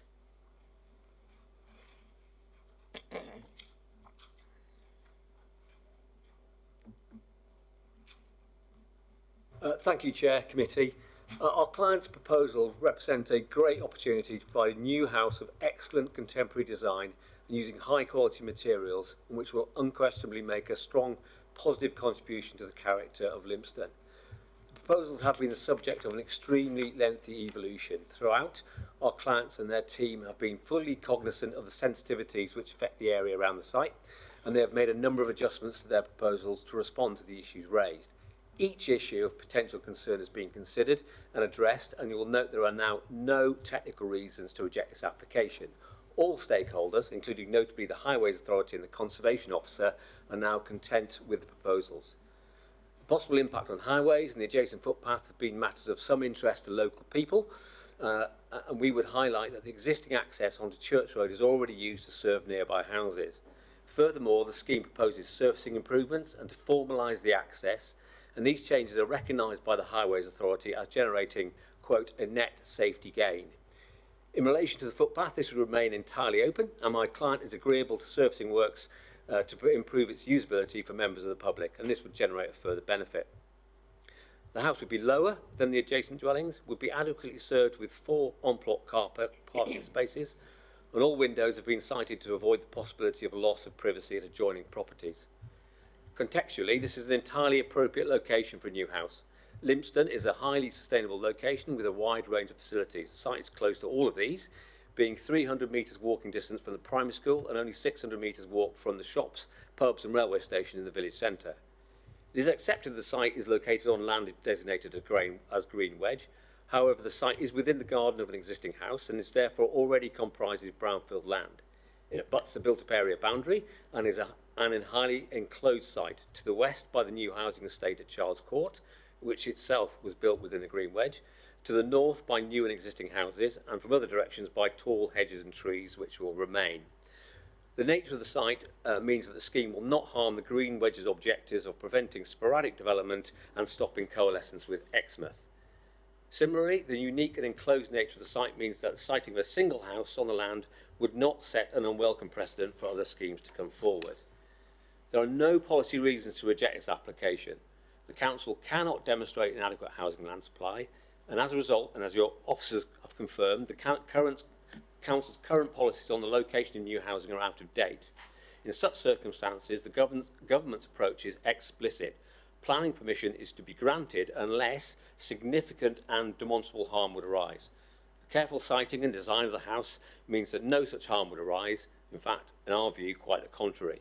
In summary, therefore, the scheme proposes a very high quality and thoughtful design which would be in a sustainable location and which takes account of the various sensitivities associated with the area. Looking objectively, therefore, there are no reasonable reasons to reject this application, and therefore ask you that you recognise its merits and approve the scheme as per your officer's recommendation. Thank you. Thank you. Ward Member, Councillor Jeff Young, you have 5 minutes. Thank you, Chair. I like the design and approach this architect has achieved for this design. So why do I not support this application? Because it is outside the built-up area boundary of Lympstone, and it is not in an area allocated for development in the Lympstone Neighbourhood Plan. The report clearly states this application is not compliant. Under Strategy 7 of the East Devon Local Plan, it is not compliant. Under Strategy 8, development in green wedges of the local plan states that development would not be permitted if it would add to existing sporadic or isolated development or damage the individual identity of a settlement, or could lead to or encourage settlement coalescence. The Lympstone Neighbourhood Plan is made, and therefore its policies are a material consideration and should be afforded full weight. Policy 2 states that isolated homes in the countryside, which this is, will generally be resisted. Policy 3 relates to development in Green Wedge or coastal preservation areas.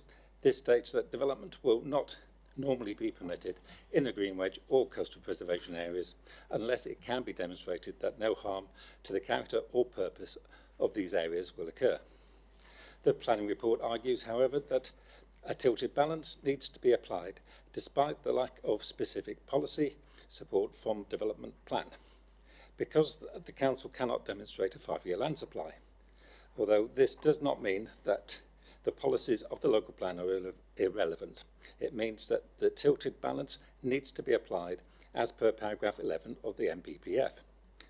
Paragraph 11 of the NPPF states that plans and decisions should apply a presumption in favour of sustainable development. But what the report fails to say is that there are clear exceptions to the rule, such as in our ANOBs. The other exceptions include habitat sites and or designated as sites of special scientific interest, land designated as green belt, local green space, national parks, heritage coast, heritage assets, and it goes on, etc., etc.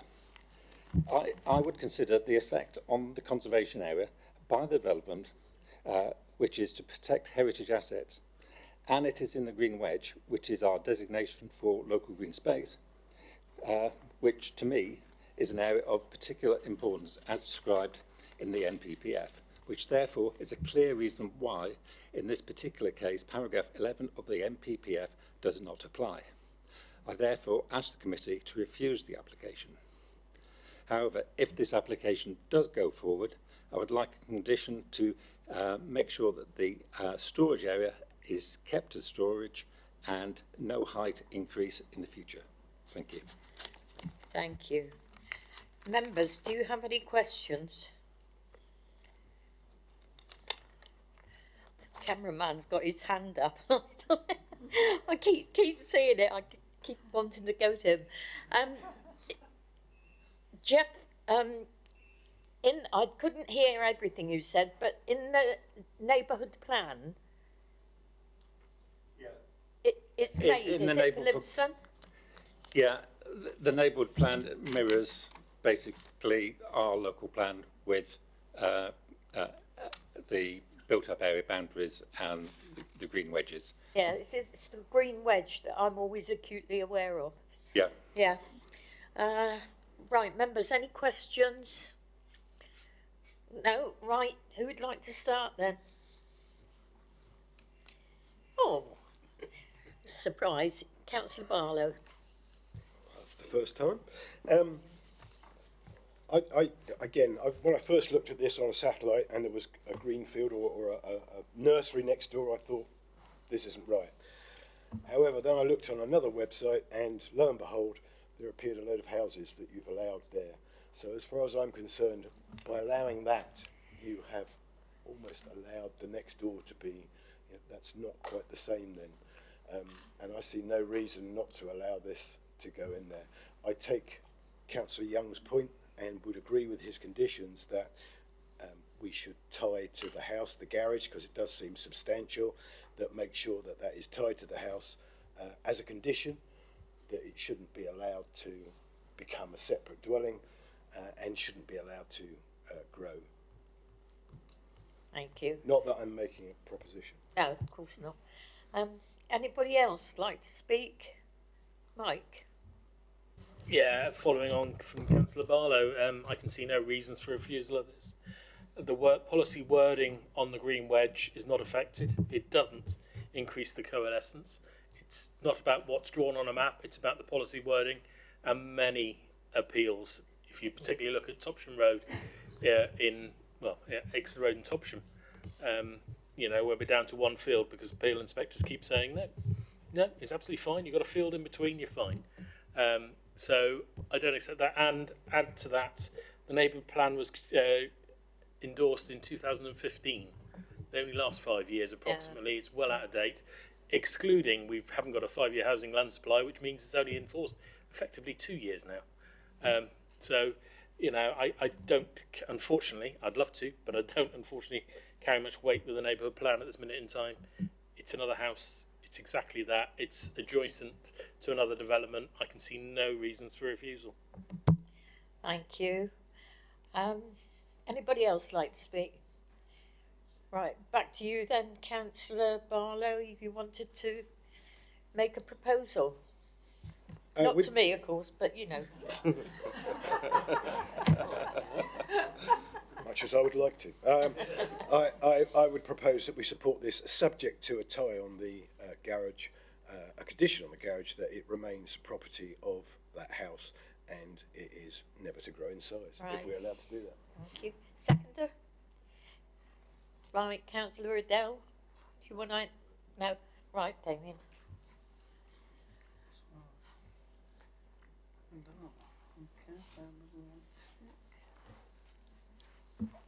Right, so we've got.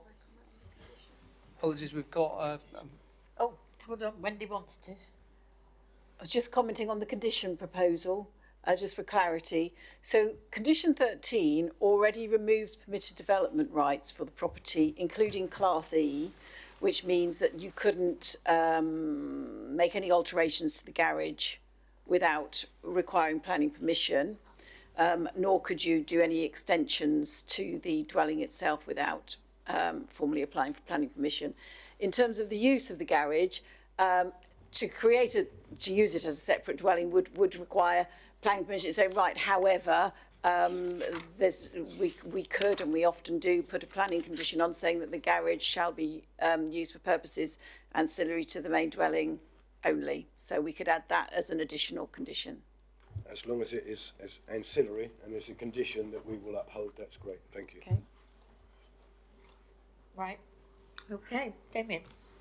Okay, then thank you then, Chair. So subject to that amended condition or additional condition to tie the garage as an ancillary dwelling, as an ancillary to the main dwelling house, should I say. That's an approval also subject to the amended conditions. All those in favour, please. is 9 in support. All those against? None. And any abstentions? Yeah. 2. That's carried then, Chair. Thank you. Now we move on to agenda item 14. Application 230615. It's a variation. Salcombe Regis Camping and Caravan Park, pages 198 to 209. Wendy.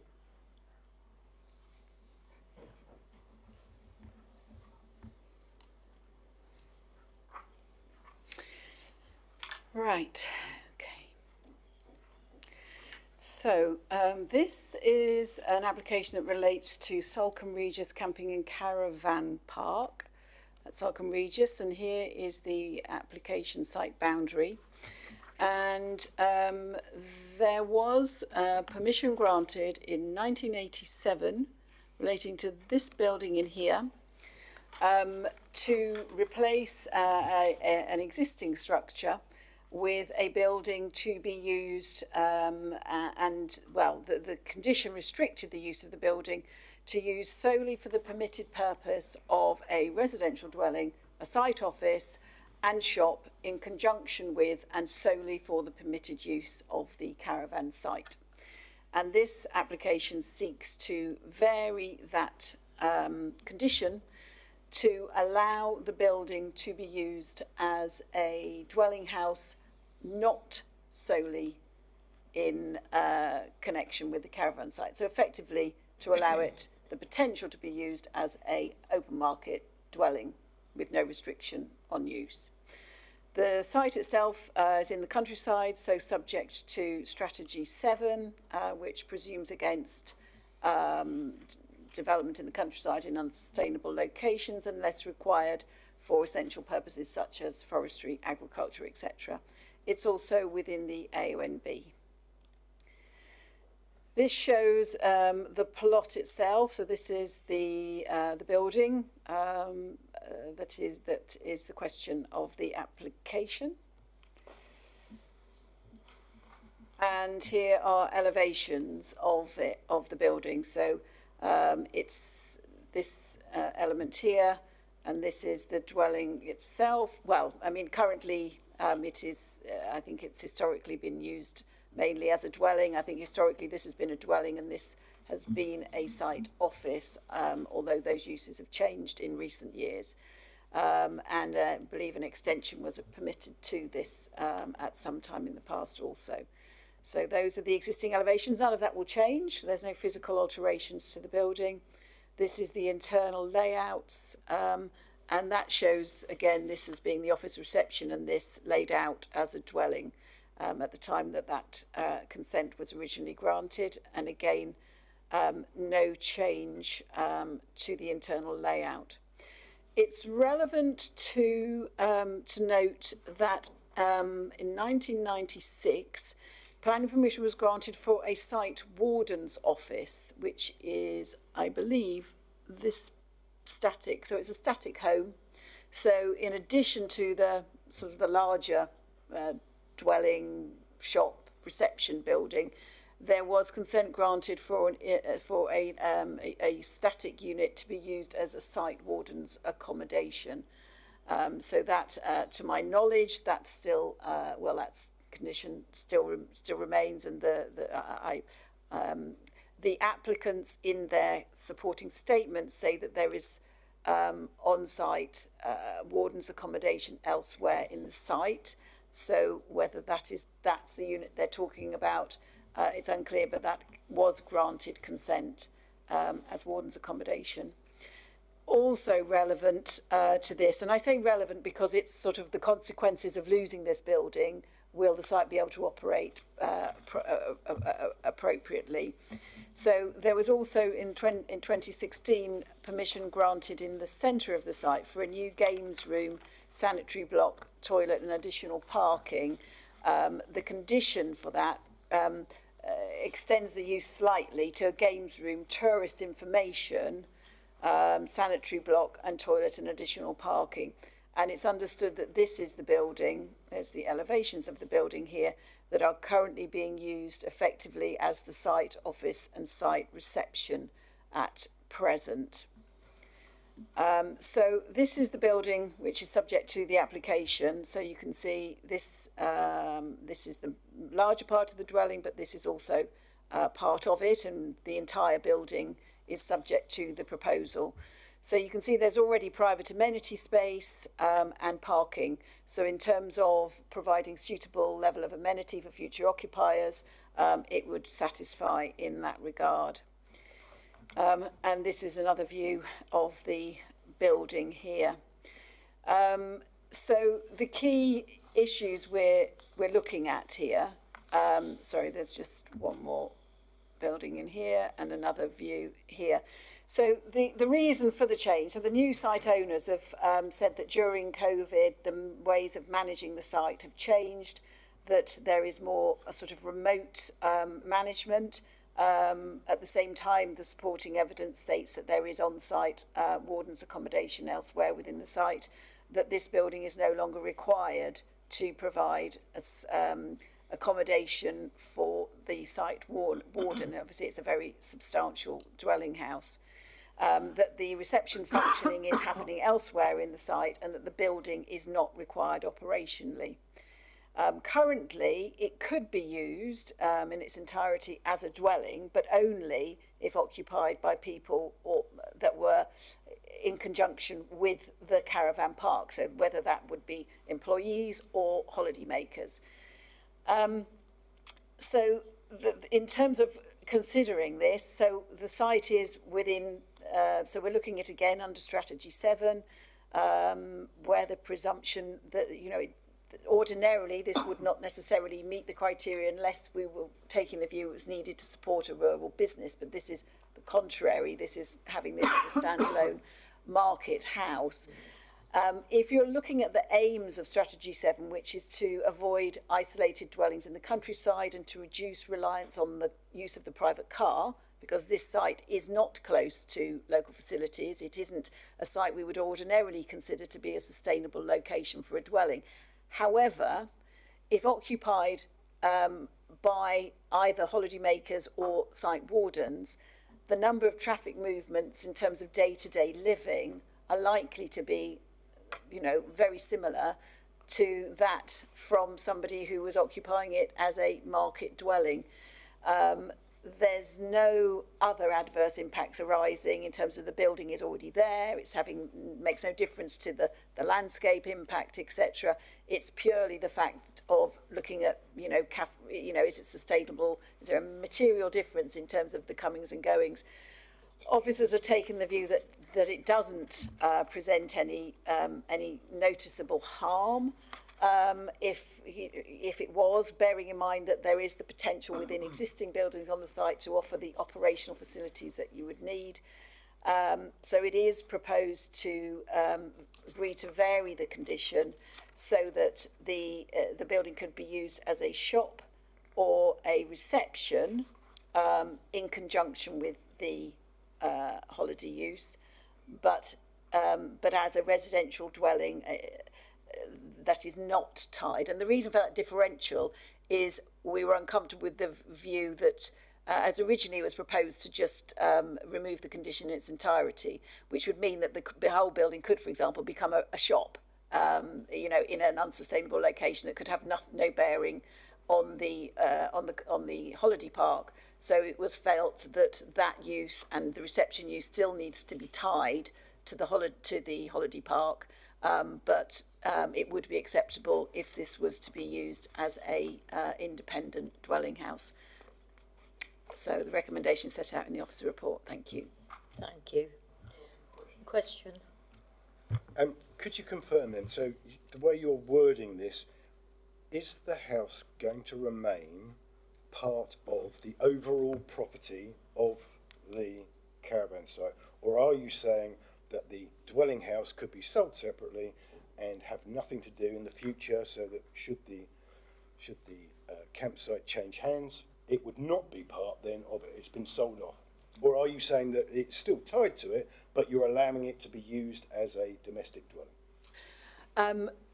the property, if the condition is varied as proposed in the officer report, this site could be sold off and used completely independently as a dwelling house. Thank you. Thank you. Councillor Loudon, you have a question? Yes, Chair, if I may, before you invite anybody to speak, I'm just slightly confused. What Wendy put up a second ago was the site plan that is on the portal, which draws the red boundary literally around the house and its environment, that one there. Whereas if I go to the front page of the report at page 199, the red line covers the whole site. And does seem to me that if one has it round the whole site, then potentially it could change the application that you're considering. So I'm just slightly confused, or am I just making 2 and 2 make 5?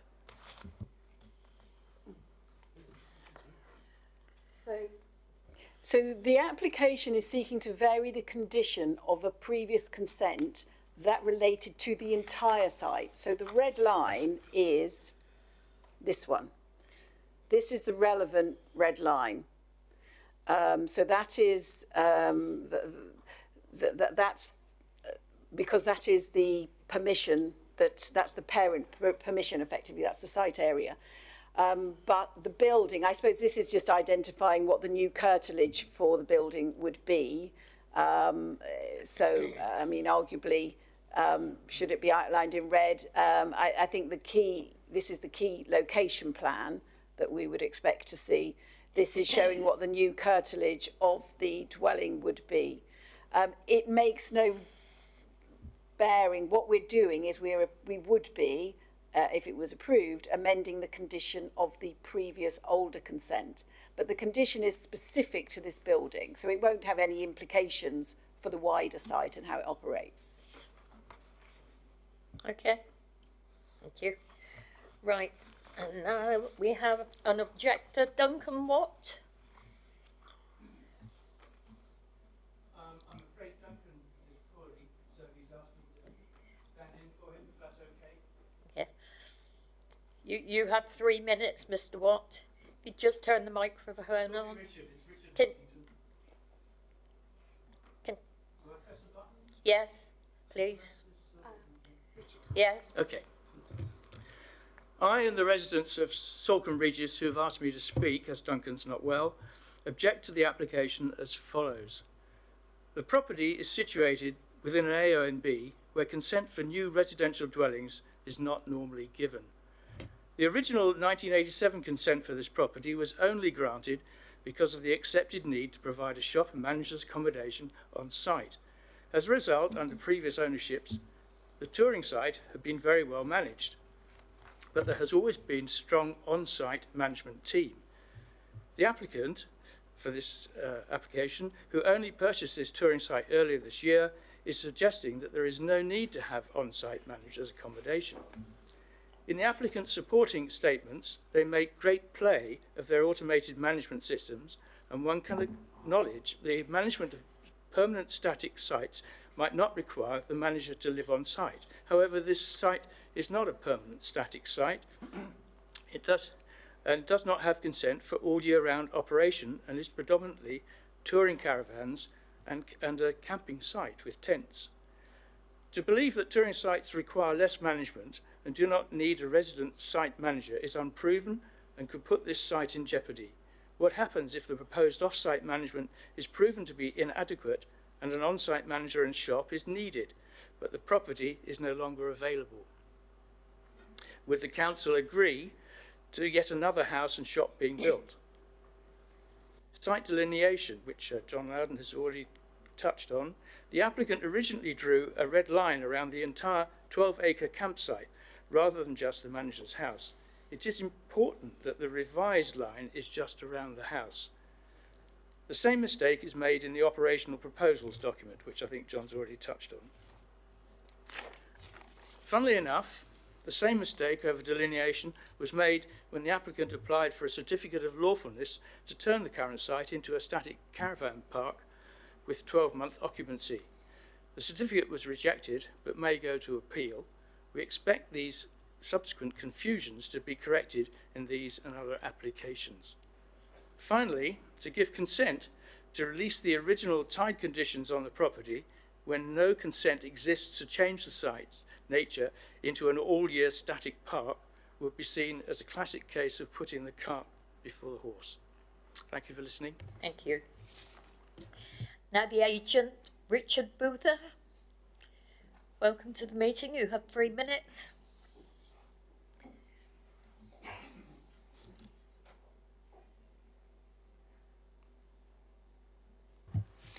Thank you, Chair. I'd just like to take this opportunity to endorse the case officer's summary of the application in your report back and the recommendation.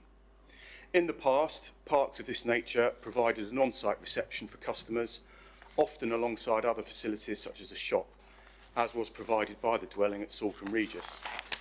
During the pandemic, as you've heard, operators have adapted to new ways of working to increase operational efficiency of parks. All of Serenity Leisure Parks Limited developments are now managed from its head office using established systems and procedures. Modern booking systems mean that customers can now pay for and check in for their accommodation online in advance of arriving at the site, and there is no need for customers to check in at an office on site on their arrival. At Salcombe Regis, as set out in the operational statement accompanying the application, and as you've heard, there are and will be on-site wardens to assist guests, providing a 24/7 presence, and they now reside in one of the caravans. In addition to this, regular visits and checks on the site are undertaken by a mobile management team who cover a number of parks in the locality to ensure that the quality of the park is maintained at a high level and that rules and regulations are followed. Collectively, these teams are always available to customers to ensure that any emergencies or problems can be dealt with or resolved quickly and efficiently. Access to the applicant's sites are generally controlled by gates or modern access methods such as automatic number plate recognition or electronic fob/tags supplemented by CCTV. And all of this enables the applicant to ensure that access to and security on the site is efficiently controlled. It is noted that a number of written objections have said that the building is surplus to requirements, it should be demolished. The reality is that future occupants will have the same need for local services and facilities, and the removal of the building would be wholly unsustainable in the context of a shortage of housing supply in the district, not to mention contrary to the government's aim to significantly boost the supply of housing. I trust therefore you will follow the officer's recommendation in this case and approve this application. Thank you. Thank you, Chair. Could you answer a question, please, Mr. Boother? Sorry, I just wondered if you could tell me, so Serenity Leisure Parks, how long have you been going for and how many leisure parks do you run? I don't work for Serenity Leisure Parks, I'm their agent. I'm afraid I don't know how long they've been operating for. They do have a portfolio of sites across the whole country, not just regionally, but I'm afraid I don't know exactly how many parks they do operate, but they're an established operator is what I would say. So, and you say local parks, that you have these people that run round, you do local, which ones are local? Because I looked on your website and I could only find one in East Devon, which was the Salcombe Regis one, and it said on it, one watch out, one to come, possibly in North Devon. Is that your local ones that you've got or haven't got yet? That what's on the website is the current situation, but as I say, to emphasise, there are wardens on site. But they don't have any others in the country. You said you've got several in the country. Yeah, I don't know. I'm just instructed on this particular site, so I don't know how many they have. Thank you. Thank you. Thank you very much. Right now, Councillor John Loudon, please. Could somebody turn that microphone off, please? Thank you. Thank you, Chair.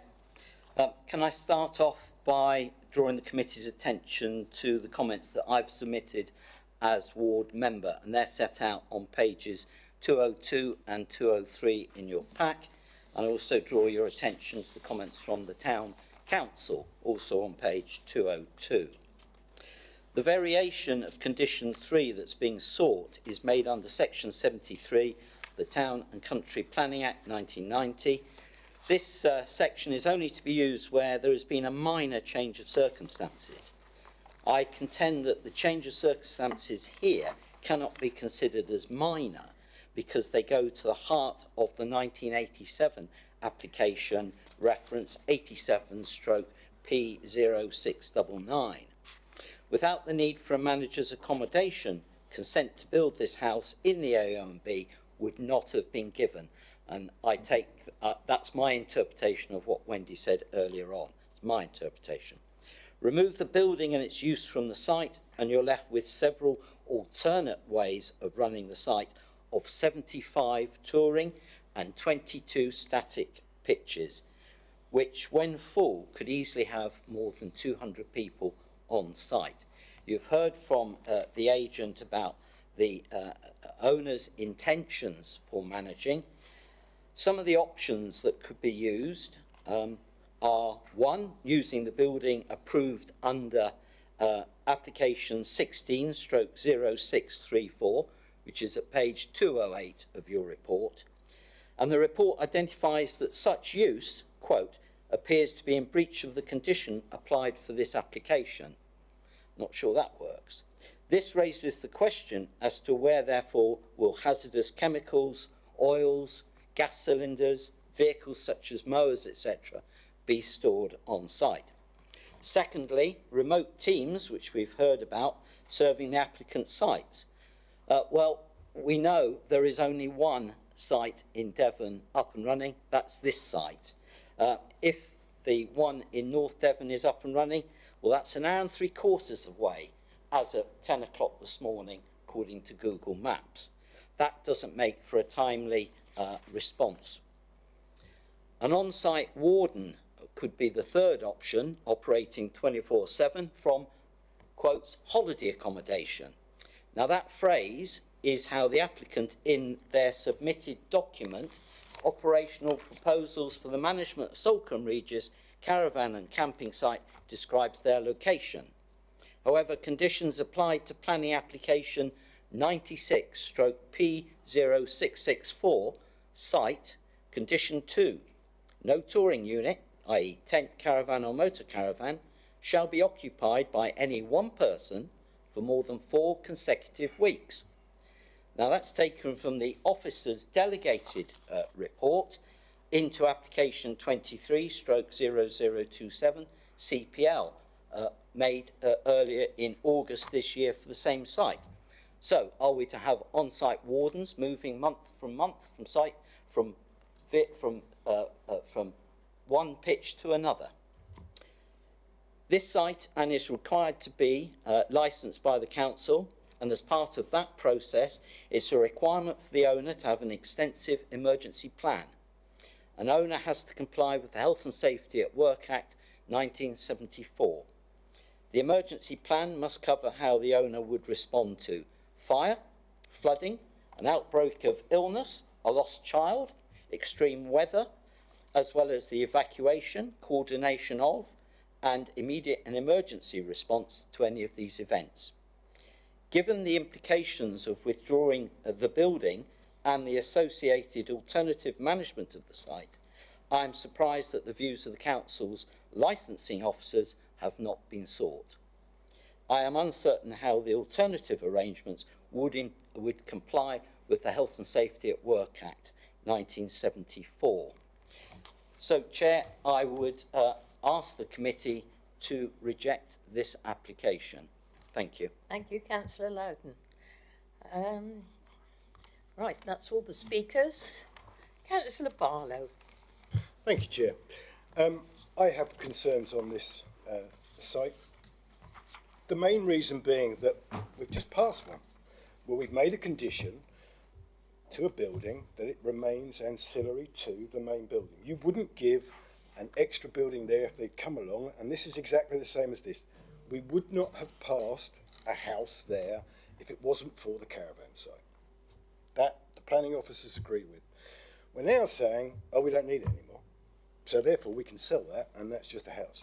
This is just coming along and asset stripping somewhere and basically making the business that we've built up since 1960 when it became a caravan site, and then in 1987 when we gave it a house because it needed to grow, and now we're saying, actually, no, we'll take that away and we'll set that business back. It might suit the business owner that we've got at the moment, who might be a super caravan site runner, even though he appears, according to their website, only to have one in the whole country, but certainly one in Devon, with another one possibly to come.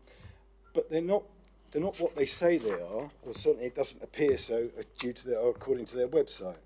So I would say to you, what happens if this operator, when he's asset stripped this house, because a house in the AONB is valuable, because you wouldn't allow it normally, what will happen to that site? It can't then be sold to another operator that would like the previous operators for the last 70 years, who have lived on site, have run a business, that have grown the business with our assistance over the years, giving them planning as they step forward.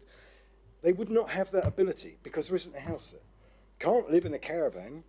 You can live in a caravan. There is and again, Wendy Ormsby said that it was an office, not necessarily to live in, but maybe they can live in an office. But you wouldn't want to have a family there. So we've allowed a family home there, and now we're about to take it away because the application, well, wants you to. And I just think that, if we put on this condition that it is tied to that building, I'm really happy if they want to say that it should be a permanent dwelling, but we should tie it to the land. So in other words, you can't sell that building. We should be able to lower the bar so that you could have a residential person live there on a long let, so that it would still be ancillary to the main business, but it would still be tied. So when that building was sold, if the campsite was sold, it would then still have a property with it that could be used to be a manager's or an owner's accommodation. And when it comes to making a suggestion, I would like to do that because I would like to refuse this. Thank you. Okay. Any other speakers, please? Henry. After listening to what Councillor Barlow said, I must admit I do agree. We've just put those conditions on the other property, and we'd expect those to be forever, I suppose. And yeah, it's a bit like it's just moved the goalpost several years later and sort of changed up. And having just looked on the website as well, Councillor Barlow is right. They've only got one site in Devon, so it's not quite what it was made out to be. So if it is possible, I don't know if we can have that sort of condition where it could be a long let to someone that isn't to do with the campsite, but that the building has to stay tied to the campsite, if that's possible. Wendy? Well, I might take some advice from Damien on this, but my understanding is it wouldn't be reasonable to control the land ownership. Within planning, we can control how land is used. It's much more difficult to control how it's owned. My view was that, as it stands, the property could be, in accordance with the current condition, it could be used as a holiday let, and it can be used as accommodation for people who live on the site. I would question whether through any legal agreement we could control the actual ownership of the land, but I don't know whether Damien might be able to give me any better advice on that. Well, normally we'd have occupation controlled by way of condition. So if it was an agricultural worker's dwelling, then the condition would control who actually occupied it. We did used to have then the agricultural land tie section 106 agreements, because we would say that we were allowing a dwelling to be occupied by somebody who was in employment of the business, but then we would give some justification for tying that building to the land. Is there any justification for doing what's being proposed now in planning terms? Obviously they're saying that they want to actually remove that tie from the land. And that's the whole purpose of the application, as I can see. They don't want this tied to the land anymore. If you're then giving them supposedly what they want but tied to the land, they're not getting what they want. Exactly. Yeah. Councillor Howe, please. Yeah, this is one of those where you start to get your own headaches, shall we say. Not disagreeing with what's been said by my colleagues across the table there. I do need to point out the previous condition we put on the previous item not very long ago today, and even these are all superseded by legislation, local plans and everything else. So putting a condition on doesn't mean it's there for in perpetuity. That means they've got to come back and apply for a change to that condition, and that change has to be reasonable and respectful, etc., etc., etc., with conformity of the current national, local, etc. conditions. So just because you put a condition on something doesn't mean it's going to be there forever. In fact, most likely never. It won't stand the time. Now, this was put there in 87. I don't know the planning conditions in 87 or anything else. That's going back quite a while in planning terms. But I keep going up and down on this, and I want to come back to Wendy, our officer, because she said, I'm fairly sure she said, unless I'm mishearing, that they have permission for a unit on there that has permission for warden, shall we say. But I can't find that on this report. And I keep going up and down, I keep looking at the permissions granted, and I can't see it. So I'm struggling to understand, and if that is different, if they haven't got permission for that warden, one, we need to take enforcement action, and then make a decision here on whether we believe, they can operate a site without a permanent warden, slightly separate, or defer it at that point, or something else. But if they have got permission for a permanent warden, then a fair bit of the argument falls away. So I need to be certain, because I keep looking at these permissions, and I can't see it, if you get my meaning. Yes, apologies, it was missed off the officer report. So that's why you can't find it in terms of the planning history. So the reference is 96/P1573, and it was planning permission granted for a site warden's office, and I believe it was this building here, which I think is this building here. And what I was I can have a quick check, because just have a look at it and see whether it made any reference to whether that can be used as residential accommodation or just an office. But I can just do a quick check. We need to be clear.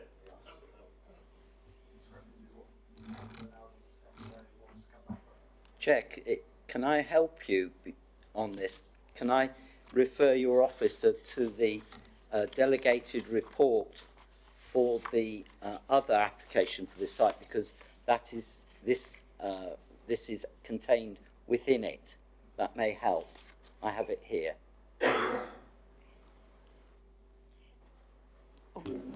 Can you bring it up, please, John?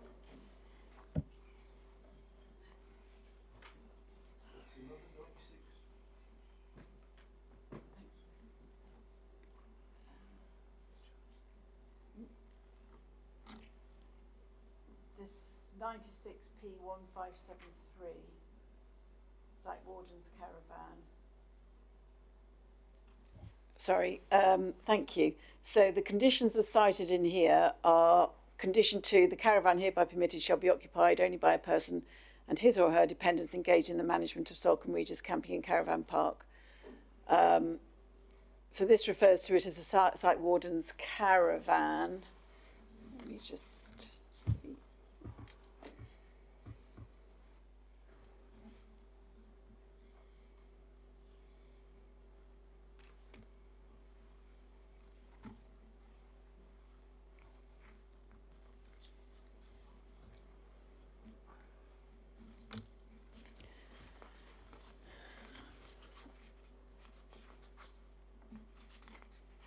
It's not coming up on that.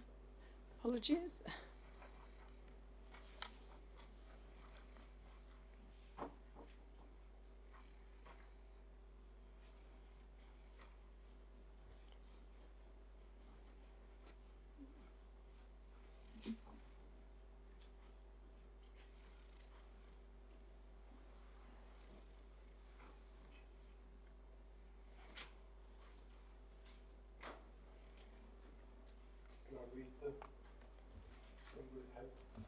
This caravan hereby permitted shall be occupied only by a person and his or her dependents engaged in the management of Silk Ridge's caravan park. Reason to ensure that an independent and unnecessary unit of residential accommodation is not created in this rural location. Caravan hereby permitted shall not be occupied between 15th of December and the end of January in any one year. Reason to ensure the caravan is not occupied permanently.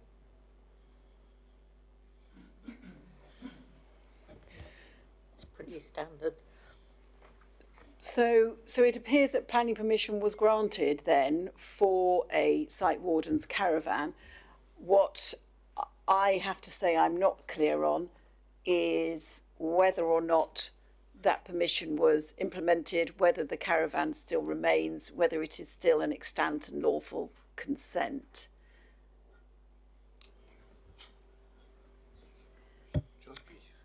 Yeah. Well, I just want to say again, but this is surely a sign of how we, as East Devon, have allowed a business to grow. You give them a house in 1985, and then as you get more, you said 250 touring caravans, up to 250 caravans. So then you need a manager as well. So where do you store a manager? So you store a manager in a caravan that isn't perfect. You couldn't put a family in there, but you could put a manager in there for a season, and then they would go home at the end of the season. And to me, that's exactly what our job is to grow, especially tourism. We're talking about tourism in an area of outstanding natural beauty, not houses. We would never allow another house to be built there. We shouldn't remove this tie to this property. It wouldn't be allowed otherwise. And just because a new owner decides they can do it without it, that doesn't mean in the future not to. There's nothing wrong with that house being tied to that caravan park and allowing them to, and it says in the report, it could be used for holiday accommodation, anything to do with the business they bought, i.e. tourism, and not be let as a permanent dwelling, that we then lose the ability for that to become, or to go back to being, a family run or an individual run business. I think the agent's argument to that is that technology has overtaken what used to happen, because they can do it now. It's all fully automated. Councillor Heath. Thank you, Chair. Technology or no technology, I firmly take the view, with my background, that management or a warden should be on site 24/7. Bearing in mind there are static caravans as well as visitors, and this would ensure basically safeguarding health and safety and accessibility of support to residents and visitors. It's a real dereliction of duty for the company not to be doing that, in my opinion. Thank you. It's a very valid point. Now, anybody else like to speak? Right then, do we have a proposal? Councillor Barlow. I'd like to propose we refuse permission. Thank you. Is there a seconder? Sorry, Sorry? we don't have any reasons yet, Chair. Well, the reason stated, we passed this. They're asking us to remove the variation. I don't want it. Well, then they're saying that there's no need anymore in planning terms to have that there, because they can run the business without that accommodation being in place.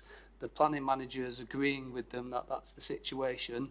So are your reasons that you disagree? Bearing in mind, and if this goes to an appeal, they'll put forward lots of evidence to show that they don't need then to have this in place anymore. What evidence are we going to put forward to say that they do have to have it? I'll second. What evidence are we going to put forward though to support these views? You got your microphone on, John? Apologies. Because you need in a site like that, you need somebody to ensure safeguarding, health and safety and accessibility of support. These are transient sites. So what happens if you've got children on site and you've got somebody in that site that might be a risk to those children? What happens if there is a domestic violence dispute between two people in the caravan? Who is going to be there to sort that out? These things happen, and therefore it's important that, you know, I'm not in support. For instance, if you've got young people, let's say 18 plus, and they're in supported accommodation, there is somebody on site to ensure that appropriate services can be called into that site if one of those young people are at risk. And you're dealing with a considerably sized site here where there are going to be vulnerable people, including young people that may be at risk due to the transience of the site. So there's a very compelling argument as to why the company should provide an on-site facility for that reason. I take on board what you're saying, but then I don't see that that's a planning reason for refusing. There's nothing in policy No. on safeguarding. This is the thing. There might be lots of reasons for keeping it there outside of planning, but it's not a planning reason for refusing it. So is a planning reason then what we've been told? So, the many sites they have that they can send in their thing that work on other sites in the area, but there are none. Is that a reason that at the end of the day we're being spun something that isn't true, that makes it so that our previous, the previous planning policies that we put in place, the conditions are no longer valid, and yet when we've looked into what they've said, it's blatantly not true, unless they can prove otherwise, which they haven't done. Well, We've asked the question. I'm assuming Wendy will come back in, but what she's saying is they have given the evidence that they don't need that accommodation on site anymore because they can manage the site from a distance. So that's the same situation, isn't it, as I see? Whether or not they've got another place in North Devon, or whether one's coming to North Devon, or whether they have them all over the country elsewhere, that doesn't help us with this, does it? They provided this evidence to say that they don't need this anymore, and the planners have accepted that. I don't see at the moment that we've got a planning reason to refuse. So if I came to you and you'd given me an agricultural tile in a building and I say I don't need it anymore, would you then just say, oh, that's fair enough, I don't need it anymore, so therefore you can have it? If you provide justification for that, then that's what the planners would take into consideration. When the ties are put in place in the first place, it's because they're provided with evidence to say that that needs to be linked with the actual dwelling that's being created. If you're then saying you don't need it anymore, then you need to justify and provide evidence to that effect. My understanding from what I've heard today is that that's what they've done. So that's why the planners are happy. But again, sorry, I'm going to go back to that. If I had, and we've got one coming up in a minute. So we put an agricultural tile in a building. I've got a farm. I've decided I've sold the land off on the farm. I haven't got the land anymore, so therefore it's not a farm. I don't want the tie. Are you saying we couldn't come up with a reason because at the end of the day we haven't got any land, it's not a farm? We'd have to just say, yeah, fair enough, it's not an agricultural built tie anymore.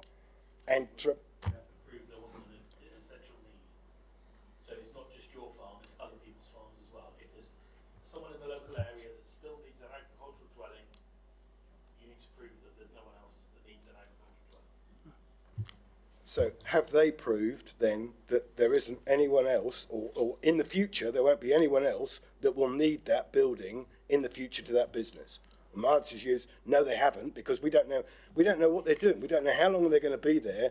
Our job is, I know, to look at what we've got in front of us now. I accept that, but our job is also to protect the business of East Devon as a whole, and we're not doing that by letting this go, in my opinion. Mike, go on. Come on, let Wendy come back in. Yeah, Wendy, can you come back? What I'm hearing from Councillor Barlow is that you are not satisfied that they have robustly demonstrated that there is not an no longer a business requirement to have on-site residential accommodation on the site. Is that correct? Now or in the future, yeah. Currently or in the future, and that therefore in those circumstances it would be creating a dwelling in an otherwise unsustainable location that is not without adequate justification. Yes. So, Councillor Heath. Thank you, Chair. I propose there is a reason to refuse. and that is, in effect, this would be releasing the house to be effectively a new build in the area of outstanding natural beauty. So I'd like that to be considered, please. Thanks.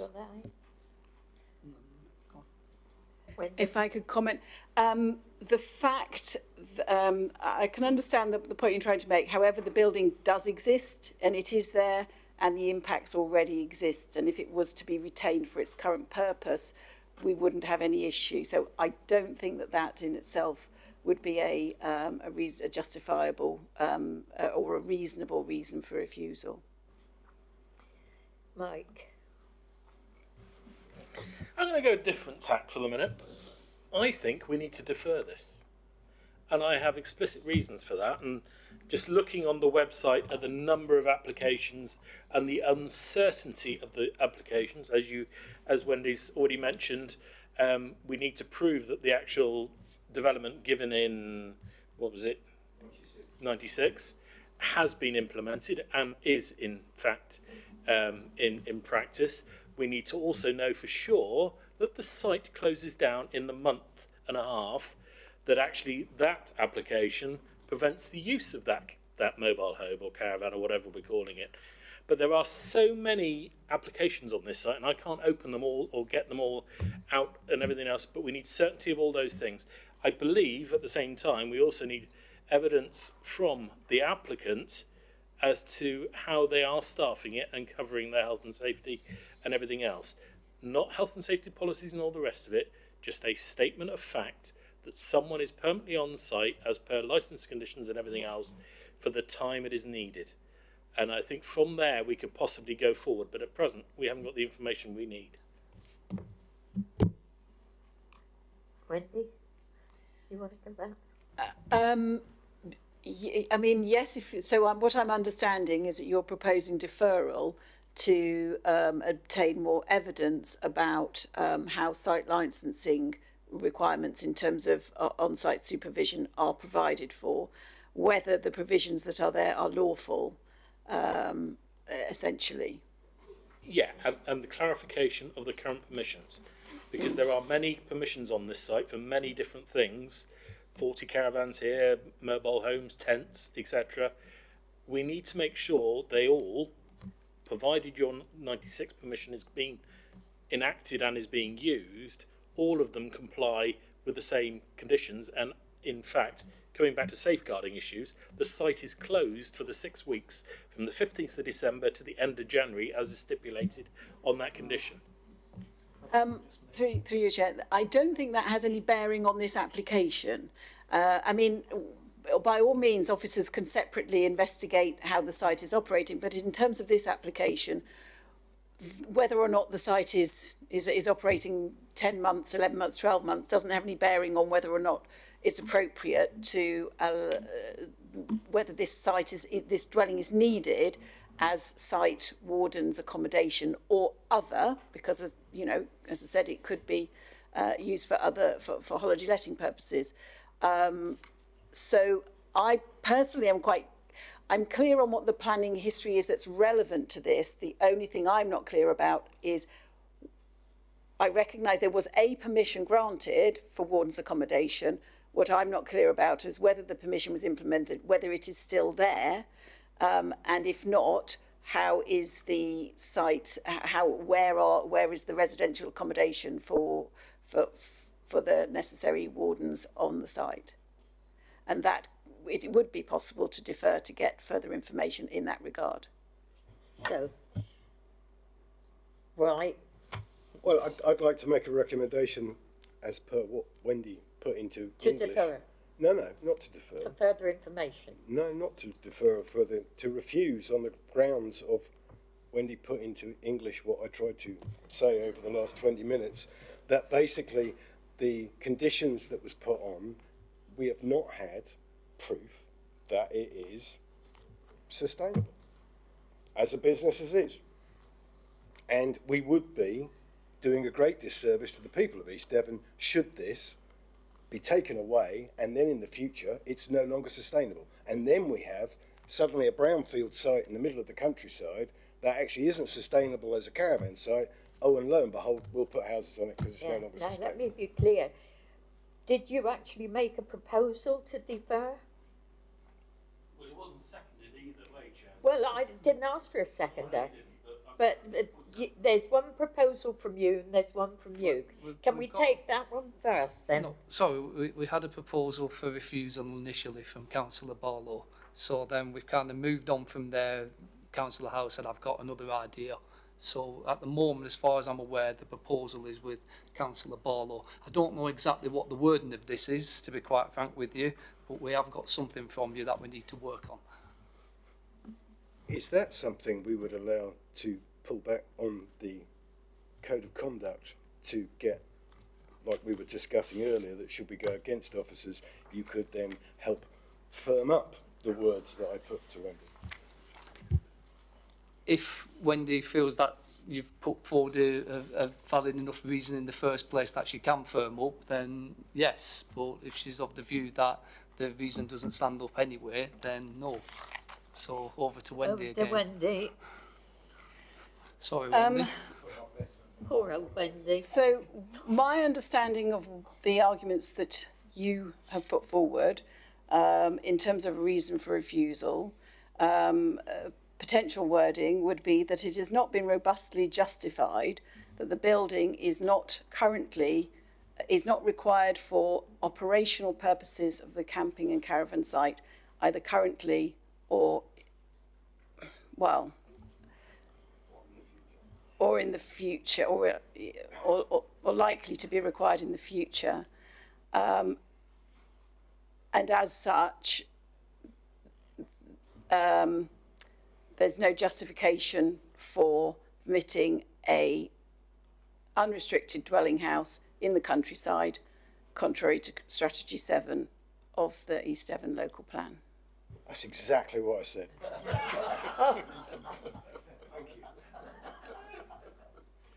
Thank you. Right, is there a seconder for that one? And? I'm happy to second that, and the sustainability was right on the top of my list of Strategy 7, so yes. Okay, thank you. So, right, Damien, I feel I'm stuck in a trickly pond. Yep, sorry if we go back to Wendy, I think she just wants to comment further.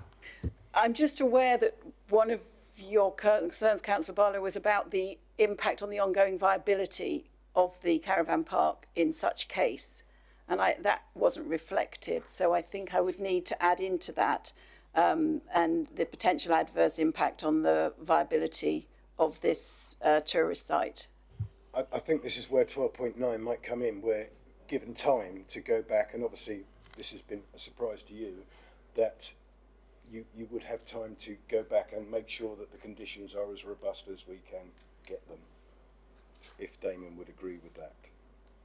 To come back to the next council, it says here, this is where do not necessarily consider the drafting conditions of sensitive applications with the planning meeting wish to approve against officer recommendations at the next meeting of the planning meeting. To allow officers. Here, you're refusing it. You're putting forward that you're wanting to refuse it. So if you refuse it, you don't need any planning conditions attached to a refusal.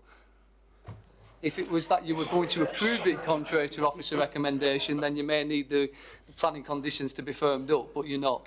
I think you're getting yourself a little bit confused. Perhaps we'll have a chat afterwards. Well, I am for the simple reason, when I said I was to refuse it, you said for what reason? You're just telling me I don't need a reason. Okay. Just a reason for refusal, that's what we wanted.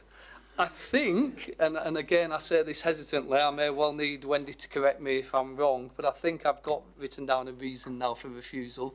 Shall I give it a whirl and see whether everybody agrees? Go on. See if I can even read my own handwriting now as well.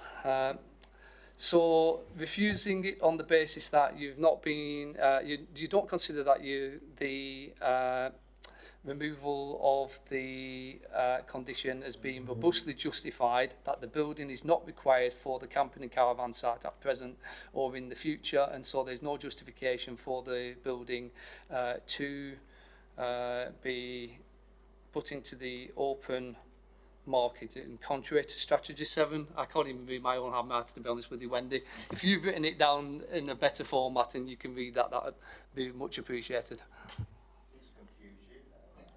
Well, yeah, I'm trying to read. I'm having some difficulty, I must admit, with my contact lens, and I'm even trying to focus. And let's be honest, if I was a doctor, people would die because my handwriting's awful.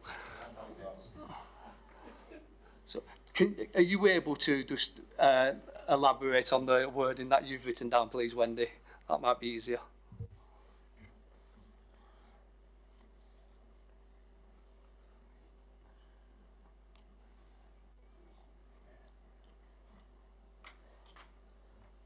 Checking the policy.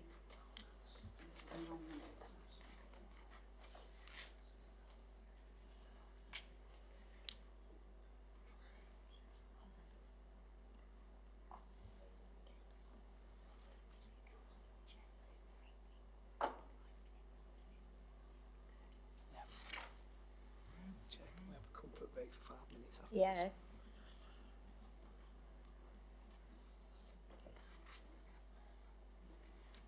We have a break after this. Should we have a break after Yeah, we're having a break.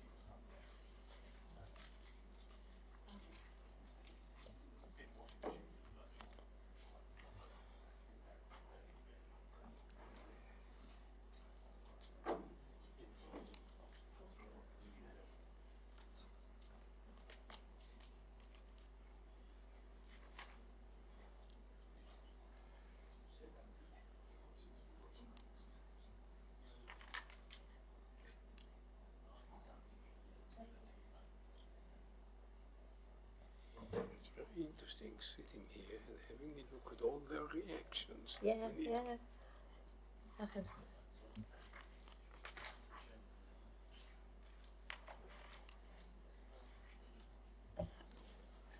Sorry about that. So what I am suggesting is that I read out a policy that explain a reason that I believe reflects the views of Councillor Barlow. However, I would like, if this is voted on, that there is a delegation to agree with the chair and, well, with the chair and probably just with the chair and vice chair, the specific policies which will be referred to in the condition, in the reason for refusal, but effectively to say it's not been robustly justified that the building is not required for the operational purposes of the camping and caravan site, and that its loss could undermine the viability of the campsite and caravan site and result in an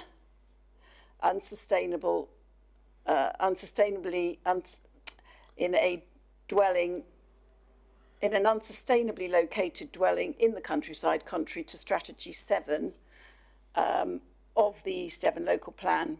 But I would request that members allow officers the opportunity to liaise with the chair just to clarify whether there are any other specific local or neighbourhood plan policies or MPPF references that should be added into that reason for refusal. But that is the reasons that are put forward.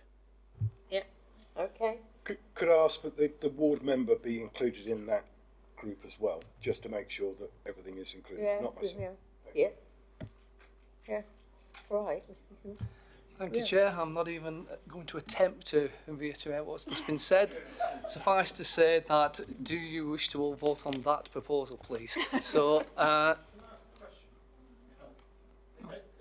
just need to, because Wendy's done what Councillor Barlow's asked. I would just like Wendy's opinion as to the likelihood of success of that.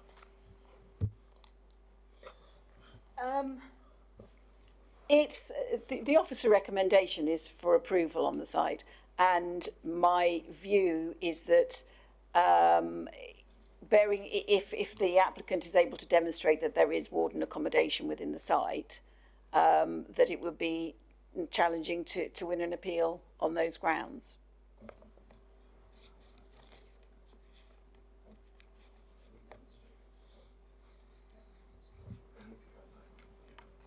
so you can still take the vote, and then you'll decide whether you want to go with it, won't you? As an actual committee, and then if you don't, then we'll consider what to do next. So, Do we want to take a vote on that then, please? All those in favour?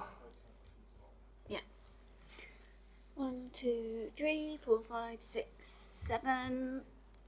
All those against? None, and any abstentions? 1, 2, 3. So that is carried then, refusal was carried. despite the reservations of the planning manager. Yeah, thank you. Right, we'll take a break now, members. Should we say 10 minutes?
Right, members, welcome back again.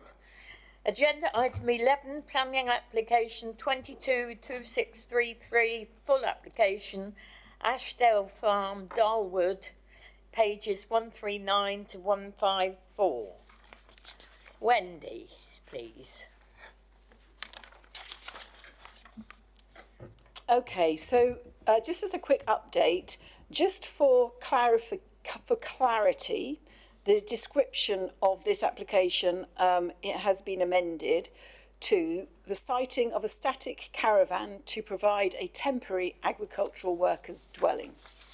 Previously, it just said provision of a temporary agricultural workers' dwelling. So this was just to clarify that the permission related to a static caravan specifically, and not any other form of construction on the site. And the proposal is for a 3-year permission for the temporary agricultural workers' dwelling. The site is Ashdale Farm at Dalwood. The blue line here shows some of the extent of the agricultural holding.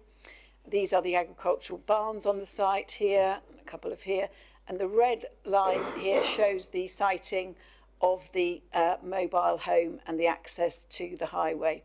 The site is within the countryside and within the AONB. The Strategy 7 does make, sets out a presumption against development in the countryside except where supported by other policies in the local plan. And the key policy to consider here, which we'll come on to, is policy H4. The site's located in the southwest corner of the large agricultural field. The overall site holding is 2.8 hectares. It's laid to pasture and surrounded by existing mature native hedgerow. There is an existing caravan on site that is there for uses ancillary to the agricultural use of the site. So in itself does not, in its current use, require planning permission. The applicant may choose to reuse the existing static home as a residential dwelling if permission is granted, or an alternative caravan could be brought onto site, and conditions are proposed to agree the details of it in any event.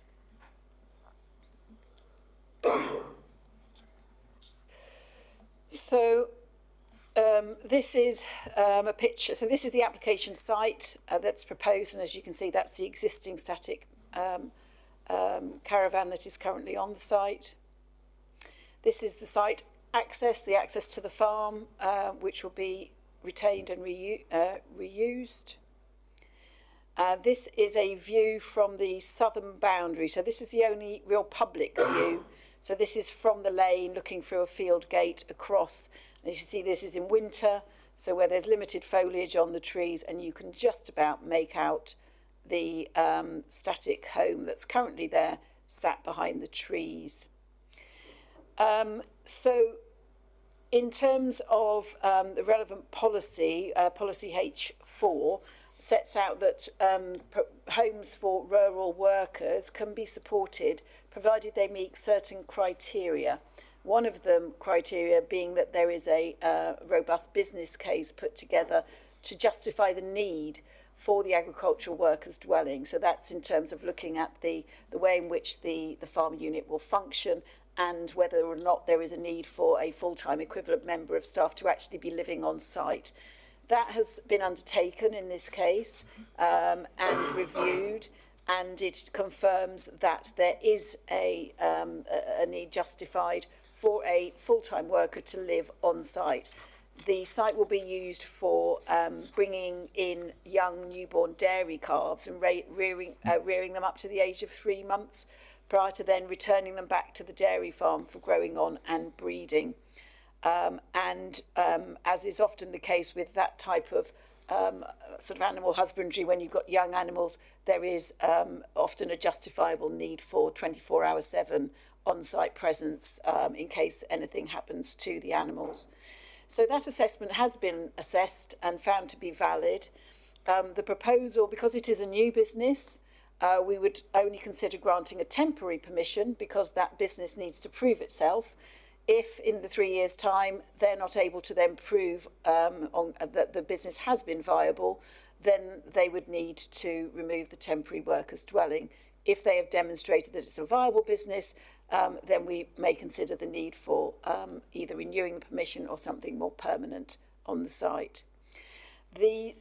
Despite the sites being located in the AONB, obviously we need to give great weight to protecting the special characteristics and qualities of the AONB. But the building itself is set in quite close proximity to the agricultural buildings that are already there, and it is a well-screened site. So it's considered that there's limited landscape harm. So having regard to those two factors, it's felt that the application does accord with policy H4, it is supported by the policy H4 of the local plan, and therefore also accords with strategy 7, and this is recommended for approval. Thank you. Thank you, Wendy. We have one speaker, that is the applicant, Rachel Meacham. Welcome to the meeting. You have 3 minutes. Thank you, Chair. Good afternoon. My name is Rachel Meacham. My husband, Carl, apologises for not being here today due to working on the farm. Carl grew up on a dairy farm where his dad was a full-time worker. Carl has worked in the agriculture industry since he was 12 years old. His end goal has always been to own our own farm. Our dream has not been easy, often working 80 hours a week. The opportunity to purchase Ashdale Farm has been a fantastic achievement for us both, and a testament to our hard work and sheer determination to own our own piece of English farmland, within which we intend to farm financially and environmentally responsible way. Farming is notoriously difficult for new applicants. Farming tendencies are extremely competitive and typically swallowed up by large established businesses. Similar to buying farmland and established farms, it is often unrealistically expensive to buy.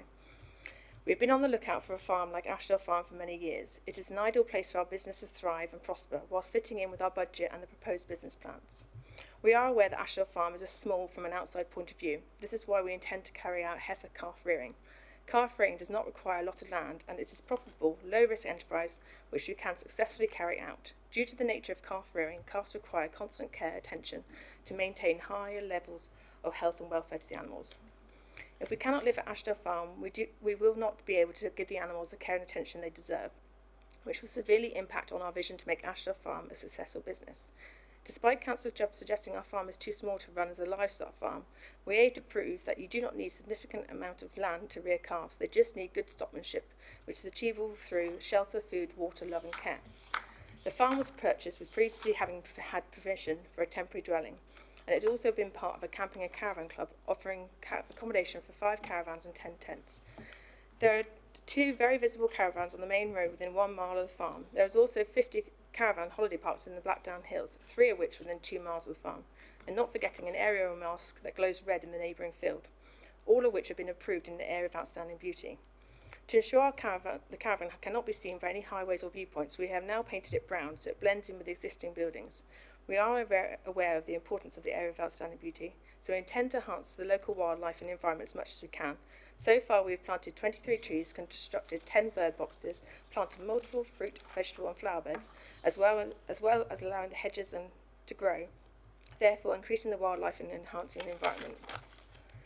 We are developing ourselves as new entrants into the farming aid with the aid from the government through the Future Farming Resilient Fund. This includes support from farm business consultants and a series of webinars to keep us updated on policy, to educate us on the industry issues and to inform us of any environmental schemes which are on offer which can be applied to our business at Ashdale Farm. We are 2 ambitious young farmers that require support to do our part to help the British agriculture thrive. We need your approval for a temporary residence so that we can properly care for the calves and put our business plan in action for the future. We'd appreciate your support and we are happy to address any concerns which may arise during this meeting. Thank you. Thank you. I think there might be a question. Sure. You said you're painting your caravan brown. Is that the caravan that you've painted? That's the one we painted, yeah. And that's the one you're going to live in? Hopefully, yes. So you're not going to bring another one in as well? No. Thank you. Okay, thank you very much. Right, members. Ian? I dare to go against Chair's recommendation, but I would recommend approval of this. Thank you. I second that. Okay. Anyone else? Take a vote then. Slow yourselves down. Yeah, so, yeah, all in favour, please. Is that unanimous or? Yeah, thought so. Yeah, thank you. Okay, it's been a long day. It's about to get a bit longer too. Item 15, planning application 231131, variation, The Glade, Stony Lane, Woodbury Salterton, pages 210 to 18. Mrs Ormsby, please. So this is an application to vary condition 2, the approved plans to allow revisions of the plans for the proposed garage that includes changes to the external materials, the garage and access doors, positions and internal layout. The only reason this has come before committee is because the applicant is a member of staff. Yep. There are no objections to the proposal, and effectively it is aligning the door of the garage to be central rather than offset and adding some timber cladding to the external walls. The officer recommendation is for approval. Thank you. Jeff Young. Just to say that this is a member of staff that's applied for this, and it just makes perfect sense. Thank you. Thank you. Members, Mike. Approve as per conditions. Yeah. Why couldn't you have done this earlier? Vote of unanimous? Yeah. Is that a vote? Yeah. Yeah. Right, well, Yeah. Let's stick to the procedure, people. Yeah. Right, 16, planning application 23, 1478 full, land to the north of Stewart Way, Cliff St Mary, pages 219 to 27. Mrs Ormsby. Thank you. So this application is submitted by East Devon District Council, and it is a proposal for a new building to house an energy substation with associated vehicular access, boundary fencing, external works and infrastructure on land to the north of Stewart Way, Cliff St Mary. So this is the application site in here. This shows the footprint of the building, and these are the elevations of the building. So the building itself, it's 21 metres long, 17 metres wide, 6 metres high, and its purpose is to house a substation, mechanical and electrical equipment to be used in conjunction with the district heating network powered by the combined heat and power plant at Hillbarton. So it's part of the green energy, effectively, infrastructure that is being rolled out. This shows the floor plans of the development, and here we see the building itself. So it's within an industrial estate, so in keeping and in character with the area. These are some views within the site, set well away from any residential properties, so no impact on any neighbours. Obviously ready highway access through the industrial estate, and this is also recommended for approval as set out in the officer report. Thank you. Mike Howe. Thank you, Chair. And first off, of course, we all should have declared, because this is one of our own applications. So we all forgot about that one. Failed on the miserable extent. And secondly, I think we really ought to refuse this one, because I don't think it's green. Wendy's getting me approval as per officer's conditions. Seconder. Is there a second? Yes, thank you. Okay. Damien. All those in favour, please raise your hands. That's unanimous. Thank you very much. Thank you. And now, under section 100A, part 4 of the Local Government Act 1972, and in accordance with the local authorities' executive arrangements, meetings and access to information, England, Regulations 2012, the public, including the press, be excluded from the meeting as exempt and private information as set out against each Part B agenda item is likely to be disclosed, and on balance, the public interest is in discussing the items in private session, Part B. Now, I don't know whether our cameraman... So it needs to stop filming now, please, and everybody who's not actually on the committee needs to leave now. Thank you.